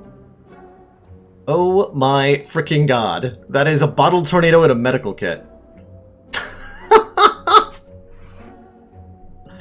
Wow. That's insane. So medical kit lets us play status cards to exhaust them. Bottled tornado lets us start with a power card in our hand, which is going to be corruption. Bottle and Epo? No, Apotheosis is a skill, not a power, and we're way more interested in corruption anyway. Although there's maybe an argument to be made for the Feel No Pain. Why play when the game plays itself? Actually, maybe I want the Feel No Pain bottled instead.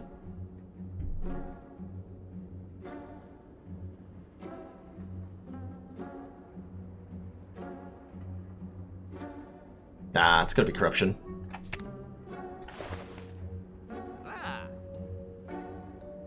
Body Slam is not a bad thing, mind you. Body Slam's kind of a win con. And then we just toke 2 strikes.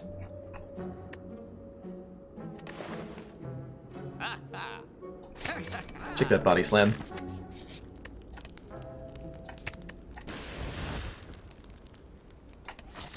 Alright, Donor and Decker. Prepare to be destroyed.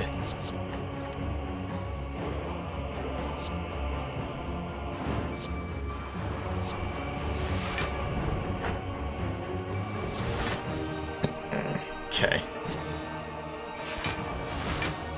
Okay. Alright, that's a turn 1 kill then.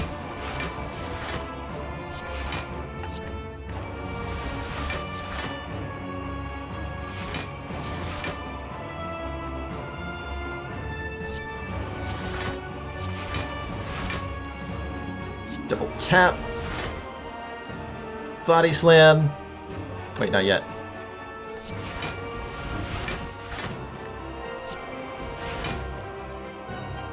That'll do.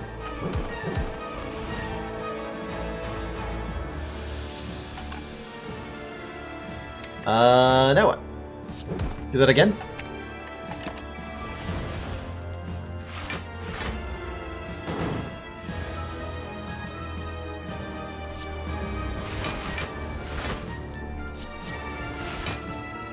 Entrench.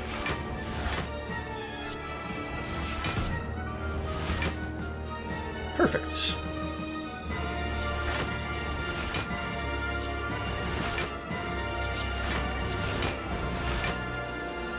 So I can, yeah, double tap Body Slam again.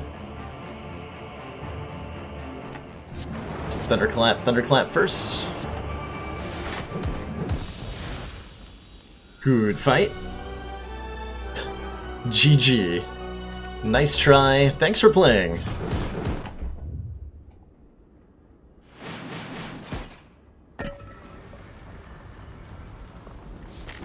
A close one, thank you. I tried my best.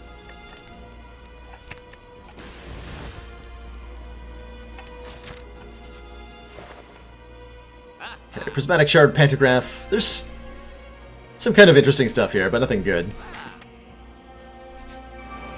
Let's take on the elites, shall we?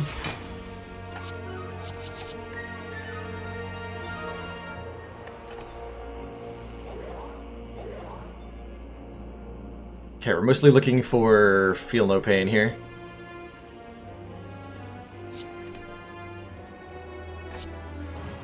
Did not find it. We did find a Fiend Fire, which does not block, notably. So I guess I am committed to playing probably this Fiend Fire here. Oh yeah, I am. Boy, am I ever. Oh, I have double tap in play. Let's make that a double tap. Let's get some strength. Body Slam does 69 times 2. But this does even more.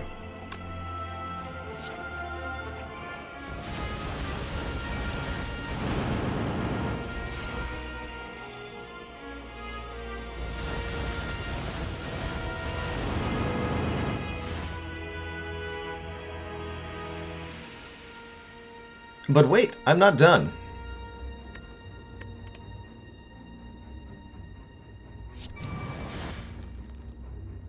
Let's...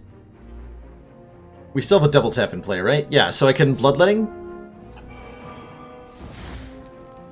Oh, Sentinel, even better. And now if I play Body Slam, that also gets doubled. Okay, good fight. Every time we play a power card, gain 2 health. Another Fiend Fire seems really good. Yeah, another Fiend Fire seems really good. Alright, Mr. Hart. We have Feel No Pain, Corruption on turn 1. So I just kind of win, right? Pretty sure we just dumpster this.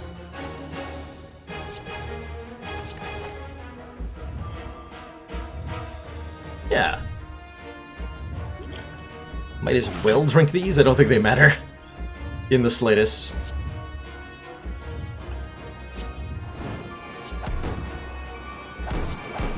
Play us some cards.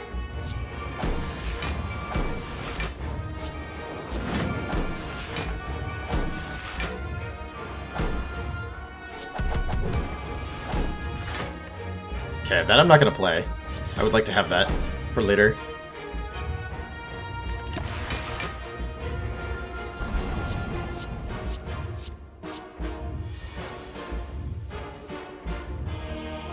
That's right, you're weakened. I was like, why is it 2 times 15? Evolve seems great. We can play this wound. Thanks to the medical kit here. Do I actually need to use this Impervious? I don't. But I might as well, because I'm probably going to play Second Wind, huh? Yeah, I am.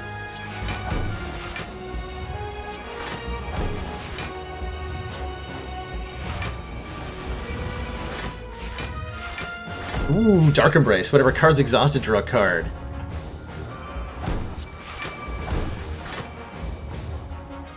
Power Through is incredible. We can play all this.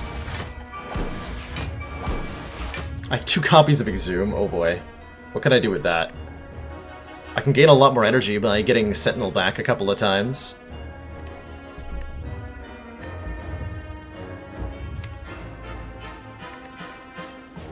I would really like a Barricade at this point.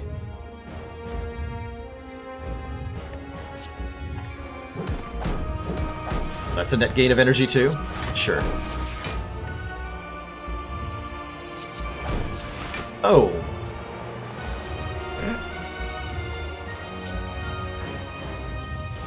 That's a Body Slam. So we're hitting the damage cap this turn, basically. So the real question is, can I find a Barricade to hold on to it with?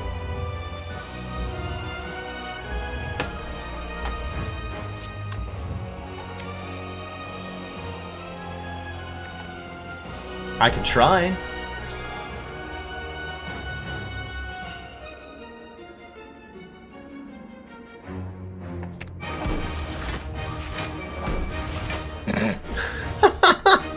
Okay, well, this is 1,000,000 damage now. And if the heart didn't have a damage cap, we would have lethal right now. As it stands, that's the most damage we can do. There will be no more damage dealt. But I am going to try to find... Wait, I didn't play the Fiendfire, did I?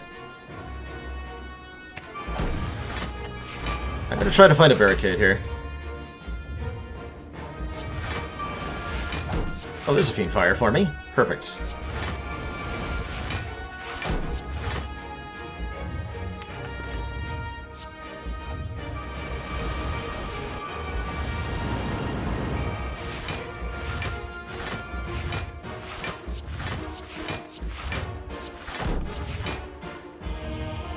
Okay, I need to be careful. I think we're done. Make you weak more. Are we done? We might not be done. Yeah, I don't know that this is a wise direction either. I think you're right. I think we just stop. Let's get the powers in play. Inflict some status effects and then stop. Before we ruin what's in our deck here.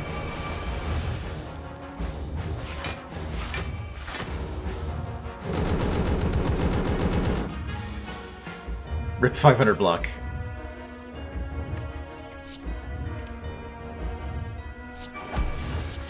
Wait, what? Wait, what? I thought they recently patched it so that all card effects resolve before Beat of Death triggers. I just totally took a point of damage when I played the burn. What? Is that a medical kit exclusive? That shouldn't have happened. Because if I play the defend, yeah, I gain the block. No, it triggers before Feel No Pain. Huh. Did it always do that? I remember them changing it so that Feel No Pain triggered before the Beat of Death did. Weird. Well, whatever. Doesn't matter too much here. We've got a Fiendfire.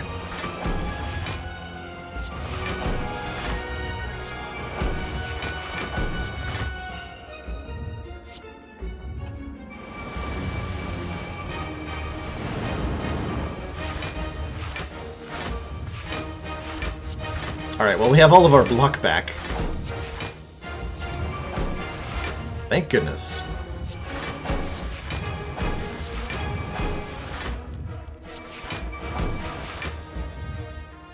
There are body slams that we can find. I'm not sure where they are.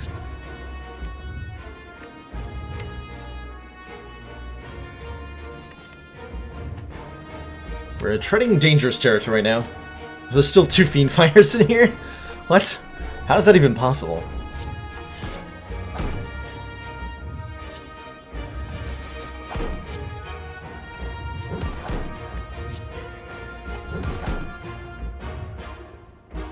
Alright, we got kind of close. I guess we can play Offering too. Let's just keep going. There. That clears out the damage cap for this turn.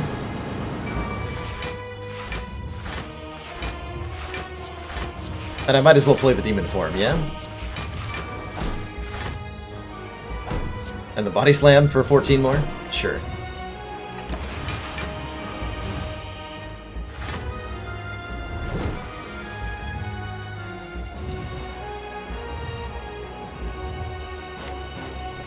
Show me that Fiendfire. Do I play the Embrace to have a higher chance of drawing the Fiendfire? Yes. Sweet.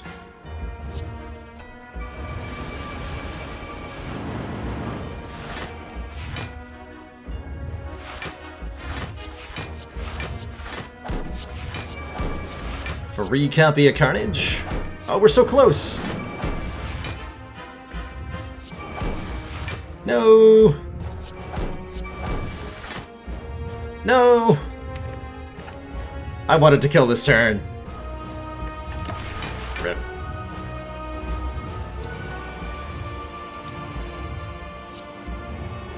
we just like have enough damage to get a kill. Good.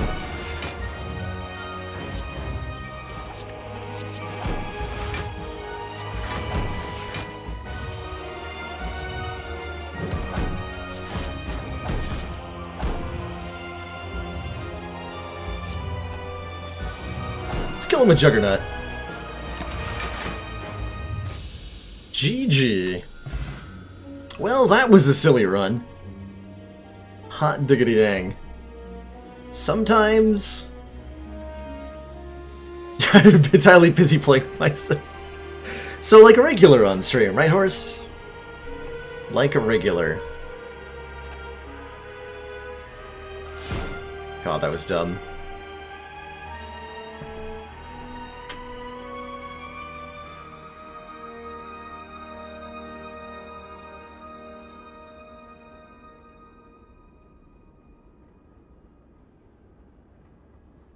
GG. Early Dead Branch, you know, does Dead Branch things on Ironclad. There's not a whole lot more to say about that. We did make... I'm trying to remember what our decision-making in Act 1 looked like. Because that was relevant, right? The pathing. We took some powerful cards that let us get some additional early relics. Because we saw an opportunity and we leapt on it.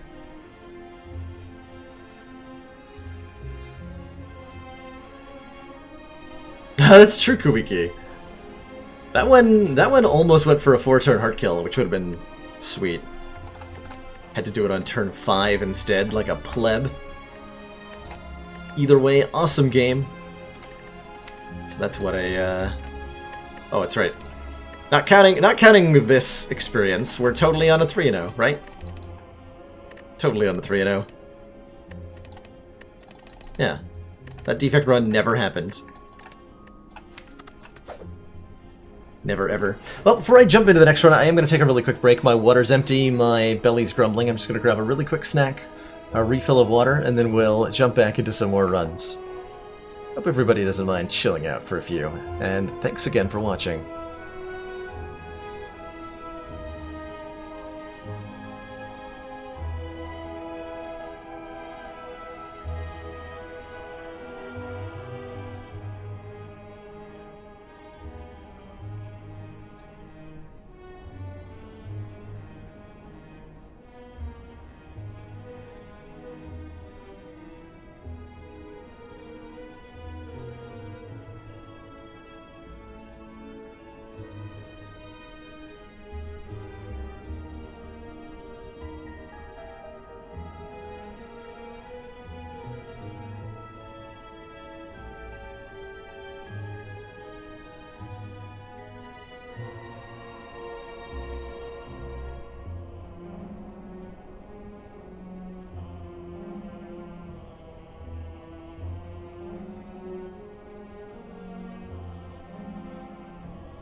Alrighty, we are back. Thank you for your patience, everybody, while I took that quick break.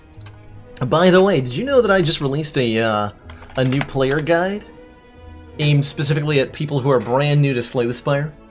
So if you're watching tonight and you just picked up Slay the Spire yourself, or are looking to get better at it because you haven't gotten your first couple of wins, then check out that guide I linked in the chat, because it might be exactly what you're looking for.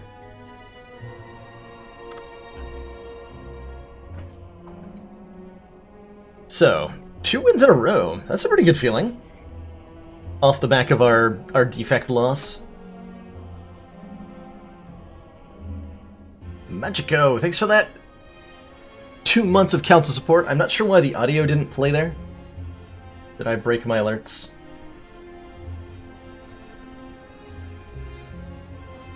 Let me retry that. I'm so baffled. Either way, thanks so much. Glad you're enjoying the content, and thanks for cheering me on there.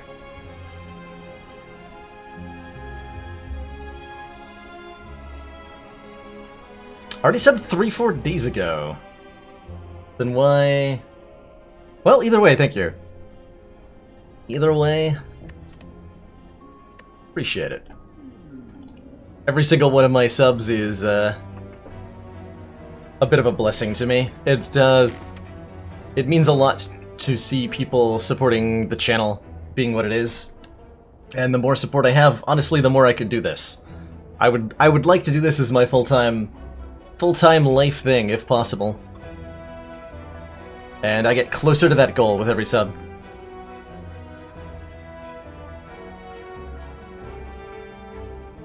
What is this pathing that I see? Okay, our options are colorless cards, 100 gold, or the random boss relic.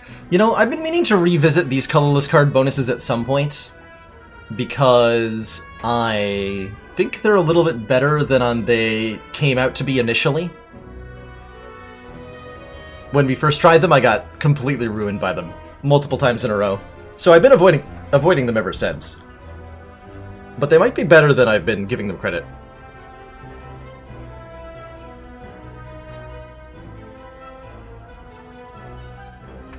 Yeah, the Guardian, if you have to eat his big hit, he'll follow it up with a debuff and then go into Whirlwind and repeat the pattern from there. The timing works out such that you'll never be vulnerable for a giant attack.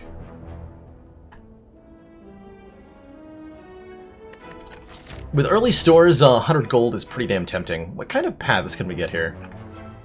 This is a super... There's like a couple super juicy paths if I somehow am able to just like dunk elites. That doesn't seem very likely. If we go up this left path here, we take an early elite and then get 4 fires. If we go somewhere in the middle, we could do like fire elite. And then fire elite fire. So maybe take 3 elites with our 100 gold. Is potentially possible.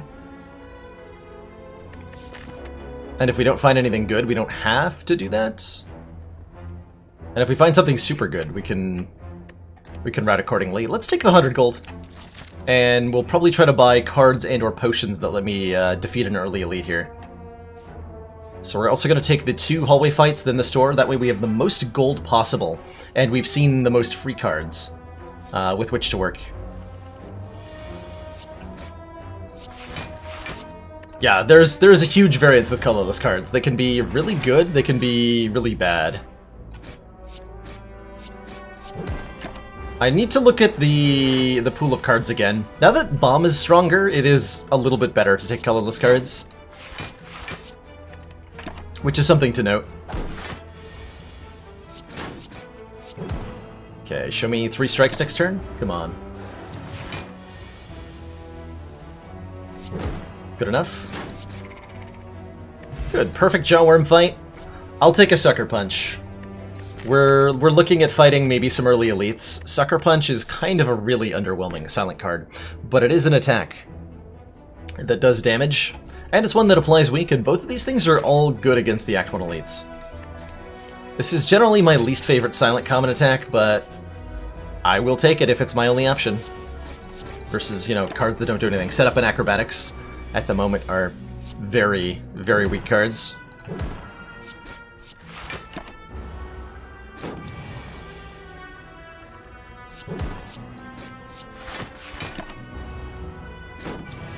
Oh no, my sub alert is broken. I did something.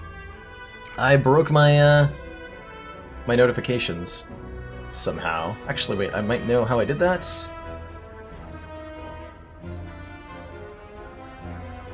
Nope. Either way, Core FTW, thanks for that tier 1 sub. I know you've been hanging around the channel for a long time, so it's awesome to have you amongst our ranks. Really appreciate it. Why do I like Clothesline but dislike Sucker Punch? It honestly has a lot to do with the energy space the card occupies. Being half of a Clothesline is less than half as good as a... being a single card that's half a Clothesline is less than half as good as being a Clothesline, or being half a Clothesline, if that makes sense. Because at that point you're then comparing one card to two cards. And one of the really nice things that Clothesline does for Ironclad is provide options for you. You can spend your entire turn playing this big, high-impact Clothesline card, or you have all these other plays if you don't want to play that. With Sucker Punch, you're committing more of your hand space, effectively. I don't know if that made enough sense. Can I get away with a Crippling Cloud? I would really like one. That's even more weakened in the deck. And Crippling Cloud is really good AoE poison. Kind of like how Dash is better than Iron Wave. Yes, exactly. If you split a 2-mana card into two 1-mana cards, it just gets worse.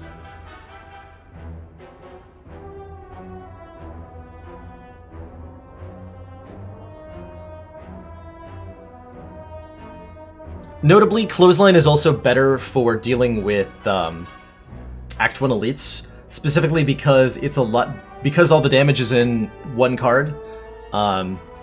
It's less affected by the strength down of Lagavulin, which is a big deal. And Lagavulin is definitely an enemy that Silent struggles against.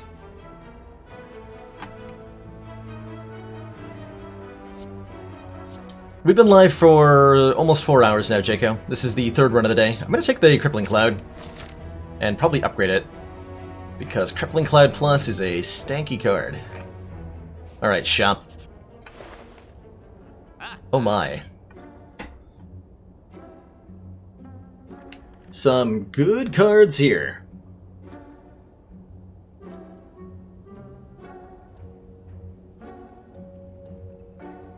I do dislike Infinite Blades, Schwartz. It's one of my least favorite Silent powers. It's on its own such a low impact card.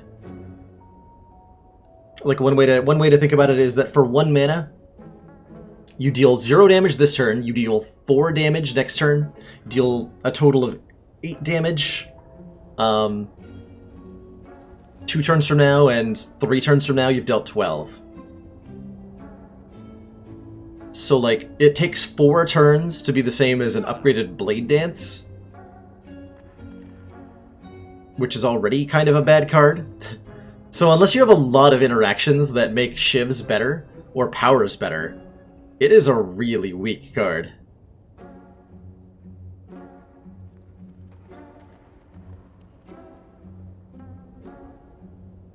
Oh, so my logic behind Frozen Eye, Tom, I think that was I'm trying to remember what exactly the deck was built around. But anyway, just knowing what cards you're going to draw is a really, really strong benefit.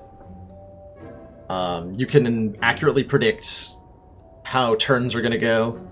You can make informed decisions on whether or not to draw a card in the moment.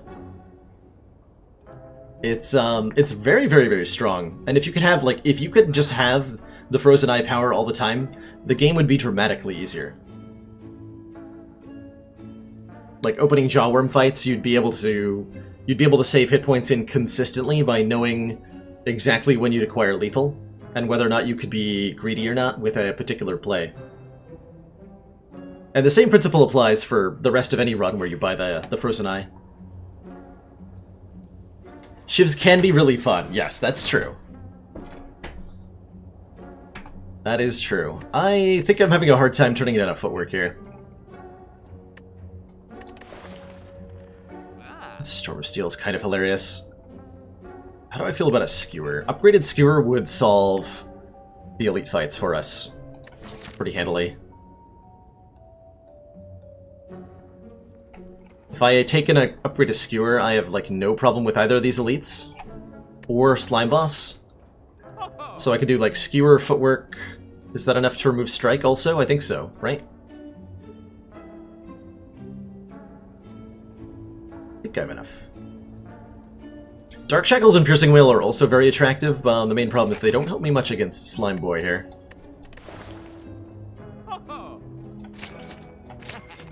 Yes. Okay, that's what we're gonna do. It's a shame to pass up on Potion Belt. It's a shame to pass up on Piercing Wail, Dark Shackles. But my pressing concerns are these elites and this guy. And Skewer is good for all of them.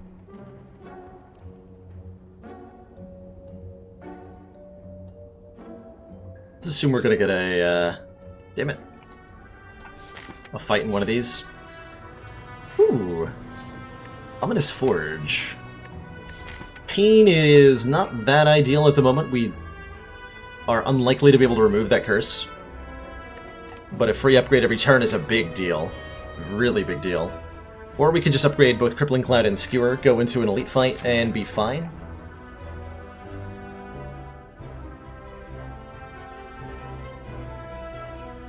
This relic is so damn good, though. I'll take the pain. So now, at the start of every turn, upgrade a random card in our hand. It's gonna be amazing, trust me. Plus, see, I can just discard it with Survivor.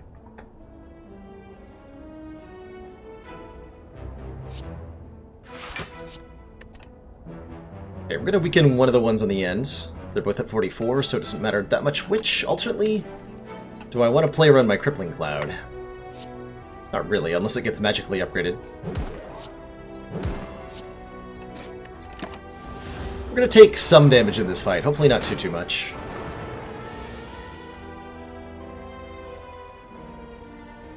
We're just gonna take 10 here to get a kill. Yeah.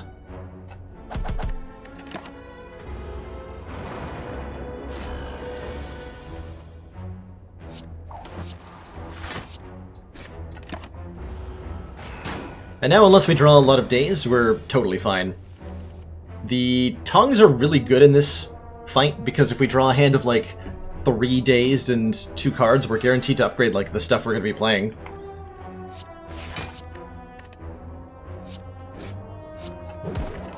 Move his artifact so the Crippling Cloud can get him.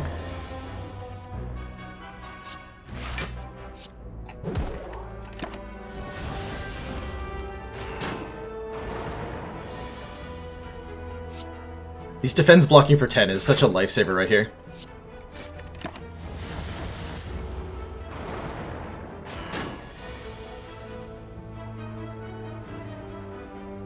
Okay, we strike Skewer. We strike Skewer.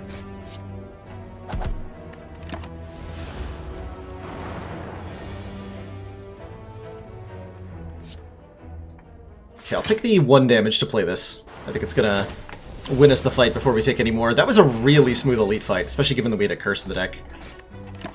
I am super happy with this outcome.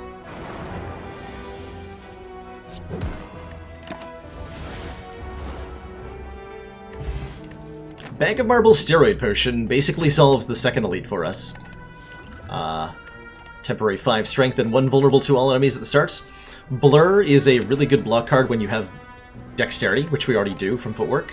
So I'm really happy to grab this. Alright, bring it on, nerds.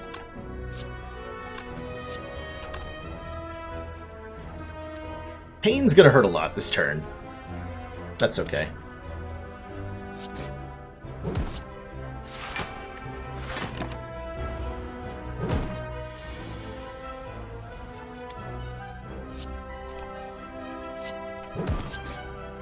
In that case, let's just go for the quickest kill we can get.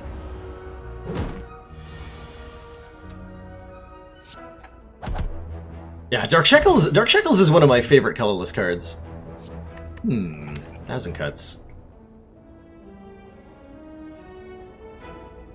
We don't... Well, no, we do currently have AoE damage. We have a crippling cloud. I think I like the... This will be really good against slimes, huh? 1,000 cuts would be really good against slimes. Yep, if you play more than one blur, they stack 7. That's why one of my opinions on Blur is that once you have one copy of Blur, more copies of Blur becomes dramatically better, because of the ability to stack it for multiple turns of block retention. Equilibrium for Defect, which lets you retain your cards in hand for one turn, works the same way. Multiple played will stack.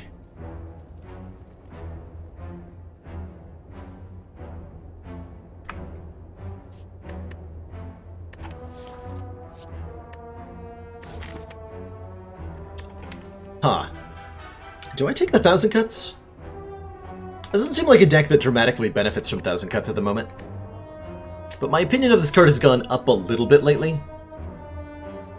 I generally find it too slow for the elites in the heart, but it can contribute meaningfully to them. And it does a really good job in a lot of the fights leading up to those fights. Like, it would be really relevant for... Well, it'd be really relevant for the slime fight. I'm actually okay skipping. Overtaking any of these.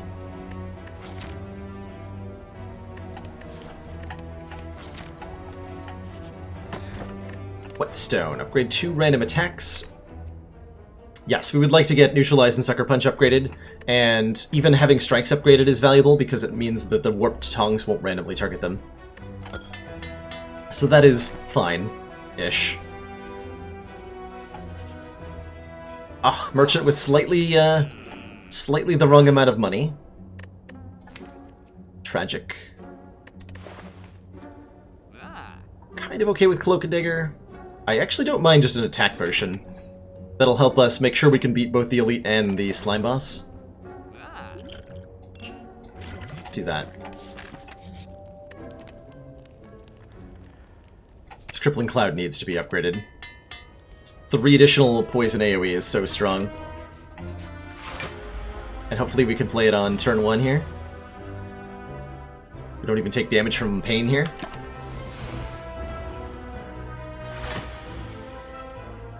Perfect, we can do Crippling Cloud. Next turn we have a really good series of draws.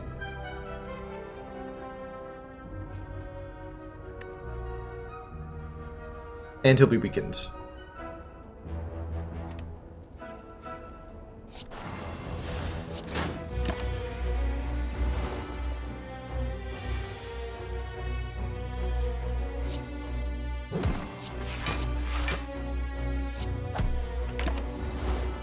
Not sure if I'll use the potions in this fight or against the slime boss.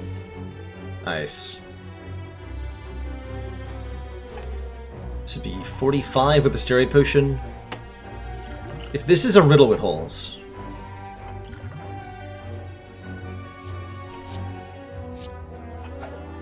That works too. Perfect. Okay, I just wanted more block, really. That's all I wanted in life.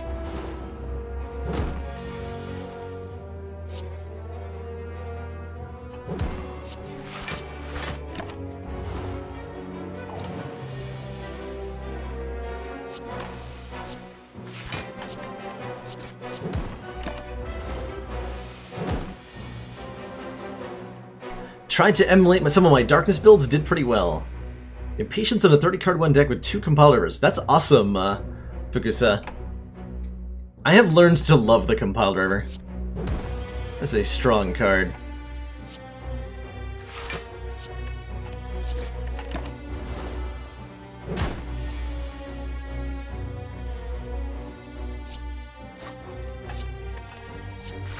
Okay, we're just looking for Skewer, which we're guaranteed to draw next turn, so we win.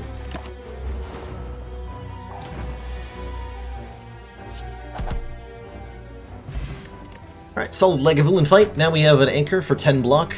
Anchor plus Ring of the Snake plus Bag of Marbles means we're way more inclined to play attacks on turn 1. I would definitely at this point pick up any backstabs that I see.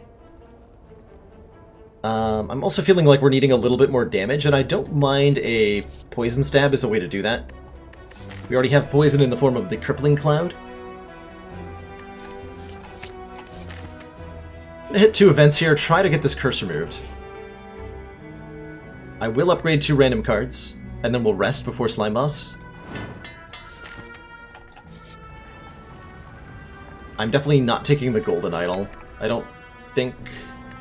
No, I'm not.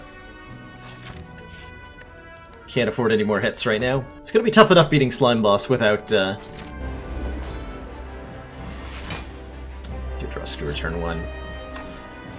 This has become 15, 22 times 3 if I play my Steroid Potion right now. How much is that? 66. That's not quite a split. Magic player and you can never turn down Acrobatics. Card draw is so much worse in Slay the Spire than it is in Magic the Gathering. Which is an important thing to keep in mind. If you've come to Slay the Spire or other deck building games from Magic the Gathering, then a difference that's really important to highlight is that you don't keep your cards that you draw. Like cards in your hand that you end your turn with, unless you're playing with Runic Pyramid. They go into your discard pile. So drawing cards is not useful, really, in the same way that it is in Magic, if you are not, if you're not able to play the cards.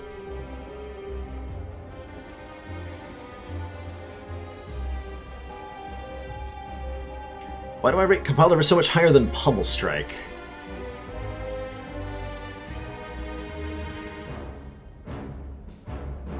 It is Compile being draw 2 without an upgrade. Yep, that's exactly why. Pummel Strike is really nice when upgraded, but what the magic of Compile Driver is its ability to draw multiple cards without being upgraded.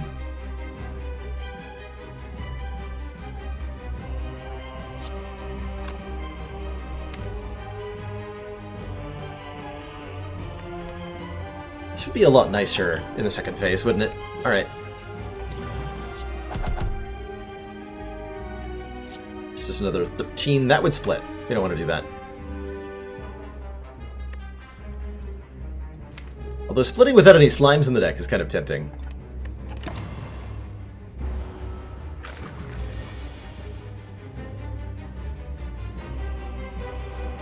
Okay, so 84, you split at 75, which means I can deal a maximum of 9.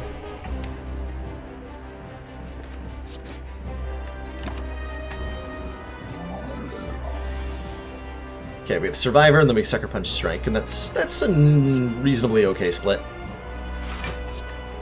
Could be better.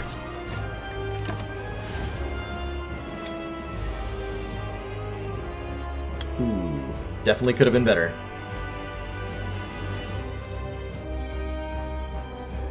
Definitely could have been a lot better.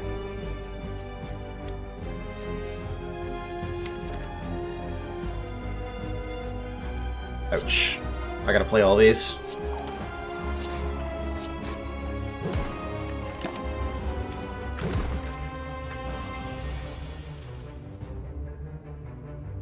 Okay. Thank goodness I have a crap ton of dexterity, so we're fine here. It's a Blursome Block. Might as well Sucker Punch.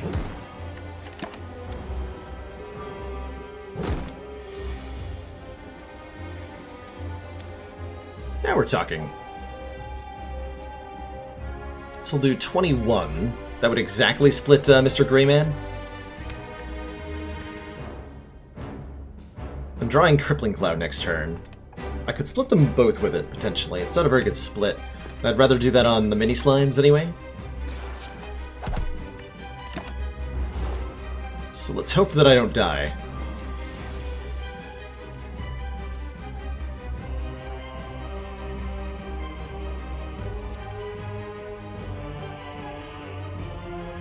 Damn it.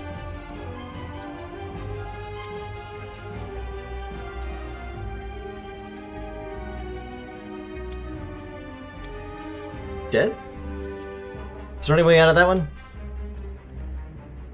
Can't even kill one of the little ones. All I can do is Crippling Cloud, block, or double block. This is, what, 38 damage? I can block for 14, so that's dead. Crippling Cloud makes them do 13 plus 9 is 22. plus 6 is 28. Which is also dead. So I'm dead. And we failed our stated goal of not dying to the Act 1 boss tonight. Because I misplayed the fight. By splitting that guy. I should have set them both up for a Crippling Cloud split this turn, and then we would have had 4 little ones and probably still died. Ugh. Well, rip. That was just bad.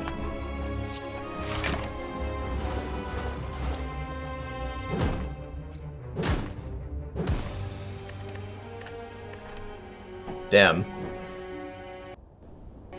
Silent versus Slime Boss. Dying forever.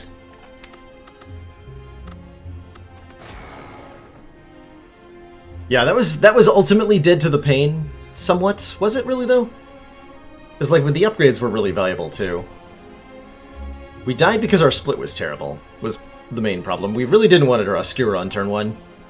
We wanted to be able to split with Skewer. Maybe I should have taken the big hit and looked for the second Skewer draw to get him really low. That might have been the correct answer. Now that I think about it a little bit more. Was to just try to... Whoa! Excuse me. Just try to wait for a better split. Well, damn. Okay, we've got a Guardian run coming up. We can do... Ooh. Whoa! This path is really sweet. We could hit a lot of elites and a lot of fires.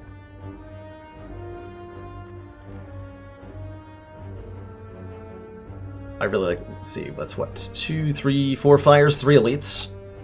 Okay, what's the best way to take that down? Remove a card, common relic, choose a rare card. So I really want to get onto this path. I really want to get onto that path. We take 3 hallway fights, 2 question marks. Fight an elite. Random common relic definitely gets us started.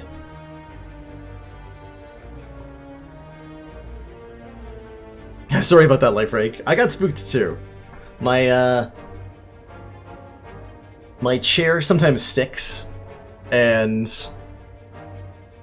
if it unsticks, the chair will recline backwards suddenly. I think that's the first time it really caught me off guard on stream. Let's take a common relic. Choosing a rare card is nice, but 18 damage is a pretty big inhibition when it comes to fighting an early elite here. Okay, draw 3 the first time we take damage. That is definitely helpful for an elite fight, because we will definitely be taking damage. And we just need some cards to draw into. So praise RNG for this Jarworm to drop something good.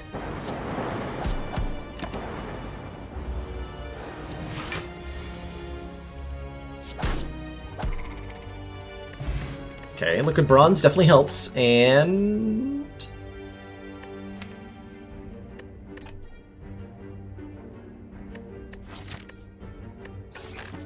Am I taking claw again? It's the only one of these that says deal damage. And we have card draw from Centennial Puzzle, so this does make claw a little bit better.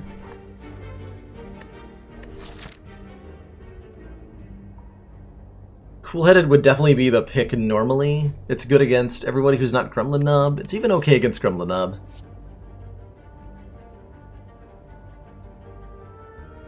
I mean, we just lost a game. Let's take a claw. We lost a game on silent, even. Let's transform something. Turn into something different, Strike. White noise. Okay, that gives me a random power. And 1 less strike. Bring it on, game. I got a free Echo Form. What do you have? That's right, nothing.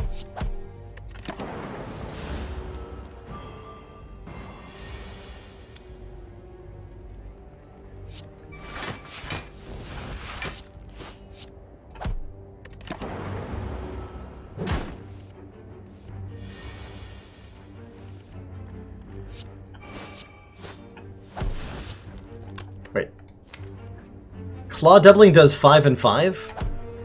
That's weird. It buffs twice successfully. Okay, this does enough damage. Oh, actually, we skipped the first cool-headed, so I can take the second one. Or we can take the streamline, which also benefits from cycling, but gives us a little bit more front-loaded damage. I really don't like streamline very much. Let's grab a cool-headed. It'll draw into our claw faster.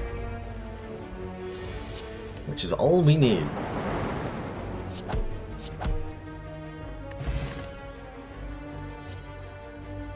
I'm down for this. Let's go. Let's take the max hit points. We're about to enter a bunch of fights that are going to give us a lot of money. So I would like that to be enhanced by 25%. Not Gremlin Knob, that's all I needed to see. Everything is great.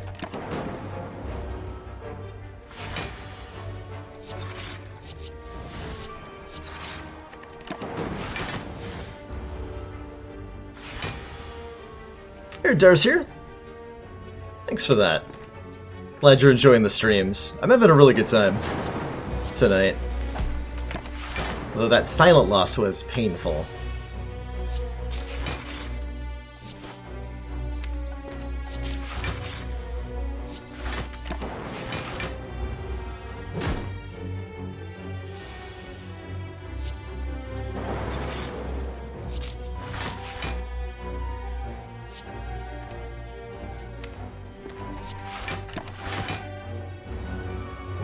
Alright, so we can block reasonably well. Our damage output is maybe a little lacking, though. But our ability to block isn't going to get compromised by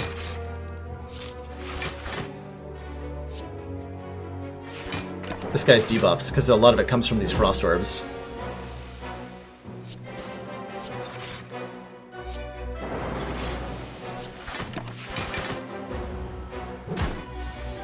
The first, like, actually big hit we've taken.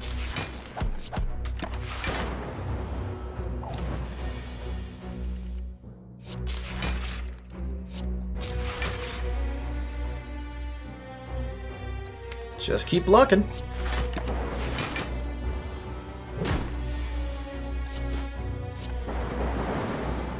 Alright, all in all, ooh, Dead Branch. Whenever we exhaust a card, add a random card to our hands. I will definitely take a recycle with the Dead Branch, yes. Easy choice. We are definitely still struggling against the knob. So we need to carefully evaluate whether we're going to do this fight. We don't have to.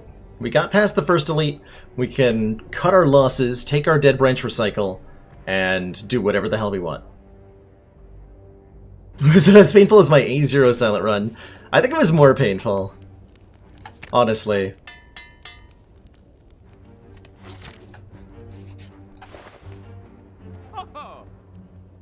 Okay, second copy of Claw definitely shifts us more in that direction. That makes what we're doing a lot more effective. With 2 copies of Claw and 2 upgraded Cool-Headeds, I'm feeling a lot better about the deck, in general. I've done the Claw Cool-Headed thing and it works really well. Can't also buy Panache, unfortunately. Do we want a Dark Shackles? Probably just want to remove a Strike from the deck, huh? If I remove Strike here, I'm definitely not fighting any more elites this act. Well, maybe this one.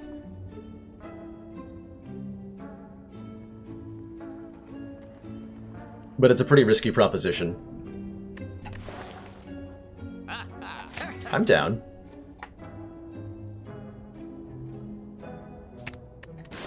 Church battery on sale, I mean, sure.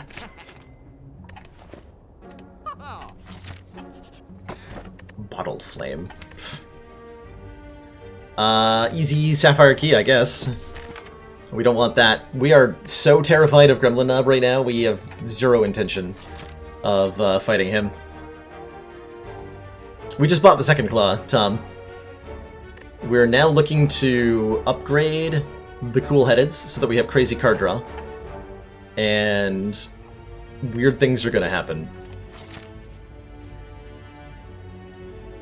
I almost maybe think we might have had a different, stronger deck without the without the Dead Branch, because with Cool-Headed's Claws and Recycles, we can get to or approach some kind of weird infinite. But I mean, Dead Branch is so bloody strong that we can maybe rely on its random power rather than the guaranteed power of whatever weird deck we just assembled. Alright, no elites. Spin the wheel. Card removal. Come on. Card removal. Card removal. Close enough. Wasn't a curse. I'll take it. Given that we're at full health, I'm a lot less afraid of that elite. Even if it is Gremlin Knob, I think we have a chance with 2 Cool-Headeds that are upgraded. Is Dead Branch actually that strong here? Just you watch.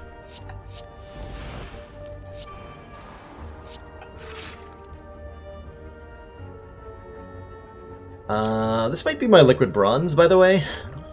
This fight is terrifying. I have to kill this wizard quickly. Let's just go ahead and use both these potions. Which makes our chances of fighting Knob way lower. Way lower. So we're making 6 block. We're only taking 4. I'm just gonna hit the wizard a lot to get every point of damage we can in on this guy.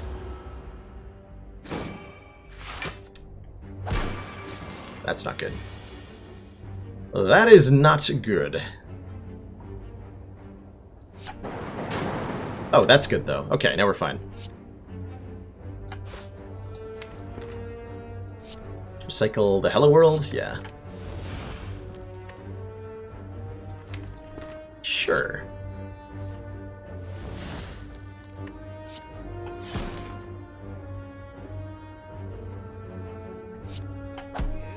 Okay, so we're fine now?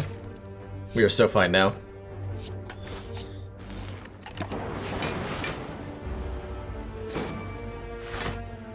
If I get a decent potion drop from this fight, I can maybe fight the elite. Ball Lightning number 2.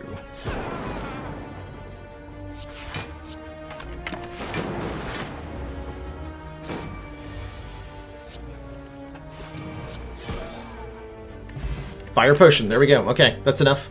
Hologram exhausts and lets us get a claw back, or lets us get it recycled back. Hologram is kind of nuts. I'm fighting this elite. I'm doing it. I am absolutely doing it. Totally wasn't Gremlin Knob. Awesome. Easy game. 3 Echo Form. Easier game. I want to play this Hello World. It's going to give me random cards every turn. That's actually pretty good.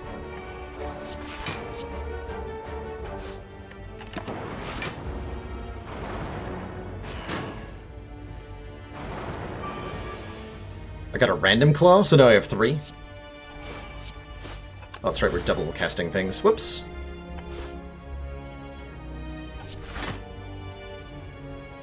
Could be recycle back, I think. Just make random cards.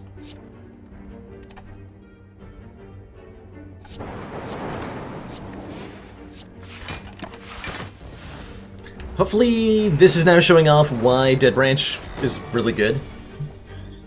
Because we're just, random stuff is happening and it's so strong.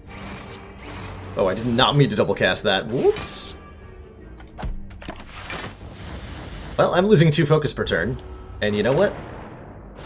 I'm okay with that. Because I have a lot of Dark Orbs to play.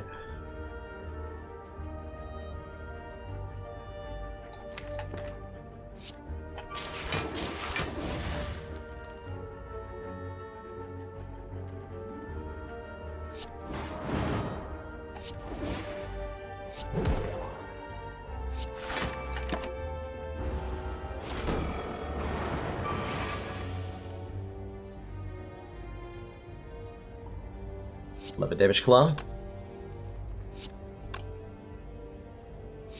Oh, this will actually fizzle properly. So if I play an attack that fails to that gets doubled, and then the first attack kills the enemy, the second one will fizzle with Echo Form, and I get to double the next card I play. Like so. And we got the wing boots for that? Wow, that was the most high payoff risk I've taken in a while. And we got another cool headed that we can upgrade. Or a freaking meteor strike. Hold on. Do I want that? I could play it sometime. Like, I can recycle it, right? I think the right answer is just another copy of Cool Headed, though, that we then upgrade.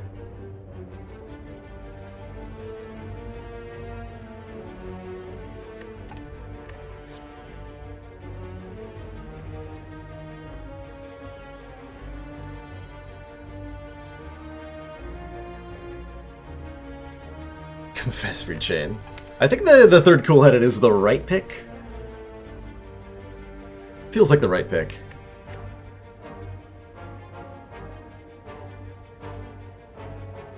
I should probably actually upgrade the hologram. Meteor is more fun. It's pretty good reasoning.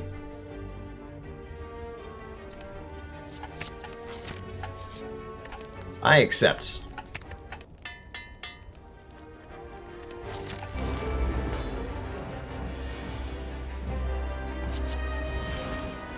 No! That's not good.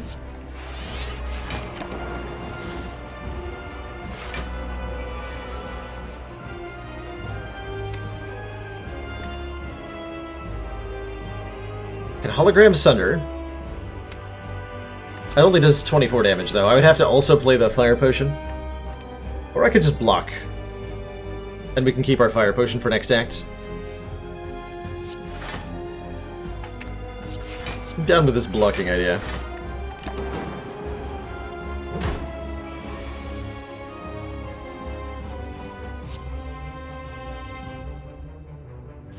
Let's put recycle into the discard pile. Good.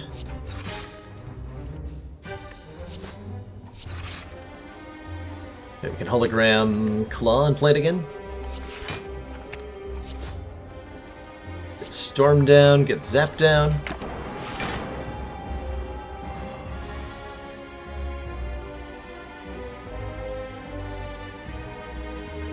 I want to play heat sink so we have one less card in play. So I'm going to recycle a strike. Good.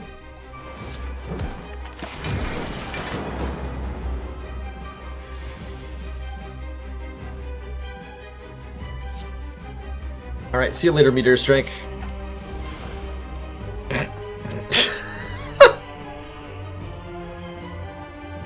I'm so glad we added that to the deck. Welcome back, Meteor Strike. Would you like me to play you this time? I suppose I can oblige.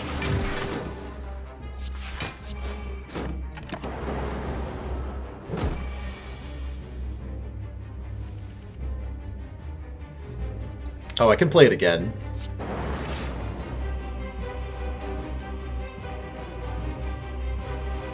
Yeah, I'm just gonna hologram it and play it. I don't care if I'm taking damage. Which I'm not even doing.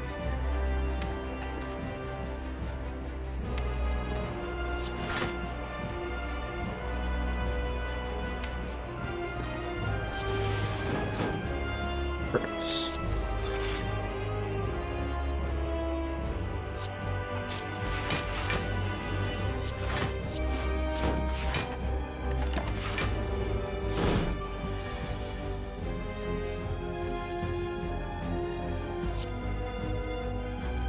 Sure.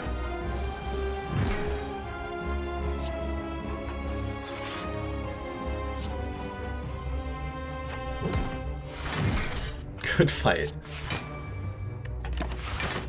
Did range again, yes, but this time on defect. It's different, or something.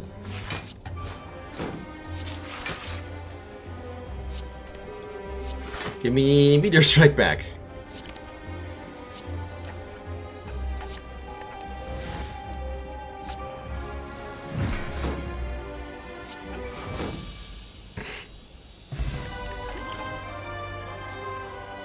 Reboot Dead Branch seems adequate. So does Fission. Actually, oh man, Fission.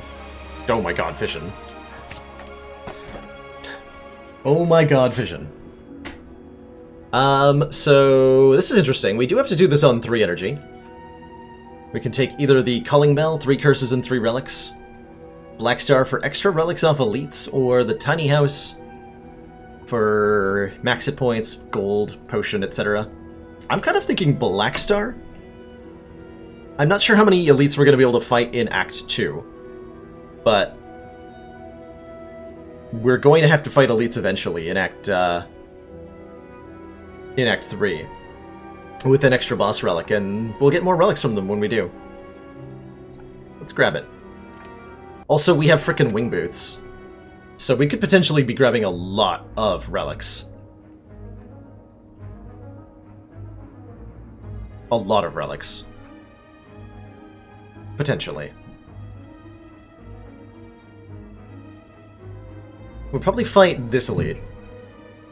Hit a couple fires on the way. Maybe use the wing boots for an extra fire here. Important upgrades right now are Fission, White Noise, maybe Zap Dual Cast. We want to be removing the strikes.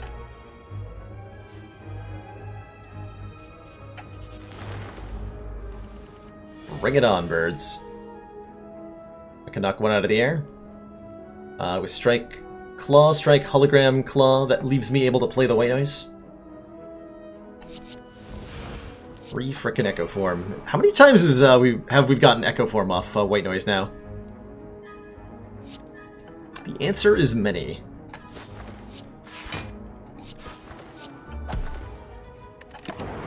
Many time.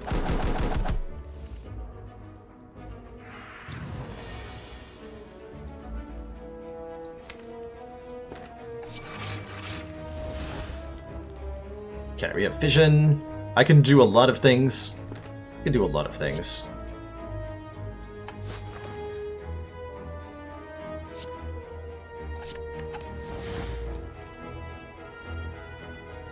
If I play Fission, I can draw into and play Meteor Strike.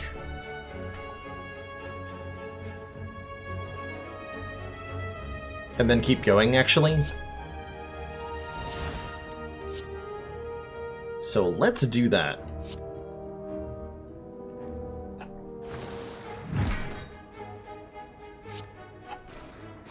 More energy!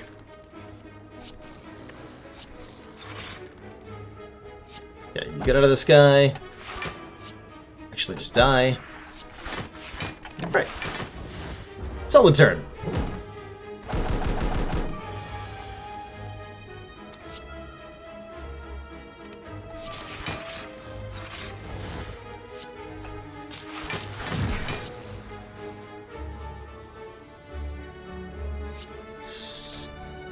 Oh, I could play Meteor Strike again, actually.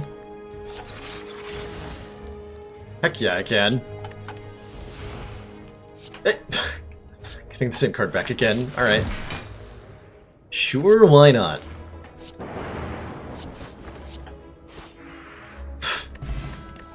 Okay. Another copy of Hologram. Seems incredible. I'm absolutely down for another copy of Hologram.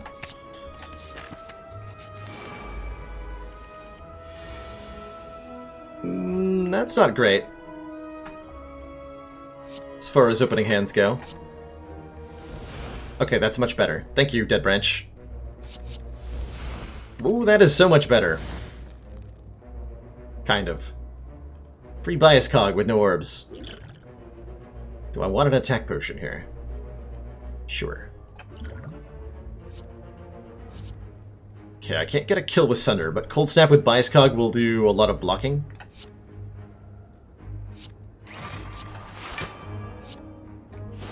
We'll do a lot of blocking.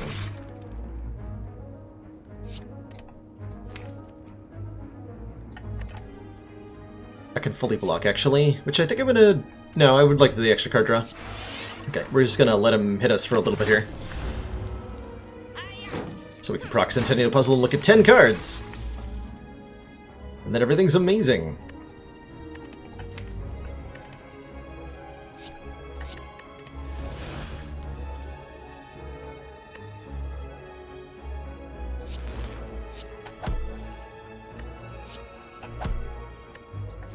Hologram recycle? Sure. Okay. Well, that was an underwhelming turn, ultimately. Hey, Magica. This deck is dumb. It's about the best way I could describe it. This deck is dumb.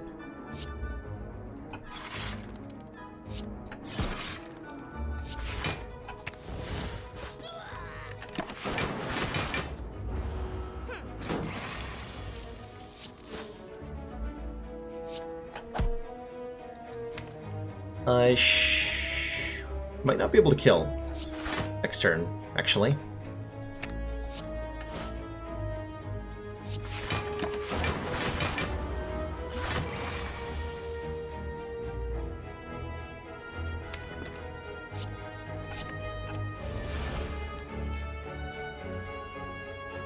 This guy has 45 of my gold.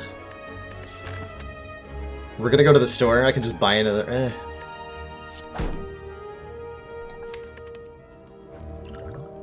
That's upsetting. I think I would buy a fire potion for 45 gold, so I shouldn't use it here. Just let him get away with it. It's a little heartbreaking. Oh, we would have gotten a bit more, though, because we have the golden idol. Huh. Add a burn into your discard pile. Draw 3. Yes. I will take an Overclock Plus. Are you kidding me? With only 2 strikes, I'm not taking bites, though. To the store!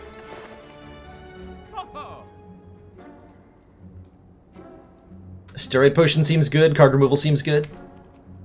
I'm definitely down to just remove another strike. Actually, maybe a defend at this point.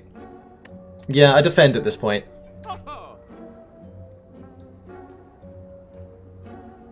Would have been overall around 75. Yeah, I probably should have used it then. We could replace it with the steroid pot. But now I can have both. So that's nice. Get out of here, defend. See you later. Do I want a compiled river? Kind of? Actually, kind of. How good is Scrape? In this deck, not very good. Well, it draws some stuff. Scrape mostly has a long history of screwing me over. Make an argument for Trip. There is an argument to be made. Certainly. So do I now, with these potions, fight this elite? Or I was going to get an extra fire. What am I upgrading? Fission, definitely. Oh yeah, we want to upgrade Fission before we fight an elite. Fission upgrade. Possibly a Meteor Strike upgrade. A White Noise upgrade. These are all really good.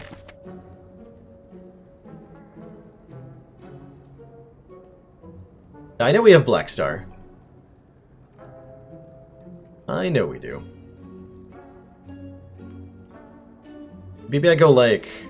Get these 2 fires, hit this fire, fight these 2 elites. At the end. 2 elites at the end we could probably take. Yeah, there is this fire behind the elite. What I'm saying, though, is that we use our boots and we get both these fires. And then we do it again here to get an extra elite. So we end up getting 4 fires and 2 elites.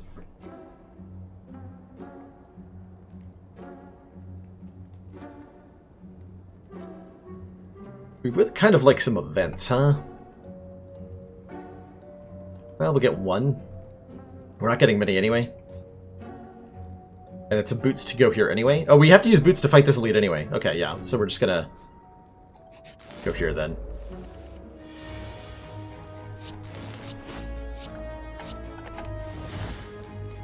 Nice. I hope this is showing off why I like the Dead Branch, by the way. Because now this is happening.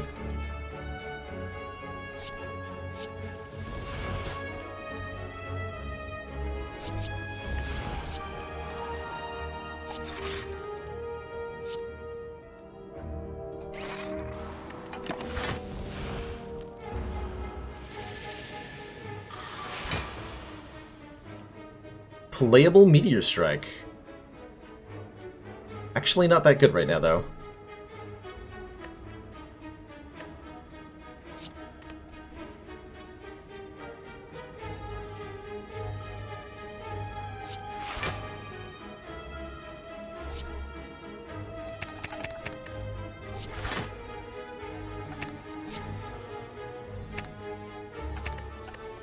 Okay, that'll do.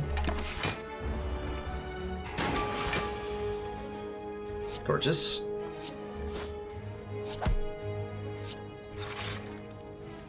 Oh.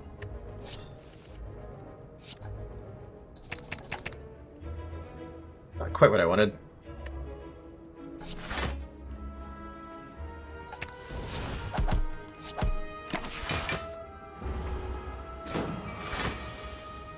That's better. 1 mana Meteor Strike.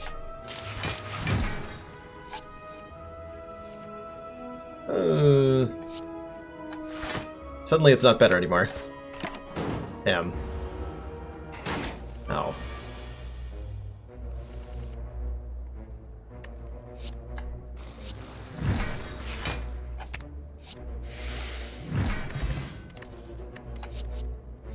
An actual copy of Skim. Oh, hell yeah.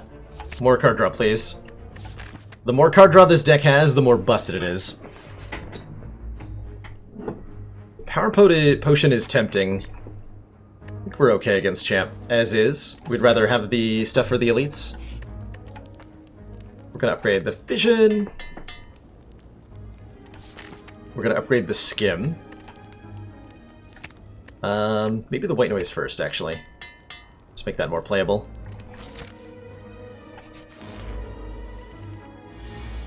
These 3 jerkholes.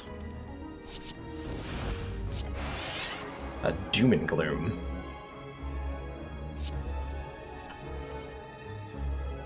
Doom and Gloom is pretty sweet here.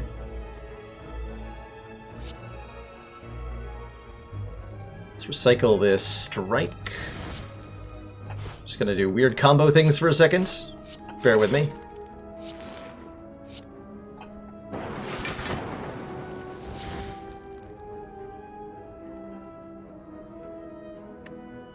Can hologram recycle Meteor Strike and start doing weird things? I can.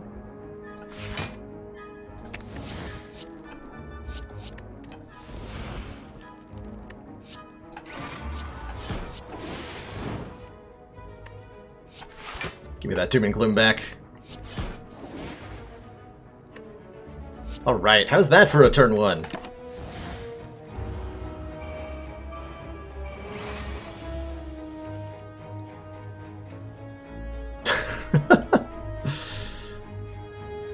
Experimenting with cheese is a time-honored tradition here.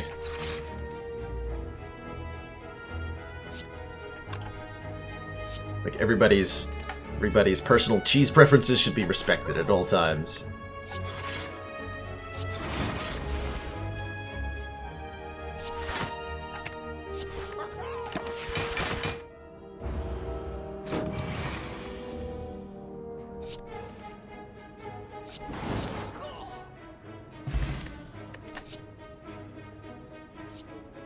Compiler? How much card draw is too many? I think we're rapidly approaching the point where we have too much. What do we even want to add to the deck from here, actually, is a better question. We want to thin out the strike defend zap situation. We want to add, like, a genetic algorithm. Or some other really good block card.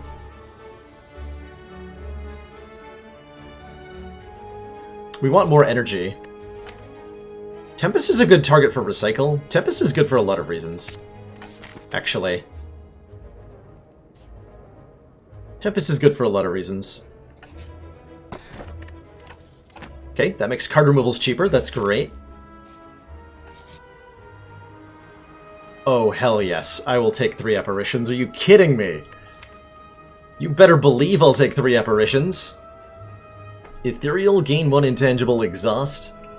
Done. Deal. Okay, now I need to upgrade those. Those have to be upgraded. These are now our upgrade targets. So we want to be able to keep them in the deck for key moments.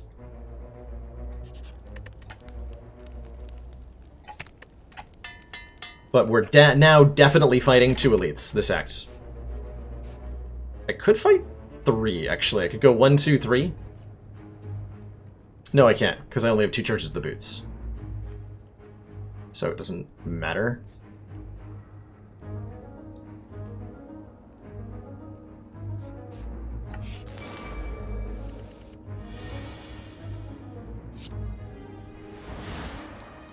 Electrodynamics.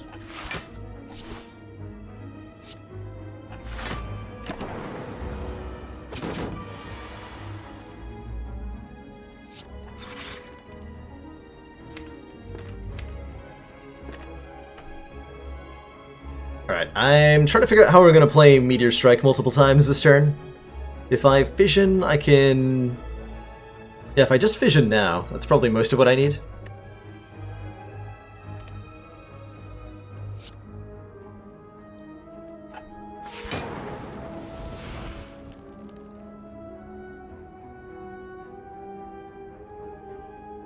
So now I can start doing stuff.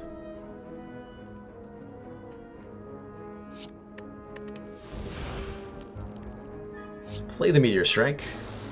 Start playing Orb Generation cards. Draw more? Not sure that I want to draw more. Okay, Apparition Hologram Claw.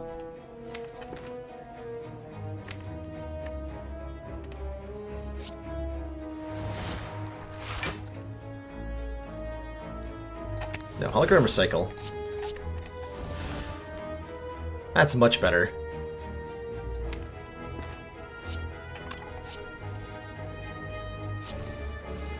Let the games begin.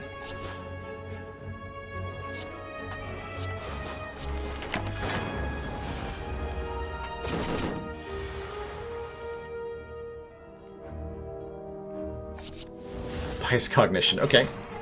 Sure.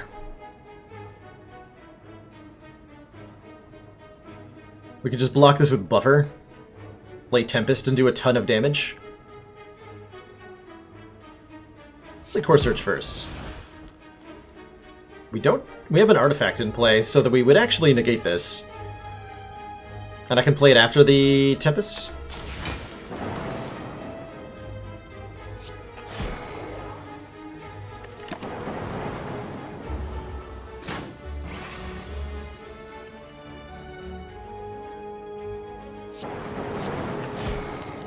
Nice. So, Ancient Tea-Set, whenever we enter a rest site, start the next combat with 2 health. Or, sorry, not 2 health, 2 additional energy on turn 1. So our turn 1s can be even wackier. Pairs plus 10 hit points, which is a really big deal right now. Capacitor is very nice. We would love some extra orb slots.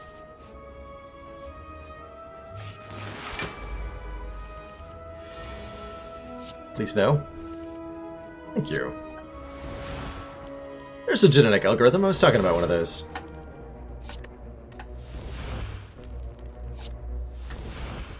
Okay.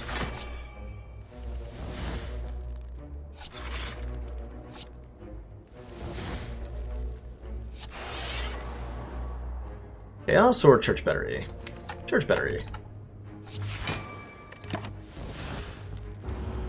Nice.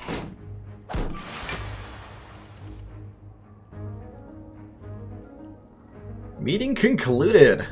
You survived, Tiki. Good job. Not an easy task sometimes. Where's all the orbs, though, hey?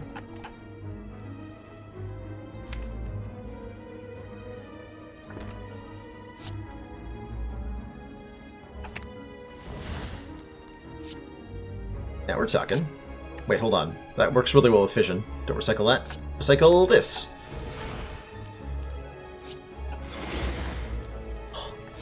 Okay.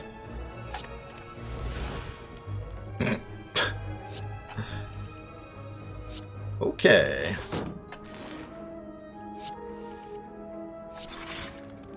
Have you identified the theme of the deck yet, Sneaky?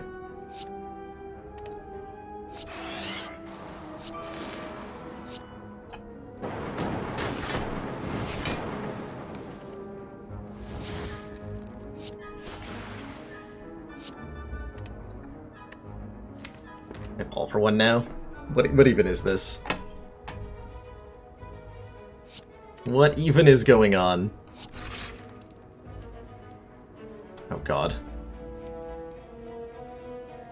There's too many cards in hand for me to draw more.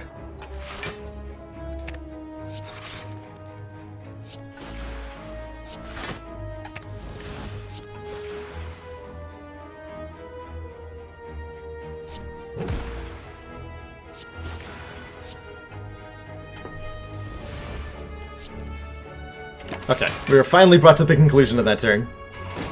At long last.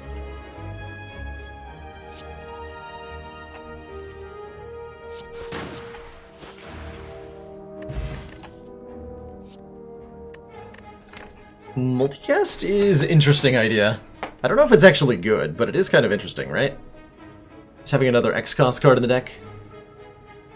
How did the rest of the Dead Branch Ironclad run go? I vividly recall trying to body slam the heart for 1,000 damage or so, but I couldn't because of the damage cap. That's more or less how it went.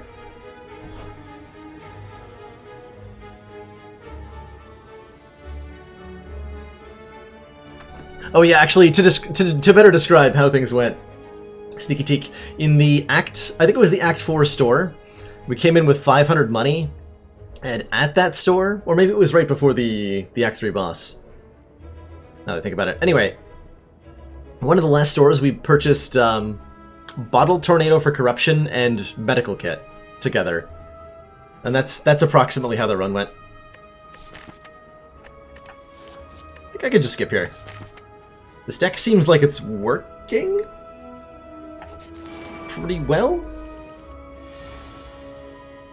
Tempest Fission seems like a winning combination. Doesn't it?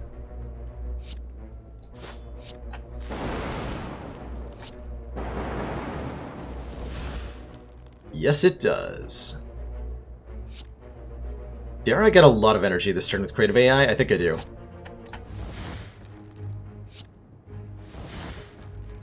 Okay, let's rebound Cool-Headed. Oh. Doesn't work out like I wanted it to. There we go. Seek the other Cool-Headed? Possibly draw the original Cool-Headed? Maybe? Not sure how that works anymore. I feel like I've borked that up somehow. And that's okay.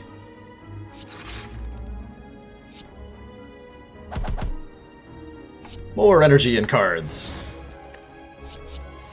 Free Echo Form. Why not?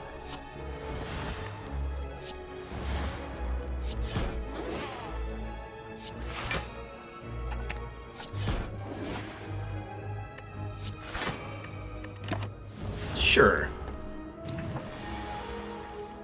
Attacking. Nice try.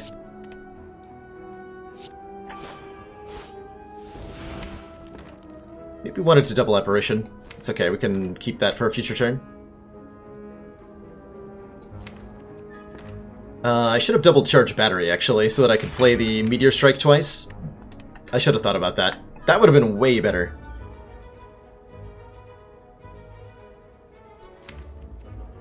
I'm actually gonna have a really bad turn. If I don't draw some cards here.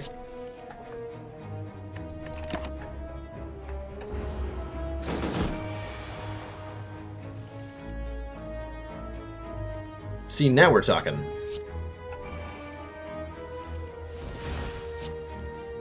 Get rid of that.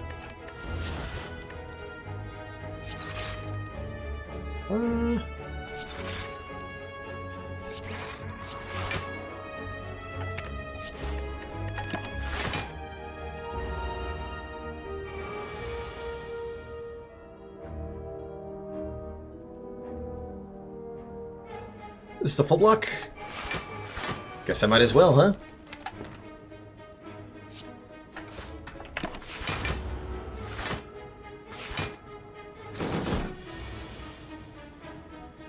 I believe a double Doom and Gloom is gonna work...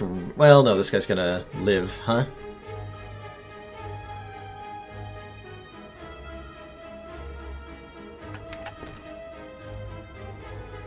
still gonna do it. Kill all the jerks. Oh, I forgot I was retaining cards, actually. In that case, I have a kill.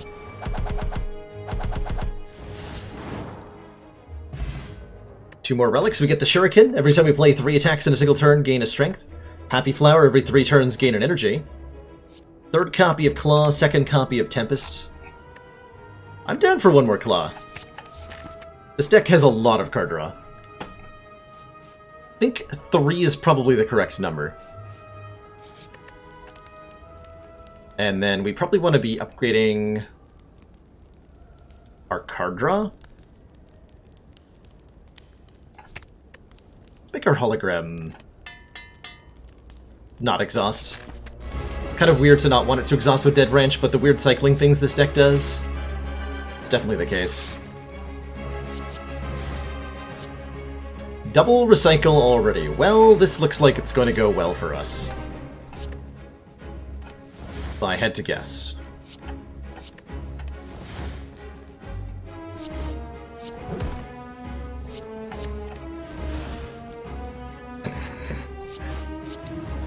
Continues.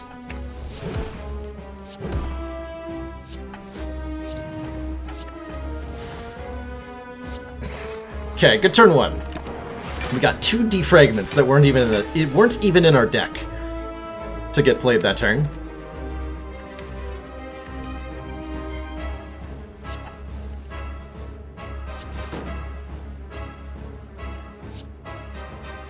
Vision Plus is excellent here.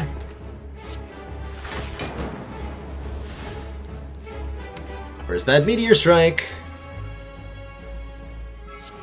I have 3 holograms. Oh my.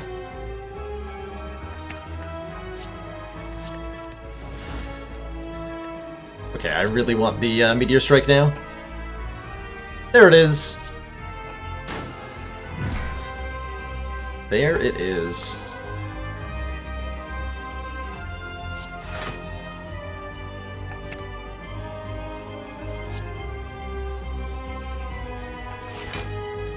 Rather than the turbo, let's take the dual cast. Super dual cast. I got a Shuriken proc from playing Meteor Strike on the champ. I'd just like everybody to be aware of that. Okay, we're done. Yeah, we're done.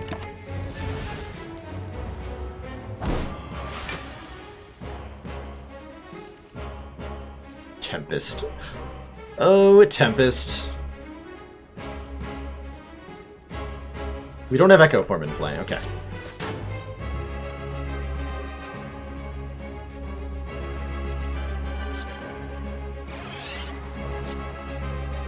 Meteor Strike again? Sure.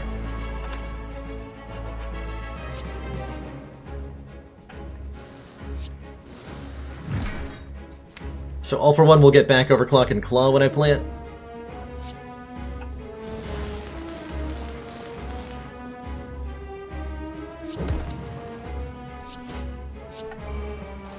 Still have not generated any block, I'd like to point out. Blocking, apparently, is for nerds.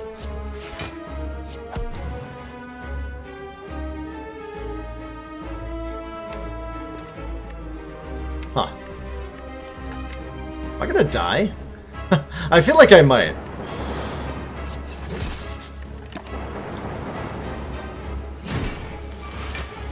It's very important that I kill him quickly now. Which I think we have good odds of doing, given the cards remaining in the deck. Very good odds of doing, actually. So we what? Hologram Claw, play it again. It does a massive amount of damage.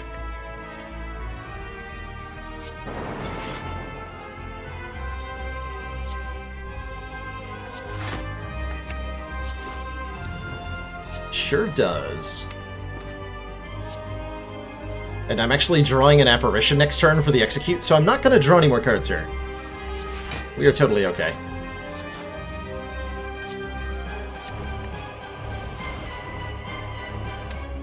And seek the Recycle.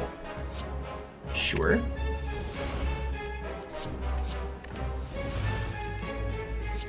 Got him! Blah, indeed.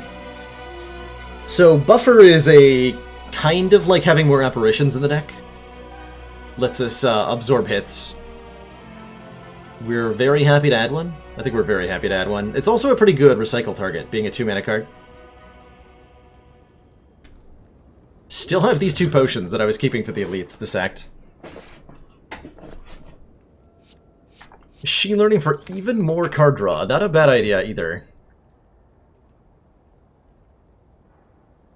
Take the buffer, though. Okay, this is probably bad. I have a lot of 0-cost stuff, right? I feel like Snecko is probably bad. Other options, nuclear battery, start with a plasma? That's insane. That's actually that's insane. See you, Xander. Thanks for dropping by. Snecko makes specifically the meteor better. We also have possibly hologram infinites with Snecko Eye. But I think we're good with what's going on. Let's grab a nuclear battery.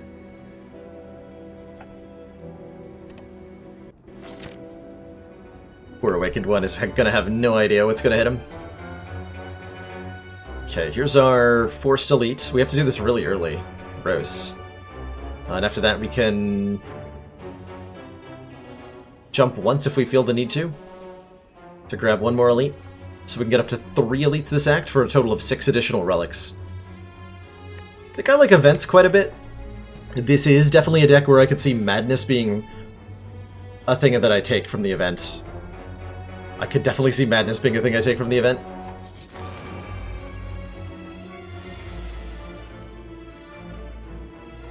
Alrighty, this looks like a really promising start here. Wait, is it ever?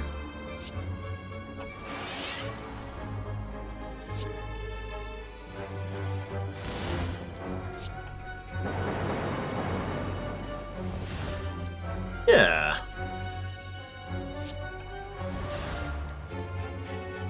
$24, huh? I can manage that.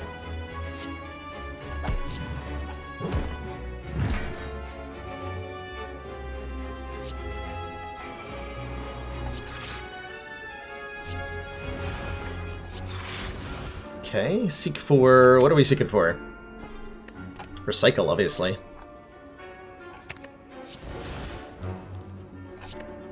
Obviously.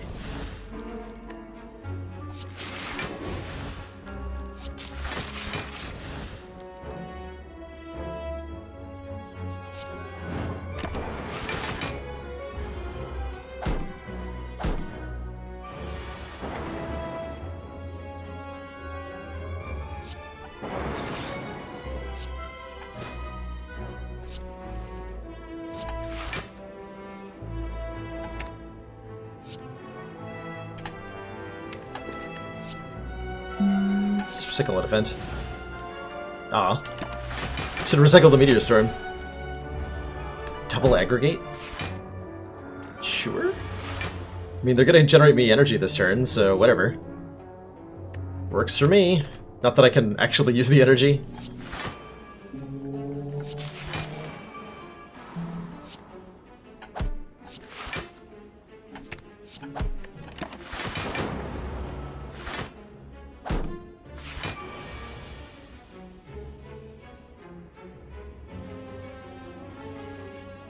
Okay, no Echo Form in play. I could skim into Hologram. If I dual cast this, it's going to kill these two. Actually, I can do this. That works. Another chance at a compiled driver. We don't want a 4th claw. 3 claws is enough. 3 claws is the correct number. Now that we have a capacitor, a compiled river seems acceptable. It's also an upgraded compiled river, and we have a shuriken. Alright. You convinced me! That's too much money to lose for that relic. Thanks, but no thanks. I am going to take the madnesses, we just talked about this. This gives us some potentially very strong combos. And triggers Dead Branch. This is iffy, but I have really good potions. Let's get some relics. Yeah, also, starting with 2 orbs makes this compiled river a lot better as well. I'm just going to use my steroid potion right now. Because I think our turn 1 is going to be pretty explosive here.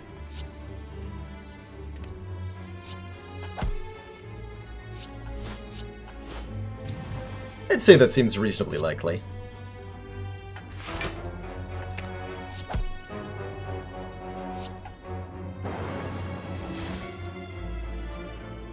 Play the Meteor Strike, you say?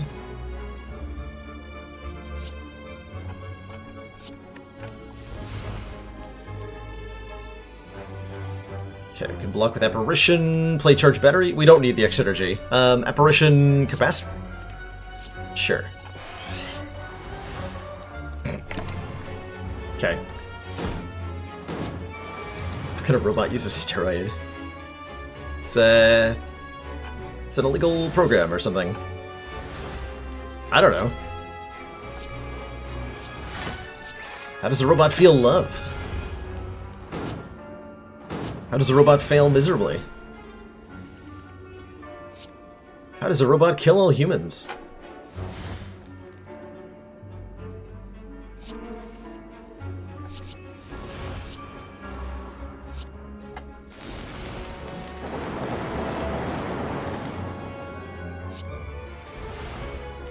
All for one? Alright.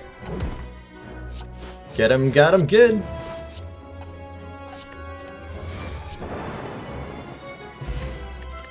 Okay, all that for the emotion chip. If we lose hit points on our turn, we trigger the passive ability of all of our orbs at the next turn. That is really strong. So is Reinforced Body, for a lot of reasons. Deck is starting to get a little bit on the thick side, but I like it. Alright, we just took on 2. Can we now take on 1? Science pointy, yes.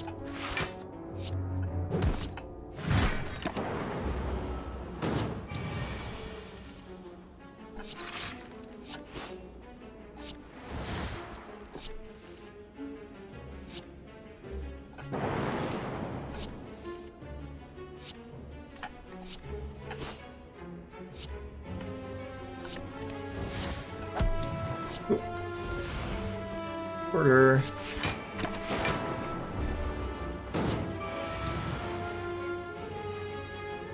Oh, Happy Flower. It's like, where did I get that 5th energy from?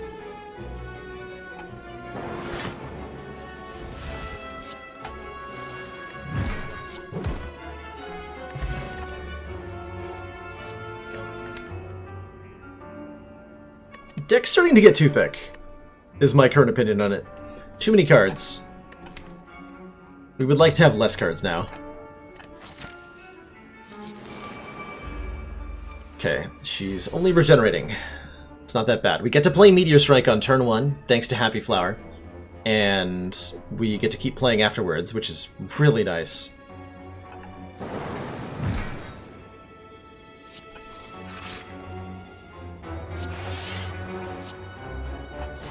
I want to try to kill that. Our turn appears to have come to an abrupt end. This might be our fire potion, actually. Let's make it our fire potion. Let's avoid the wound. Let's avoid having to deal with that next turn.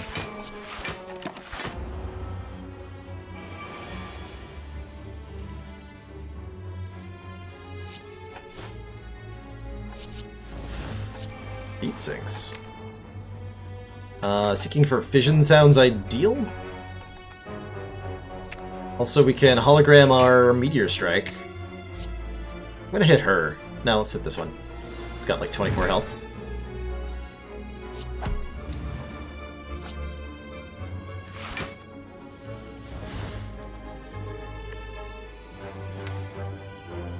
Okay, hold on. I have a redonkulous amount of energy this turn. If I can draw into the Tempest, I could probably just kill her.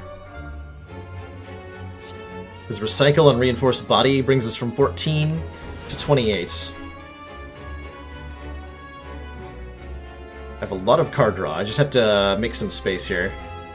Am I going to hologram and do that again in desperation? Yes. Yes, I am. Okay, we have 54 energy this turn. Let's go. Yeah, if you guys didn't know that about recycle, then behold. Behold. The madness. The absolute madness.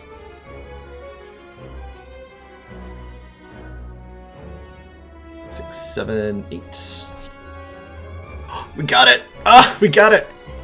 Tempest for 50?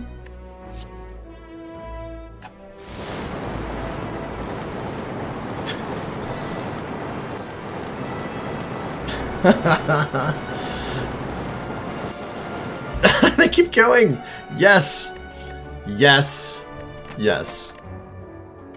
Excellent. And now we can skip cards to gain hit points, which sounds like a great idea. Do I even need focus in this deck? Probably? Sounds nice, right? Focus? Defragment?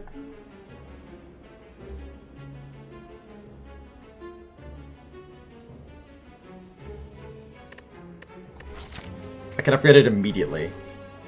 Or, no, I'm jumping, right? Actually, hold on. We can get this fire, and then I can jump later. Instead of at a point where it denies me a fire. So we can go like here, jump. No, we gotta go this way. We get to go to the store before we jump. I have 470 gold. I would like to go to the store. And we have Smiling Mask, right? Yeah. Okay, we want to go to that store. And then jump over here. To get the additional elite. Okay, so I can upgrade that defragment.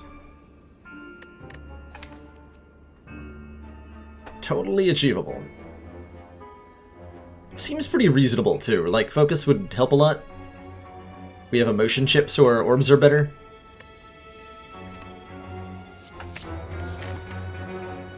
We seem to be getting heat sinks pretty randomly a lot of the time. I wanted to upgrade buffer too. Whatever. We don't have to... We don't get to upgrade everything we want to upgrade. Such is life. 2 strikes? Oh boy. That wasn't even the Act Chest. This is the Act Chest. +1 dex. I'll take it. Oh, we actually got 2 stores. I didn't even process that. Cool. We got a lot of removals. Okay, hold on. So... some nuts things here. I really like a Dark Shackles, I'm not gonna lie. Runic Capacitor gives us 3 additional orb slots at the start of combat. That's kind of insane. We could take Consume alongside it, if we wanted to. These potions are kind of okay. I like a block potion a lot in this deck. There's a lot of things I want here.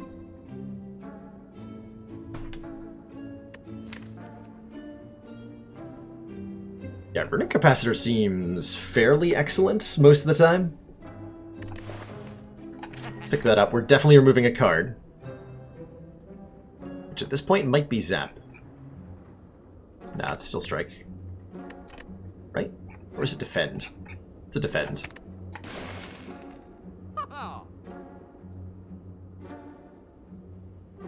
I like a Dark Shackles so much. We want to make sure we have at least 50 gold going into the next store. Gonna buy that. That might be wrong.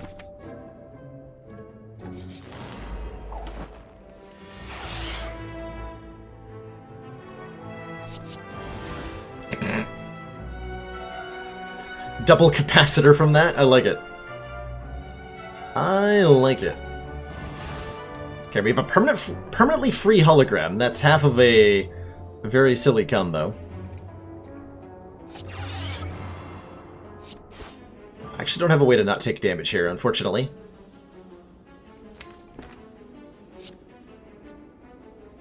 Not gonna play the other capacitor.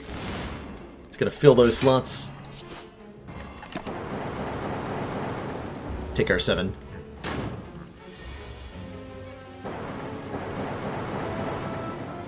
Okay, we play this, definitely.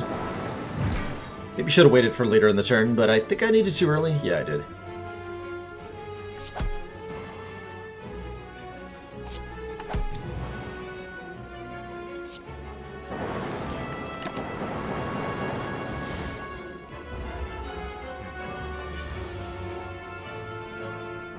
Okay, buffer seems nice. More capacitors? More capacitors.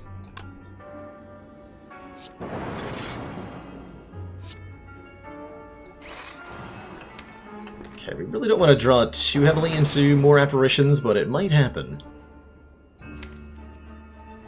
I'd go for trying to get a hologram infinite.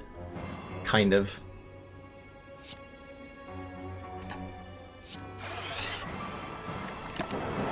So I'm not going to play the madness here. The relic I just got starts us with 3 extra orb slots, which is pretty heckin' sweet.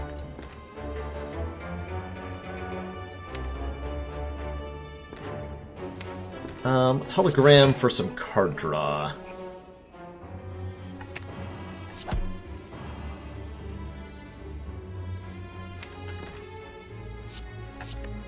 See you later, reinforced body.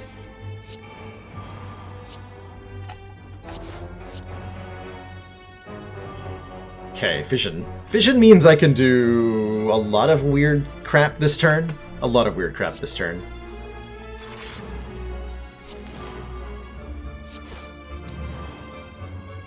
I'm gonna gain so much frickin' energy. Oh my god.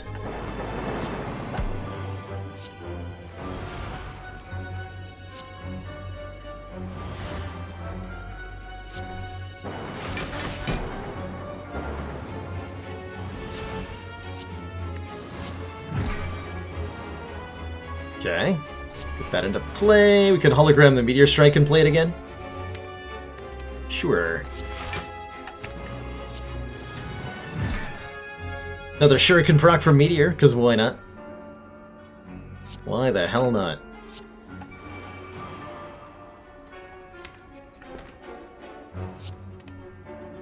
Oop. Okay, good. Yeah, if anyone's wondering why I'm not necessarily explaining like what I'm going to do on turns, it's because I don't know what I'm going to be doing until it starts happening. Things appear to occur at random a lot of the time.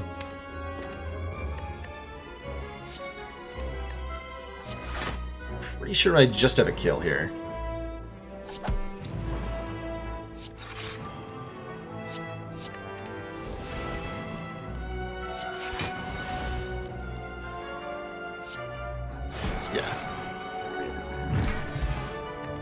Or Calcum and Mawbank. Mawbank, we're about to go into the store. I could get some Mawbank value if I chose not to. But no. Dex Potion's nice. Max hit points are nice. Go into the store. So we get all of 12 gold out of Mawbank here, unfortunately. Or Calcum's nice when we're apparitioned. It'll be really appreciated that we have less crapo, as it were.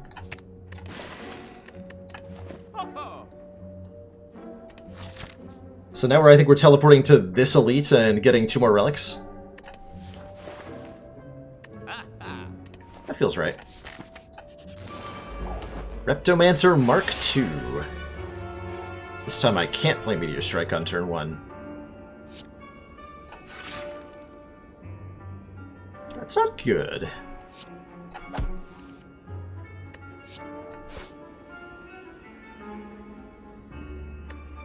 Okay, I can kill this one, then defrag, and we block with Orichalcum.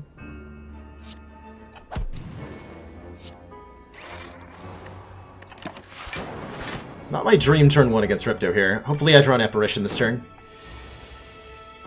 I did, okay. Seems like it's actually overkill, now that I look at it a little bit more. Spoon is kind of interesting. Spoon would make us able to potentially reuse our Apparitions. And our Madnesses, and our Fission. I should have thought way harder about Spoon. I don't think we could have afforded it, though, could we? If we could have afforded the strange spoon, I might have been meant to buy that. Because all the stuff that exhausts when played is real good. Spoon is kind of nuts. That's amazing. And with all the holograms, especially. I could have if I had only bought the spoon. Well, I should have definitely done that. I didn't even think about the spoon. Spoon.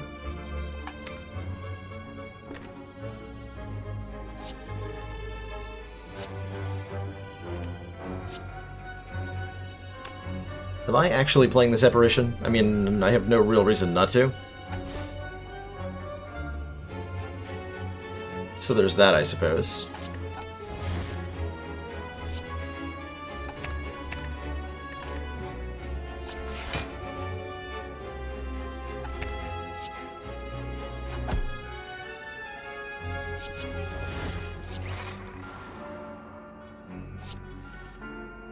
There's fission. Okay, so we can fusion fission. And we come out ahead in that endeavor. There's our Tempest, if we want it. Might as well play both of these. Okay, let's hologram our recycle, now that we have our reinforced body in hand. Get more energy.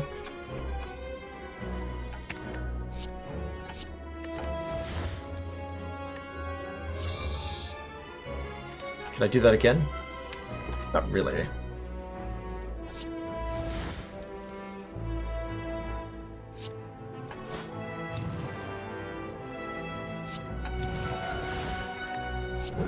Okay, nice. Let's hologram recycle again. Just Tempest for a lot? Yeah.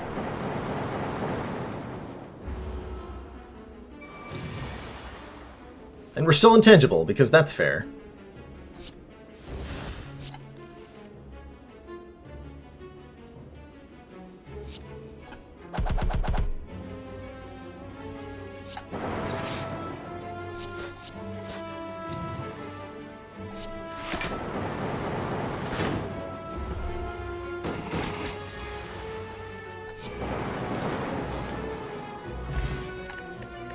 Pen-nib preserved insect. Well, the preserved insect will definitely help against the elites in Act 4.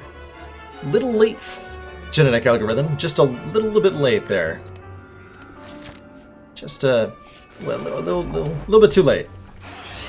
But close. Appreciate the effort. Yeah, we've got a fission. Fission Tempest is always amazing.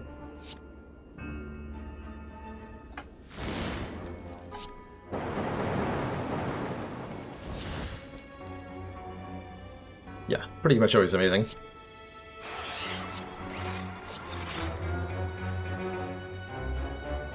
So I've got a ton of orb slots. I probably should, like, fill those with something, huh? Yeah. Feels correct.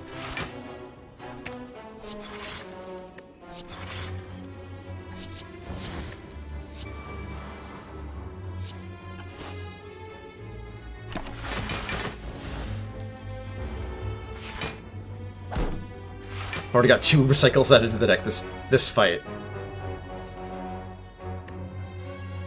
Can I block this? Guess we'll find out when Dead Branch gives me cards. Well, yes, with this I can. Works for me.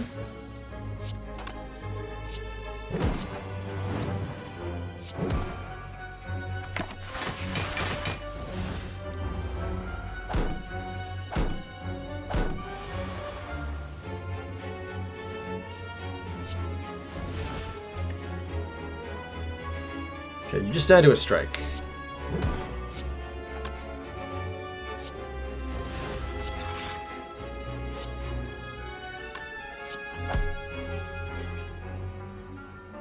Okay, this is 20, so we have full block. I can play the buffer. I can just end the turn.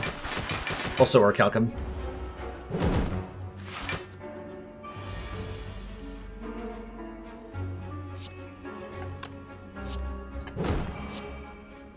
Oh, that's right, we have Pen-nib and Shuriken. Holy shit. This is 15 times 5 damage. Oh my lord. That is a lot of damage. Wow, that's a lot of damage the deck can put out. Have to recall here. Alright, Mr. Awakened One, if that is your real name. I can guarantee a free cool-headed forever. That sounds really nice, actually. Oh wait, no, bullseye. No! I hit the bullseye. I have a free bullseye forever. Hooray!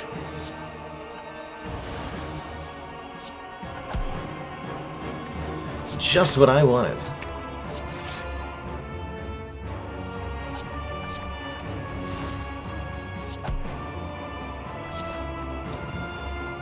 Okay, Glacier Fission or Fission Glacier? Fission Glacier, I think. Let's get some more Frost Orbs out. Do I dare play Capacitor? I do dare.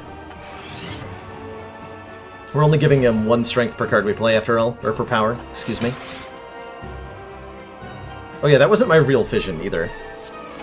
By the way, apparently. We just play this? Yeah. Well, I'd like an extra energy next turn, actually. So maybe we don't.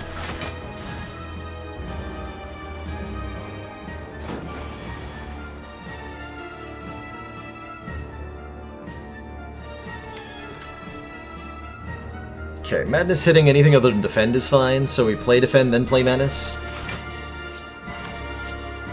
Okay, now we do have a real free cool-headed, which is pretty sweet.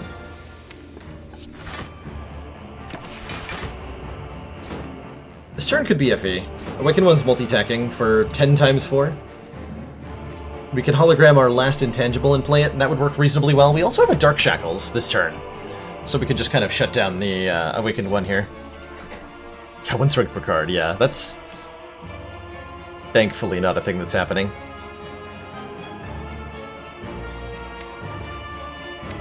Is there any way I can set up a Meteor Strike for next turn? Not easily. So I'm actually down to hologram, then recycle. Recycle this buffer to get 2 energy. Aggregate won't do anything, unfortunately.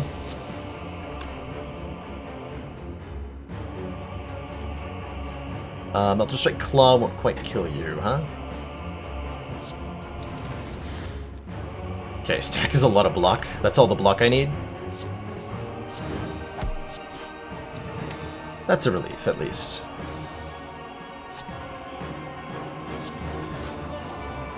Okay, Pen Nib's ready. We have a free creative AI and a bias cognition that we can play. I don't think I'm going to play either of those.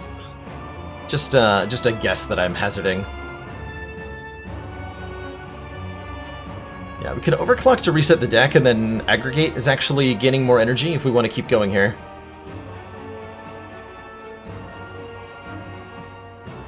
I know I don't want to play this.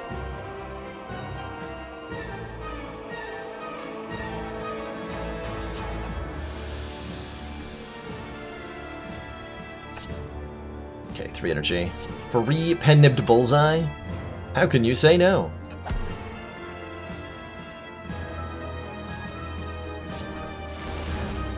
Okay.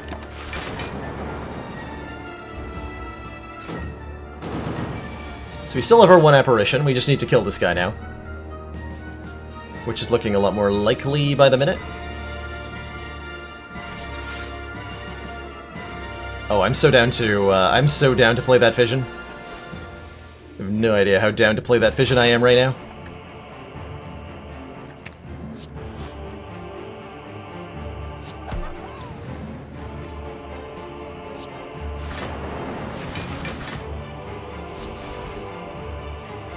Okay, let's replenish our Frost Orbs here. Perfect.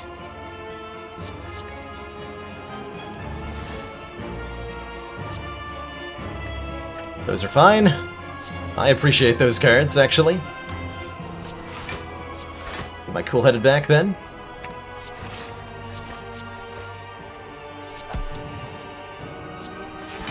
Good turn.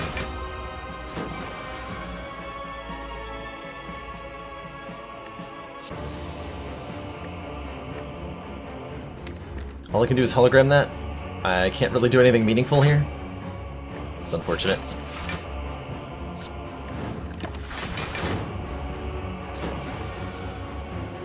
Okay, there's 10 times 4. There's also our last apparition if we feel like we need it. I don't think we do. I'm down to recycle our Meteor Strike here. We could do this more traditionally with a claw style.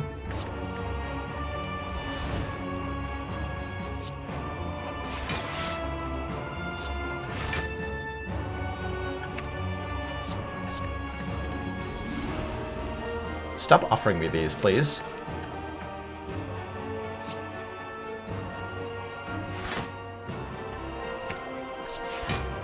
Guess we'll just hold on to this. I could amplify bias cog, but like, what does it even do? Interesting entry along with the other keywords. Opener cards can only be played as the first card each turn. That's an interesting mechanic to trigger my account. I like that. What's all these bias cogs doing? None of this does any damage. Amplifying Defrag's gonna be worth it. He's only gonna gain 1 strength and we have a lot of Frost Orbs.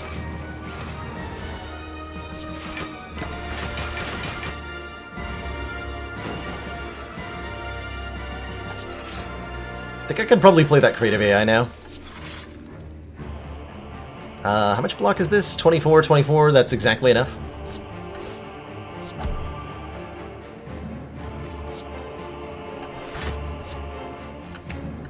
So that's a fine draw next turn then.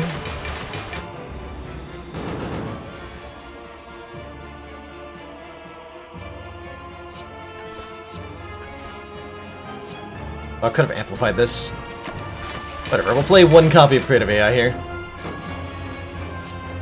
More bias cognitions. I don't know what I expected.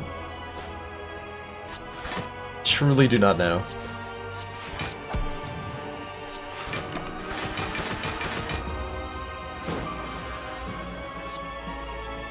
This definitely gets played.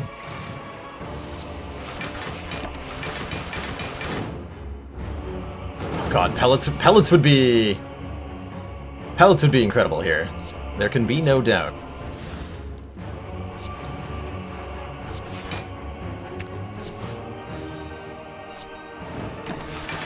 Sorry, we got Claw to carry us. We can definitely stall against the heart for like 30 turns, right? That's how that fight works. Oh, it's only turn 14. We're fine.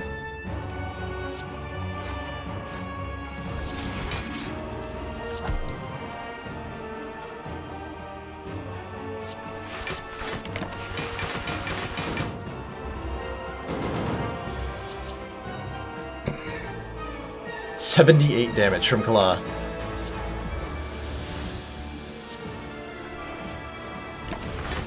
Alright, we now have 4 stacks of Creative AI in play. It's not quite what I meant to do, but I'll take it. I'll take it.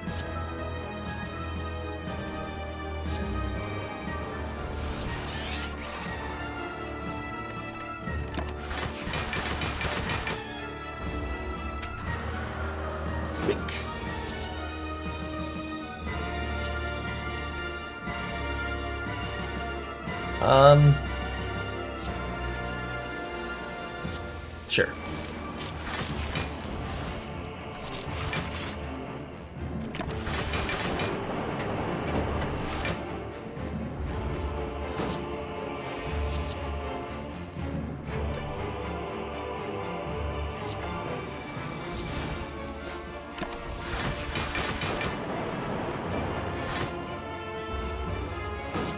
So how are you guys doing, chat? Hope everybody's having a good evening today.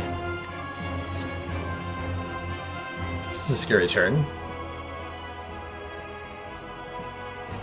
We're not blocking for enough.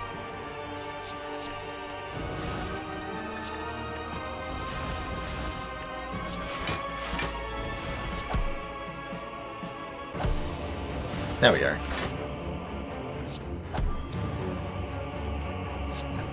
Okay, now I can play these as well.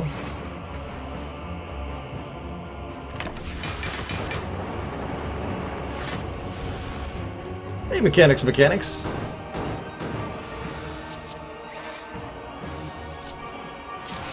Kill him with Hello Worlds.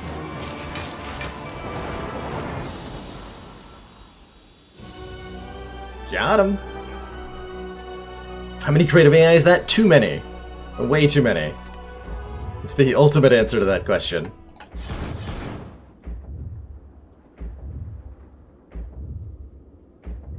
Heart squirms and bleeds, but is ultimately still pounding. Bada bing, bada boom, door open, stacked 4. We have 43 health. You know, I don't mind upgrading another apparition here. Having these upgraded for the heart fight seems pretty important. Although the buffer upgrade is also nice. Let's take the buffer upgrade. Is this first time at A15? No. I've been doing heart kills on A15 for a very long time. Tori. Okay, removing a card's great. Double energy is maybe okay. Discovery is kind of interesting. Let's actually remove Zap over removing a strike or defend.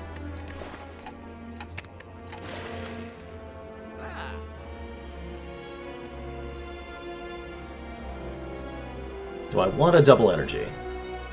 Sometimes I do, sometimes I don't. Let's take it. Let's take it with our Dead Branch nonsense. 32 cards. The elites are going to have reduced health. Hopefully we can do broken nonsense to them.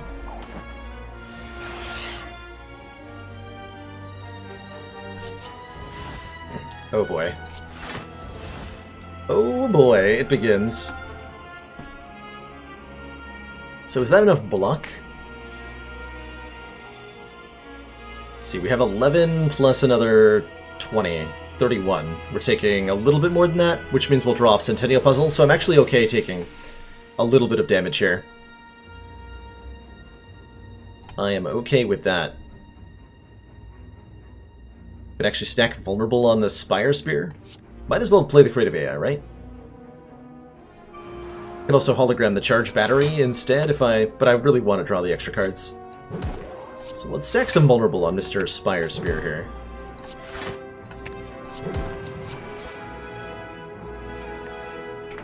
And this is hopefully going to be a good enough setup for the rest of this combat. -1 focus hurts. Drawing an apparition does not hurt. Drawing an apparition was a godsend here, along with all the other stuff that I've got. I can draw a lot of cards, I have 7 energy, life is looking good. And I have a reinforced body, so we don't actually need to play the apparition, which is great. Am I playing Storm? Yeah, Tori would have been sick against Heart. I completely agree. Let's get more orbs in play.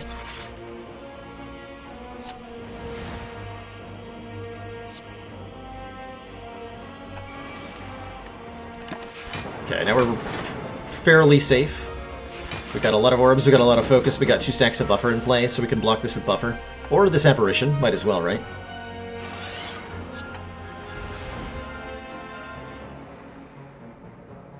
I really don't want to play this madness. I just want to get out of the hand, though.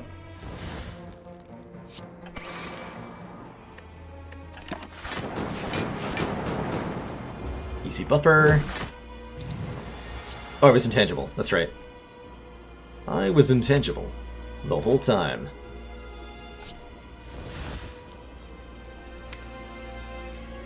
I can do a lot of lightning if I draw the right cards here. Oh, I can do a lot of lightning if I draw the right cards here. Oh my.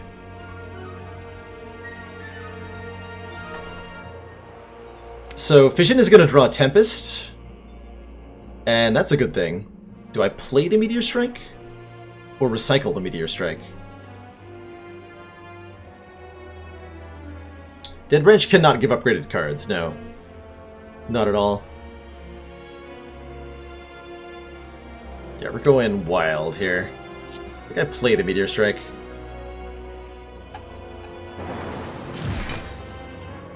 And now I play Fission.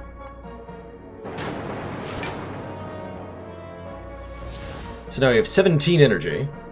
And I still have Recycle.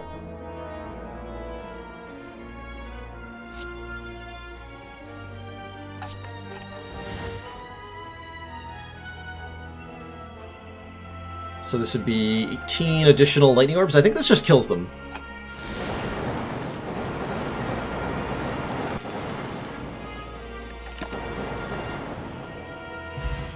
It sure does. Second reinforced body. And I could have double reinforced body with double dex pot is kind of nuts, right?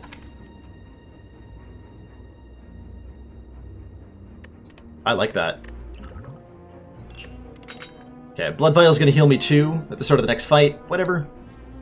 This will deal 3 damage every time I play, or 5 damage every time I play 3 skills. That's decent. Let's go with the +4 dex approach. +5, actually. Alright. So the Heart's a big scary guy. He's got several notable abilities. One is Beat of Death. Every time we play a card, we're going to take 1 damage, which we're actually going to want to do right now to draw off the Centennial Puzzle. We're going to drink both of these, so we have 5 dexterity for this fight. I'm probably going to have to use that Apparition, huh?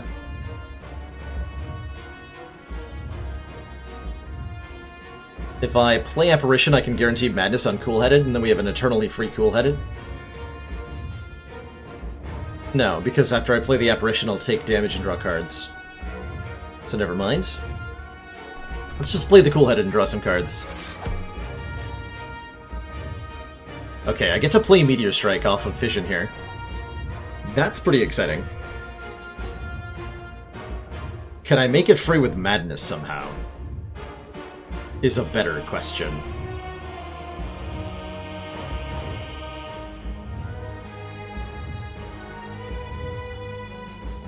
RJ 1, 2... Well, this will draw cards, right?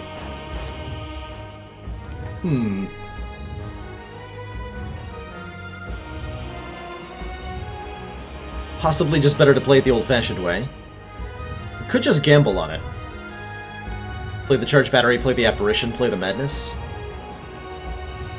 Gives me pretty good odds, and at worst case scenario, I'm hitting either a Hologram or a Cool-Headed. I don't think there's any way to guarantee it.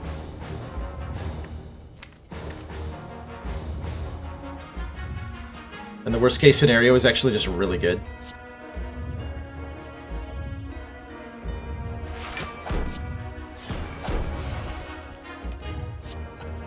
Okay, we hit the hologram, that's actually fine.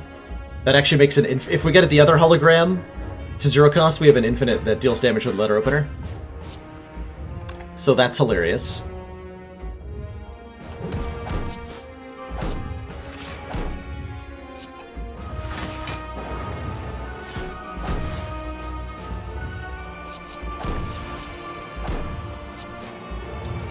Okay. Having buffer down would be nice. That does prevent me from playing the Meteor Strike, though. I'd really like to play that. Oh, I can hologram the double energy. Oh my lord.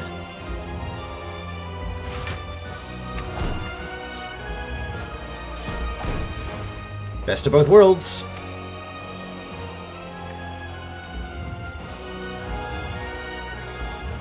So I could do like Meteor Strike Rainbow, fill up all the slots, get buffer down.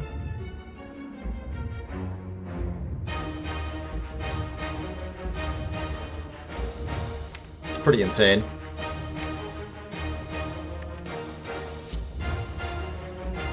Do I want them in the front and the back? The Plasma Orbs. Sure, I'm glad I added that double energy to the deck, huh?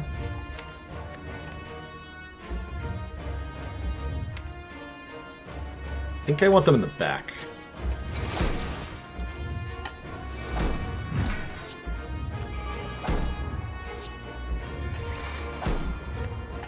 Alright, I'd say that was a pretty good turn 1 against the Heart. We got set up with a lot of buffs. We can just buffer this hit, and we don't even care. Also, I have double energy Tempest this turn. Can I do 300 damage this turn? I feel like I can. But I have to be careful. I have to be very careful about how I do this. I think we start with Compiled River, which will draw 4 frickin' cards. Or do I double energy first? Double energy Compiled River? That seems reasonable.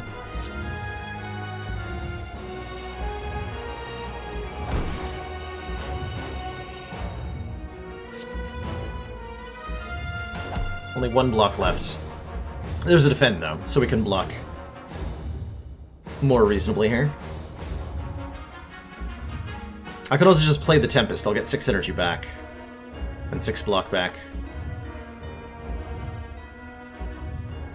Dare I dig for a recycle here? I think I do dare.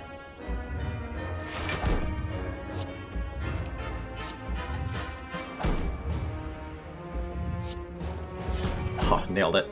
So I can recycle Reinforced Body, play Tempest for 1,000,000 energy. We're gonna do that. I can also get rid of the wound, but that's lame.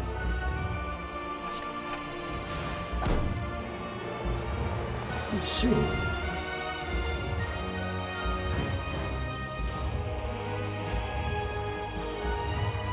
Leaves me less energy afterward. Oh, I can Capacitor Consume here. And then Tempest. Yeah.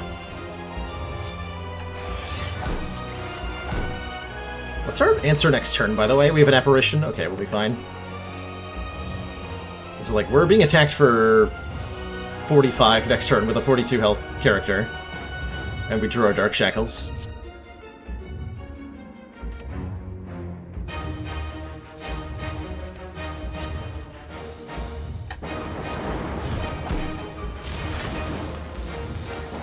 Lightning!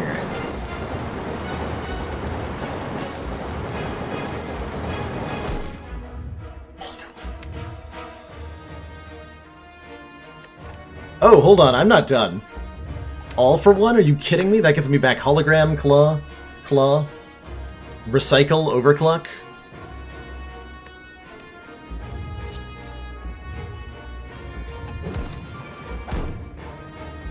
Heck yeah. So we're actually at the damage cap here. So further plays aren't that helpful in that regard, but we can scale up our Shuriken still.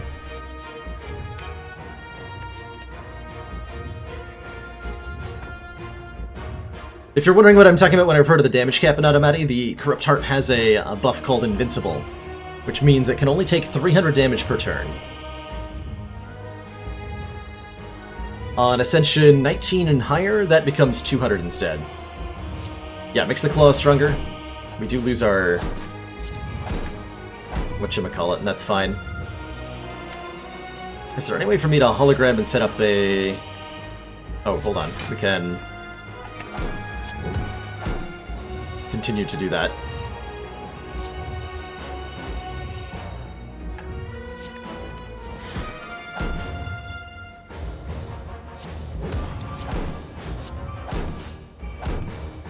Dare I play that overclock?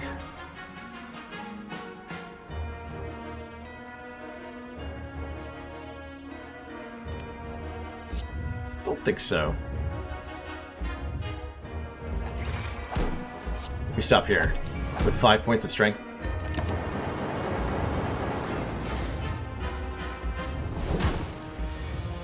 Okay, we had a buffer intact to survive that. We now have an apparition, so we're fine. We are totally fine.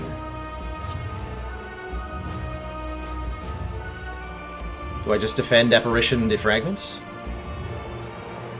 We still will take some damage, and that's going to be okay.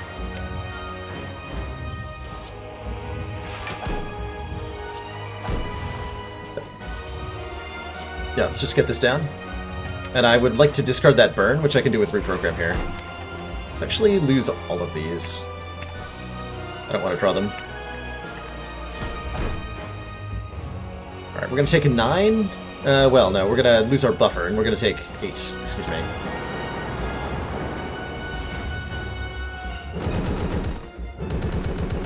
Which also triggers the emotion chip, which I forgot about. So all these go off again. Which also means we want to take a beat up death damage this turn, so we get to do that again next turn. Double up on all of our orbs. Shovel here's the wounds. Yeah. Yeah. We're also, like, doing a lot of damage. We've done 600 damage in the first 4 turns? That's insane. Okay, no Meteor Strike.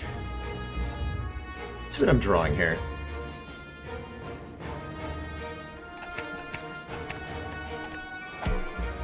Okay, we don't need to take damage again, thank you. I don't think we're gonna get to the discard pile again. So let's just play around that.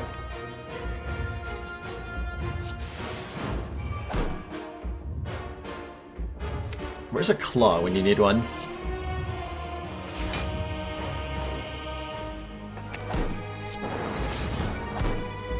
Beam Cell. That's kind of a waste of my pen nib. I don't think I'm going to use that. We don't get a shuriken proc for it.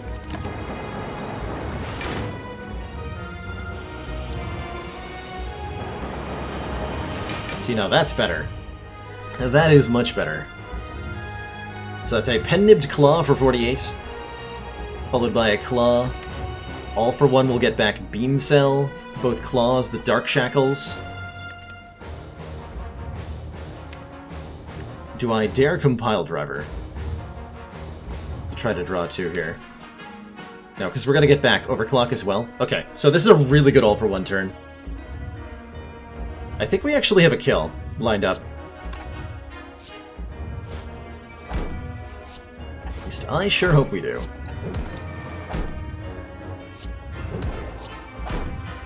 Oh yeah, we totally do.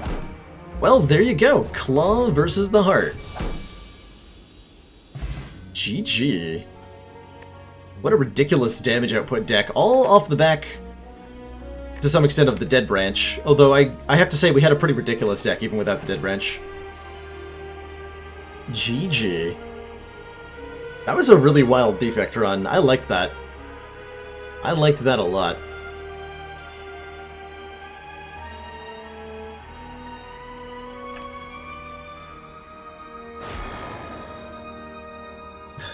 Have a great night, Yuri. You were the Claw Abs? Well, thank you for your noble service in carrying that deck to a win.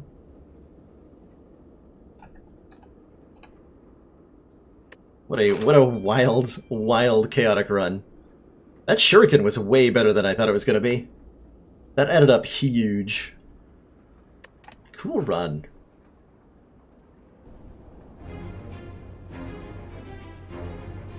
Is it still night at almost 4 AM? Kind of.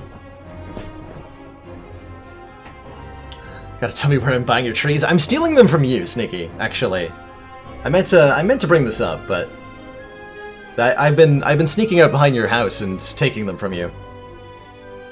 I really appreciate it.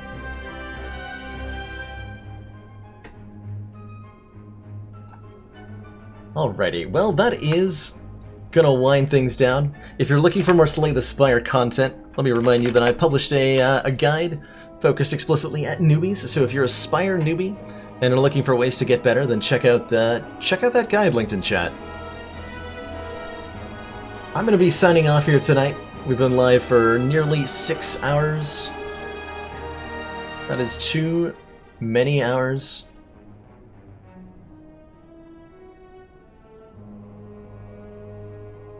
I'm going to throw a host on over to Ryan Hunter, who's doing some Ascension 20 Slay the Spire runs, and has a pretty cool analytical style. Highly endorse him. I'm going to go to bed. I'm tired. It's been awesome streaming for all y'all. We'll be back on Saturday when I plan on playing some modded character action. We're going to check out not the defects. Just check out the Disciple, that's her name. Check out Chronometrix the Disciple, climbing through the Ascensions, just seeing what that character's about. Looking forward to seeing you all there. Have a great night.